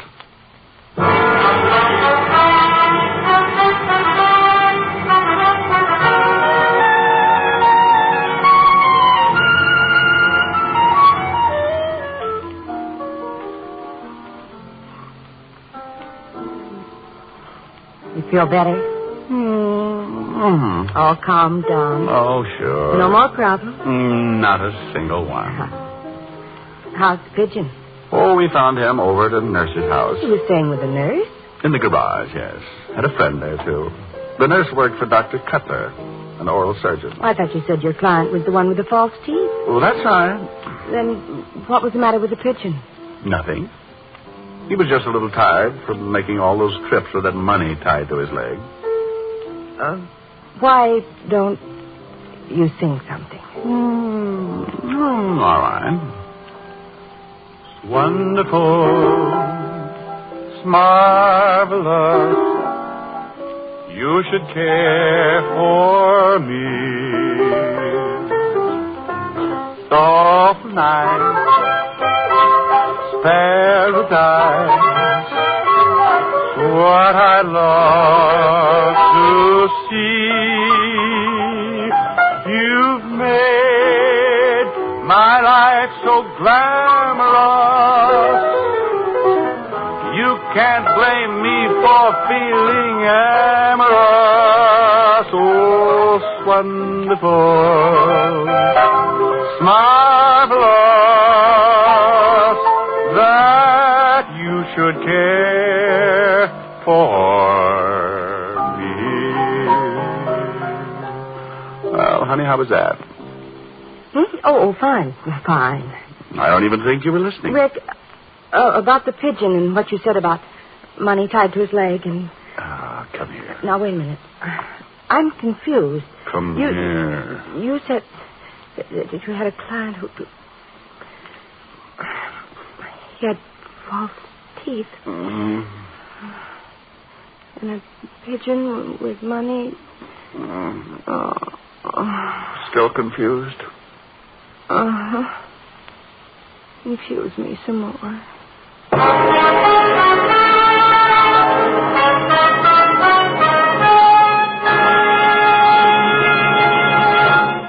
Again, here's your Rexall family druggist.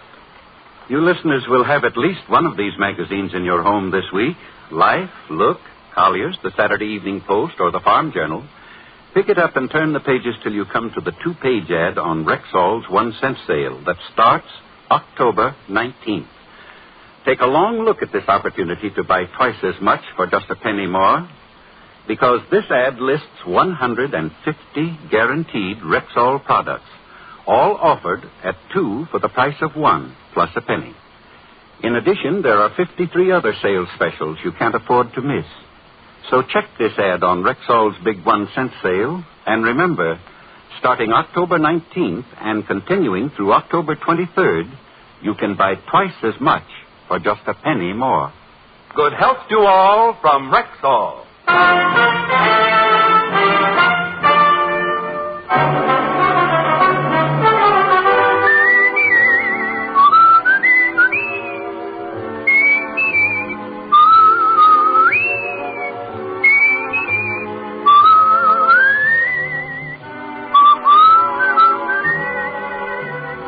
Richard Diamond, Private Detective, stars Dick Powell in the title role and was written by Joe Morheim and Hal Bloom and edited by Blake Edwards with music by Frank Worth. Dick Powell's soon-to-be-released picture is the Metro-Goldwyn-Mayer production, Right Cross, in which he co-stars with June Allison and Ricardo Montalban. Featured in tonight's cast were Ted Osborne, Wilms Herbert, Arthur Q. Bryan, Bob Sweeney, D.J. Thompson, and Virginia Gregg. Richard Diamond, Private Detective, is produced and directed in Hollywood by Jaime Del Valle.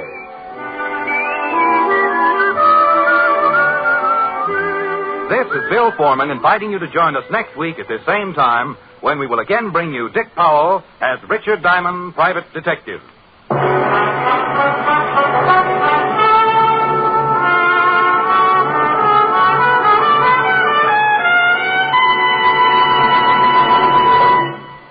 Check the double-page ad in this week's Life, Look, Collier's, Saturday Evening Post, and Farm Journal on Rexall's 1-cent sale that starts October 19th.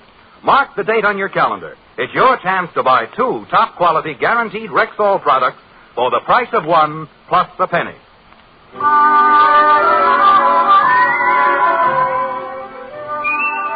Hear a thrilling police drama on Dragnet tomorrow night on NBC.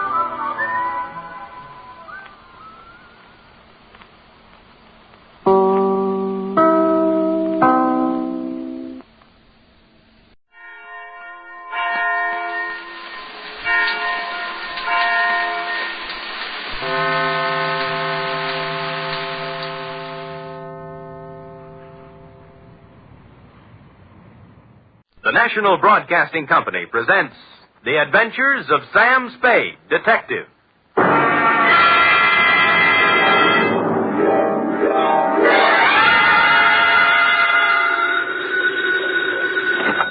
Sam Spade Detective Agency? Me, sweetheart. Oh. Well, that's a warm reception if I ever heard one. I'm here at my post, Sam, ready to do my duty. All right, let's have it. Have what? What have I done? Well... Come on. Sam, who was that lady I seen you with? What lady? What lady? Sam, for your information, there was a 5-column picture on page 1 of the Chronicle showing you with your arms around... The redhead? Yes. Ah.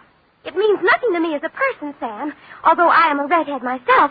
But I feel there are certain standards of publicity and agency of our stature. Angel, if you'd bothered to read the caption under the picture, you would have learned that my arms were around this other redhead to keep her from braining me with a paperweight she picked off Dundee's desk. Oh. Yes.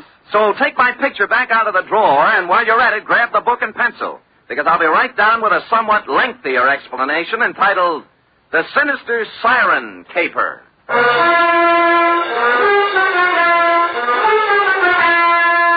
Transcribed for NBC, William Spear, radio's outstanding producer-director of mystery and crime drama, brings you the greatest private detective of them all in The Adventures of Sam Spade.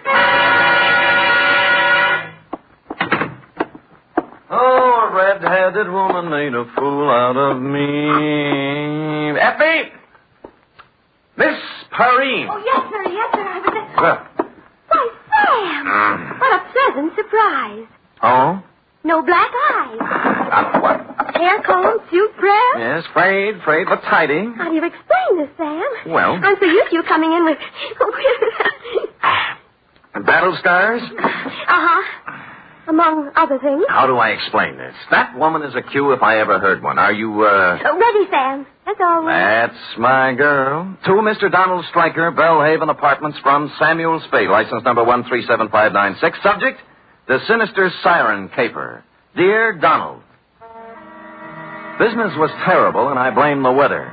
Sitting in my office with my feet on the radiator and the paper on my lap, looking out on the 48th consecutive day of rain, I was seriously contemplating moving my place of business to a warmer clime, where people could get out in the sunshine and into trouble. The only item of possible interest in the paper was the story of the escape of one Artie the actor, a convicted bank robber who apparently didn't much care whether or not it was raining when he busted out of the city jail.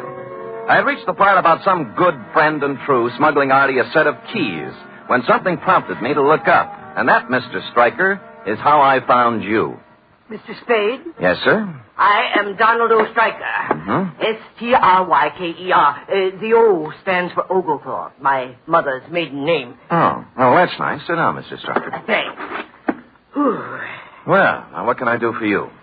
Mr. Spade, the Strykers, as you may or may not know, are an ancient and honorable family dating back to pre-Elizabeth England, with the possible exception of one southern number who is said to have once nodded by mistake to Jesse James. Mm-hmm. No Stryker has run afoul of the law. Well, good for you. One and all, we have kept our skirts clean, one and all.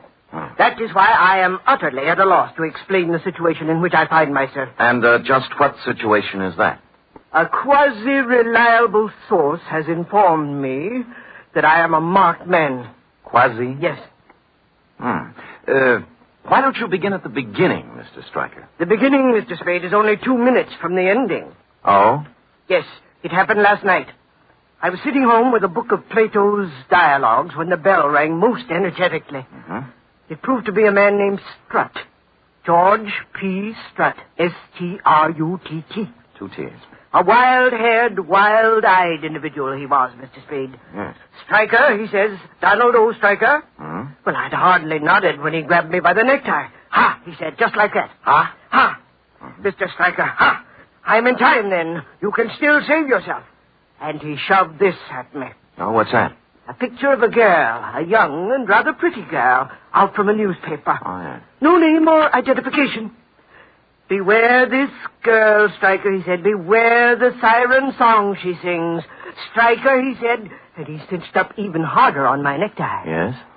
Stryker, you are number 6. I am 5, and 4 are doomed before us. Beware, Stryker, beware this girl, this sinister red-haired harpy, this handmaiden of the dark angel. Well, that's quite a speech. A curtain speech, Mr. Spade. For with that, he let go my necktie and ran off down the hall. Somehow after that, Plato didn't seem quite the same. Yes, I see what you mean. Do you know this girl? Never saw her before in my life. Or Strutt either? No. Mm-hmm. Mr. Stryker, I don't want to talk myself out of a job, but you don't need a private detective. Now, this is probably some harmless chap who walked out of one of the local sanitariums and took the ringing doorbell. But that's just it. He isn't, Mr. Spade. Huh? I did some telephoning this morning. Yes? He has a quasi-successful cigar stand downtown and an apartment on Leavenworth Street. His name is right next to mine in the telephone book. I must get to the bottom of this, Mr. Spade. Here's $50. Well, Mr. Stryker. Are you completely skeptical? No, just quasi.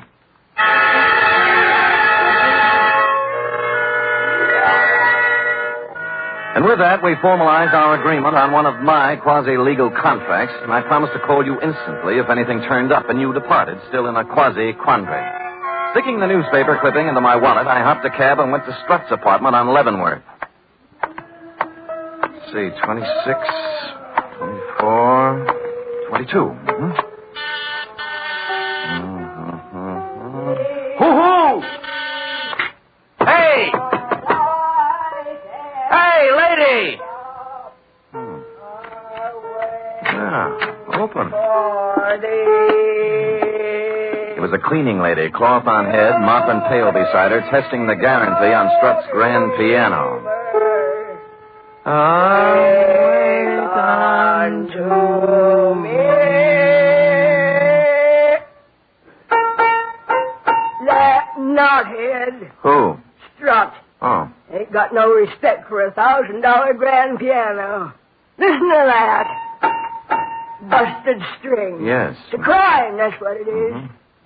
What do you want, Jack? I take it Mr. Strutt isn't in. Nope. Who are you? Sam Spade, private detective. Detective? Yeah. Seems Strutt thinks someone is going to kill him. Oh, no. When did he dream that one up? You got me. You know him very well? I've come here twice a week for 15 years. You want to talk, Sam, you'll have to follow me around. Okay. Gotta get a wiggle on. Come on now. I'll get a wiggle on. You think he was dreaming it up, huh? Now, let me tell you about George Strutt. Yes. Let me put that bucket down. Out, please. Oh, there. sorry. He is 68 years old, to my knowledge, and in them 68 years, one important thing has happened to him. He was born. Oh. George just reads too many cheap books, that's all. Well, no girlfriends? No. Well, now, wait a minute. Let me see. There was a woman about 8 years ago in the bird watching club he belongs to, but that laid an egg. Bird watching. Any enemies? How could a man like George have enemies? Nobody notices him. He matches the rug. Now, look. He goes to lodge meeting twice a month, to church every Sunday. He doesn't smoke, drink, gamble, spit on the floor, or chase women. Got no other bad habits. No car, no house, no money, no prospects. Yeah. Look out, I gotta get into that closet. Oh, yes, sir. So why would anyone want to kill George Strutt? He's been dead on his feet for 20 years. Why, when I see George, I'll give him a piece of my... George! I turned in time to see him lean out stiffly, pause like a falling tree, and then topple to the floor. Followed closely by the cleaning lady, who must have agreed before she fainted that George didn't match the rug anymore. While this struck a false note in my mind, it explained the false note in the piano. The missing string was wound around his neck.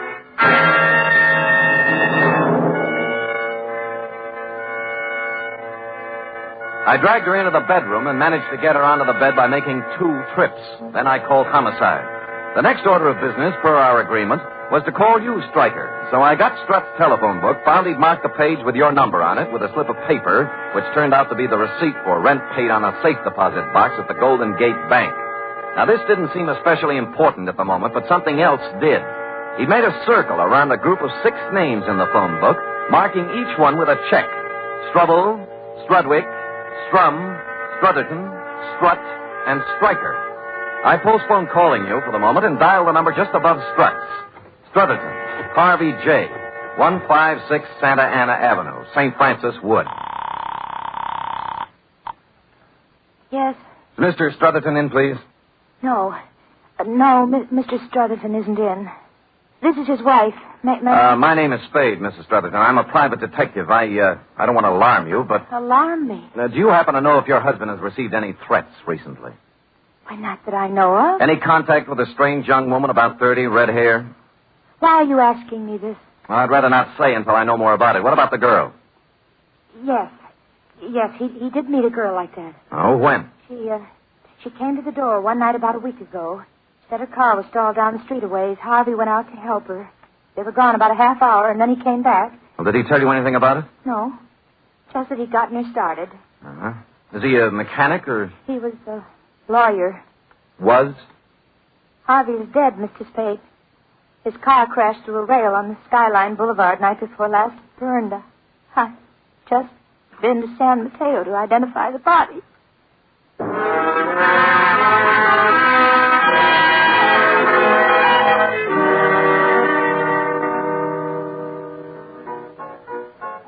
Strum Joseph P., 828 Howard Street. Yeah, that's Joe. There's your beer. Thanks. You know Joe pretty well? I might not. Why?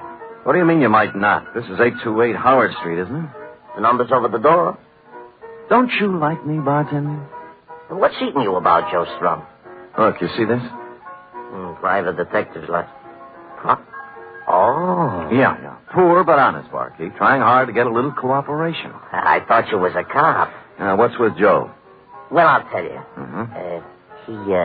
He uses the phone here. He makes a little book now and then in the back room. Nothing wrong, you understand, but still and all, there's nothing a guy likes to blat around about the strangers, you know. Yeah. Any idea where he is now? Well, that's a pretty hard thing to say where Joe is at any given time. Oh. Even when Joe's acting normal, which at present he isn't. Oh, why not? Well, like all bookies, Joe does not have a heart. But if he had one, I would not hesitate to say Joe was in love. With a red-headed dame about 30. How did you know? Here, look at the picture. Let me get my glasses. Oh. Glasses. Yeah. There they are. This is the dish. You know her name? No. Joe has made no formal announcement as yet, but the word has gone around he is giving 8 to 5 he will marry her, which for Joe is a sure thing. Last Friday it was when I seen him last. They sat up to the bar here, and the two of them talking at some length about things I have never heard Joe discuss before. Like what? Well, as I said, bookies are different from people, so it should have not surprised me that Joe and his wren were not discussing rose-covered cottages, as do most boys and girls when they reach the loony stage. Yes. From what I could gather as I passed by now and again, serving the other customers, Joe and his girl were discussing a cozy little rose-covered safe deposit box. Mm-hmm. And you haven't seen either of them since last Friday, huh? No, I have. Be right with you. Yeah. Cloverleaf buffet, Charlie talking. Huh? Mm-hmm. Yeah. What? You don't say. When?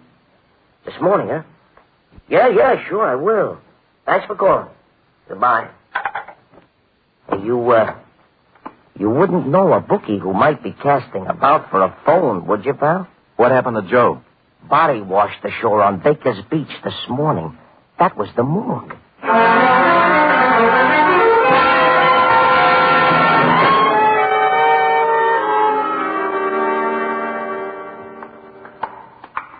I know what you mean, Sam.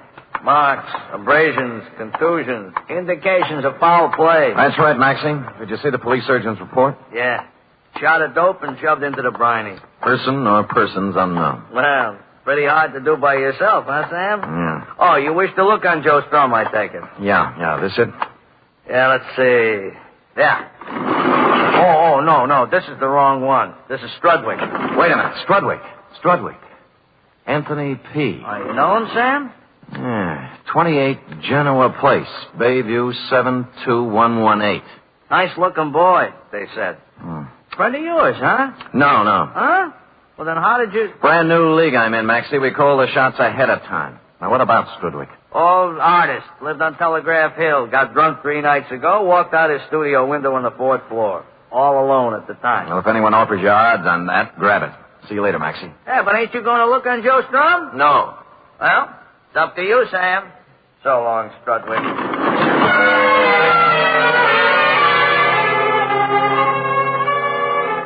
Top man on the totem pole was James A. Struble, a barber who lived on 18th Avenue. I called, no one answered. So I made what by now had become the obvious deduction. I went to headquarters and checked the homicide reports, likewise the accident files and the traffic detail. Surprise! No James A. Struble.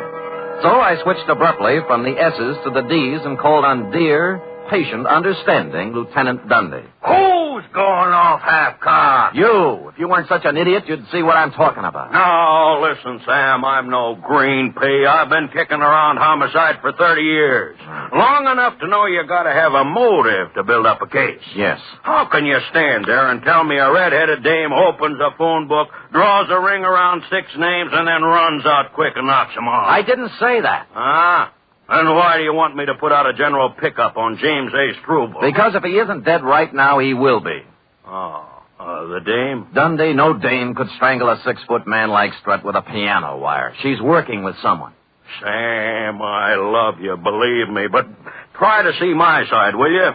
So I put out a general on Struble, and we pick him up, and he screams. And the chief hauls me in to ask why. And I tell him we put the pinch on Struble because his name is ticked off in somebody's phone book. Why... Hey, who are you? Lieutenant. I want to see the lieutenant. Hey, is he drunk? Well, ask him. Oh, yeah. What's your name? Struble. James A. Struble. I want to report a murder. Well, who? Me.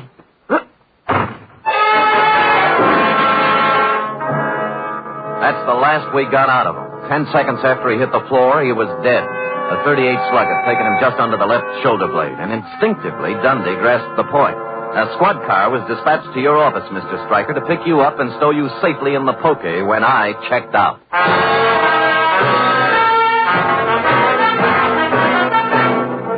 You are listening to the weekly adventure of radio's most famous detective, Sam Spade.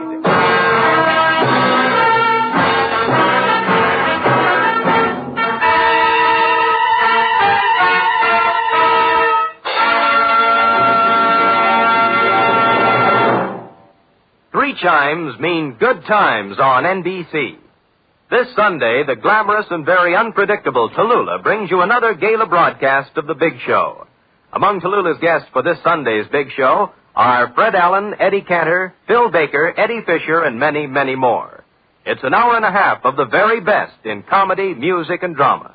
Every Sunday, it's The Big Show on NBC. For drama this Sunday, Theater Guild on the Air presents the heartwarming play Jeannie, starring Barry Sullivan and Margaret Phillips. And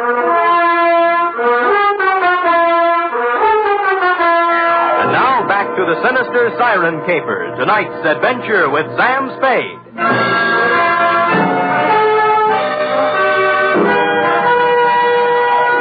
The next move looked like a tedious one. To take the clipped-out picture of the redhead and try to identify her by matching it up in the files of one of the town's 4 newspapers. I'd gone a half a block when someone saved me the trouble. It was the bartender. Sam, I got news for you. Where can we talk? How about the Blue Fox? Okay, I'll meet you there in 5 minutes. Wait a minute. Why can't we talk here?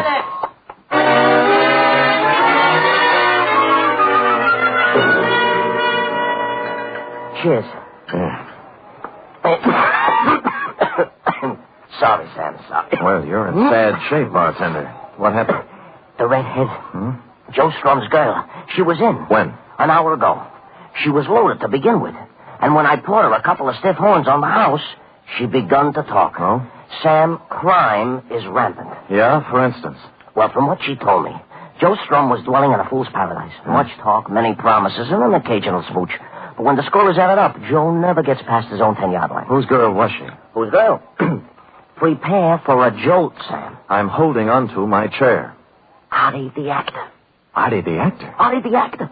The picture you showed me was taken at his trial. Oh. She was sitting right behind his lawyer. Wait a minute. The safe deposit box. Yeah? How much is Artie supposed to have stashed away? She told me. A solid $500,000. Now, numerous insurance officials and a hatful of private dicks are openly curious as to what happened to the dough. Yeah. And the ranks of the curious have just been joined by Artie himself since he busted out of the jug. No dough? The cupboard is bare. Why'd he take the box out in Joe's name? She says Artie's a whimsical type guy. You know what he does?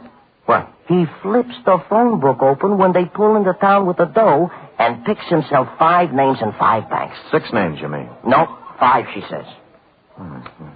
Well, Stryker was on. Huh? Never mind. So Artie figured with the money in 5 different legitimate names, it couldn't be traced to him if he got tapped, huh? Which he does get. Tapped. And convicted besides. Now, the dish looks upon Artie as in the deep freeze and hustles around to each of the 5 guys with a proposition. So? Artie becomes wise to this and takes them up in order when he busts out. Cheers. Yeah.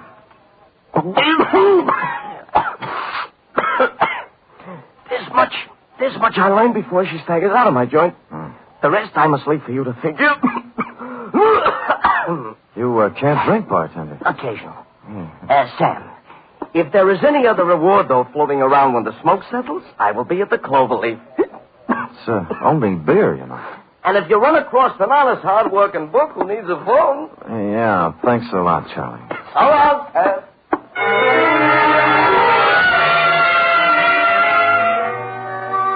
Charlie wiped the froth off his chin with a napkin and took off. I let him have a healthy lead, then tailed him. It was quite a tour, too. Into the morgue, across the street, out the Kearney Street door, then onto the California Street cable car, and up Nob Hill to the Fairmont Hotel, where he hustled into a yellow cab number 462 and drove off. And waiting for him in the cab was the red-headed dame. There were no other cabs around to follow him, so I waited a half hour until he got back, waved a bill under the driver's nose, and climbed back on the merry-go-round. He let Charlie out at his own place, the Cloverleaf, and then driven downtown to a flea bag called the Shoreside Hotel on the Embarcadero, where he left the redhead. I woke up the desk clerk and shoved the redhead's picture under his nose. Let me see. Seems like... You recognize him? Sure. Clara Bow, the movie queen, ain't it? Gonna win anything? Look, friend, she was just here. Clara? The girl here. Oh, and she ain't Clara Bow? Right, she ain't Clara. She just drove up in a taxi. Ann. Don't see her as good as I used to. You see, the glasses hurt my nose. Look, she just drove up in a taxi. Did you see her come in? No. I must have been dozing away. Yeah. I seen her come out, though. Huh? Yeah. Her and Mr. Walker checked out 15 minutes back. He was in 26 upstairs.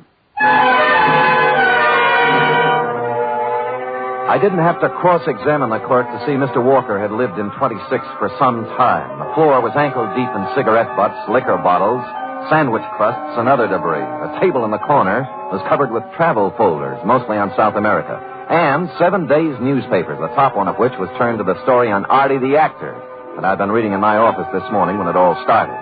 You know, it's too bad you came in when you did, Stryker, because if I'd read one more paragraph, I'd have learned something that could have saved me a lot of trouble. Whatever was the case with 4 of the names, the 5th one Artie hadn't picked at random. His lawyer was Harvey J. Strutherton. Hello? Mrs. Strutherton, this is Sam Spade. Oh, Mr. Spade. Yeah. Thank heaven you called. I'm terribly frightened. What's the matter? The girl. The redhead? Yes, she just called me. She says my husband was murdered. One of his clients, a man he defended, thinks Harvey betrayed him. Artie the actor, Artie Billings. Yes. There was a lot of money.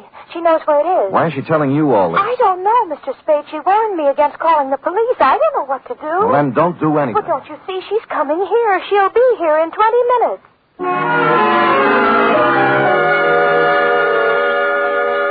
I made it in 15, left the cab a block away, and walked down Santa Ana Avenue to number 156. The night fog had moved in, making it tough to follow the path through the high shrubbery to the door of the house. Mrs. Strutherton hadn't helped matters any by turning out every light in the joint. Mr. Spade? Yeah, she hear you? No, come in.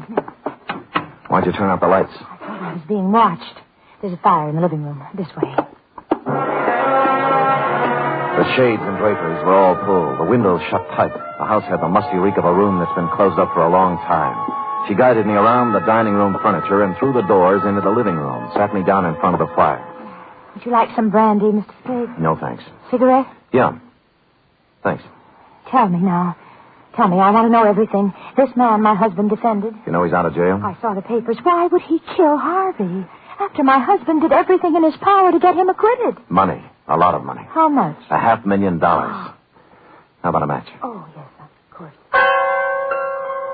I held back, and without thinking, she leaned over into the firelight. I saw Mrs. Strutherton then for the first time. It was the redhead. All right, hold it. Now, don't move. What are you This is a 38, baby, at the back of your neck. Now, don't move.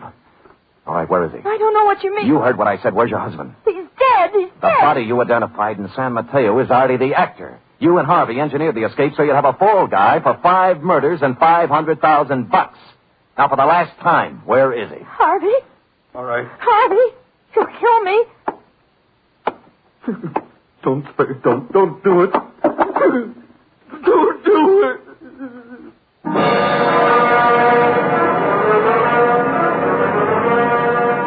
I didn't have to. A few months hence, the state of California will do it the legal way. It was a long ride round Robin Hood's barn striker, but you wanted to get to the bottom of it, so there it is. Period. End of report. Well, Sam, what about the money? I'm still looking for it, F. Harvey has thus far chosen not to talk, but Dundee hasn't really turned on the persuasion machinery yet. Who knows? Maybe he's opened the phone book at the P's and put his finger on Perrine, Effie. Oh, don't even think of it, Sam. Oh. I'll settle for $26.87, which represents the shortage in my check covering the period. Effie! What, Sam? Can I believe my ears? What? I look back upon the past 12 hours. How to keep our little organization together, to stave off the bill collector. Oh, Sam. I placed my life in jeopardy, tangled with a murderess, used my poor, tired body as bait for her savage conspiracy. Sam, I'm sorry. Ferreting my way through morgue and crime-ridden alley to finally win the fight, and then to come home expecting a cheery welcome and to get instead scurvy innuendos and a bill for $26.87. Oh, forget it, Sam. Don't ever mention it again. I'm sorry. Well, that's my girl. Here, 10, 25, 6, 7, $27. Now we're all square. Thanks, Sam. Thank you. Come here. Now you can bring me the 13 cents tomorrow. Thanks, my boy. Good night, Sam. Good night, sweetheart.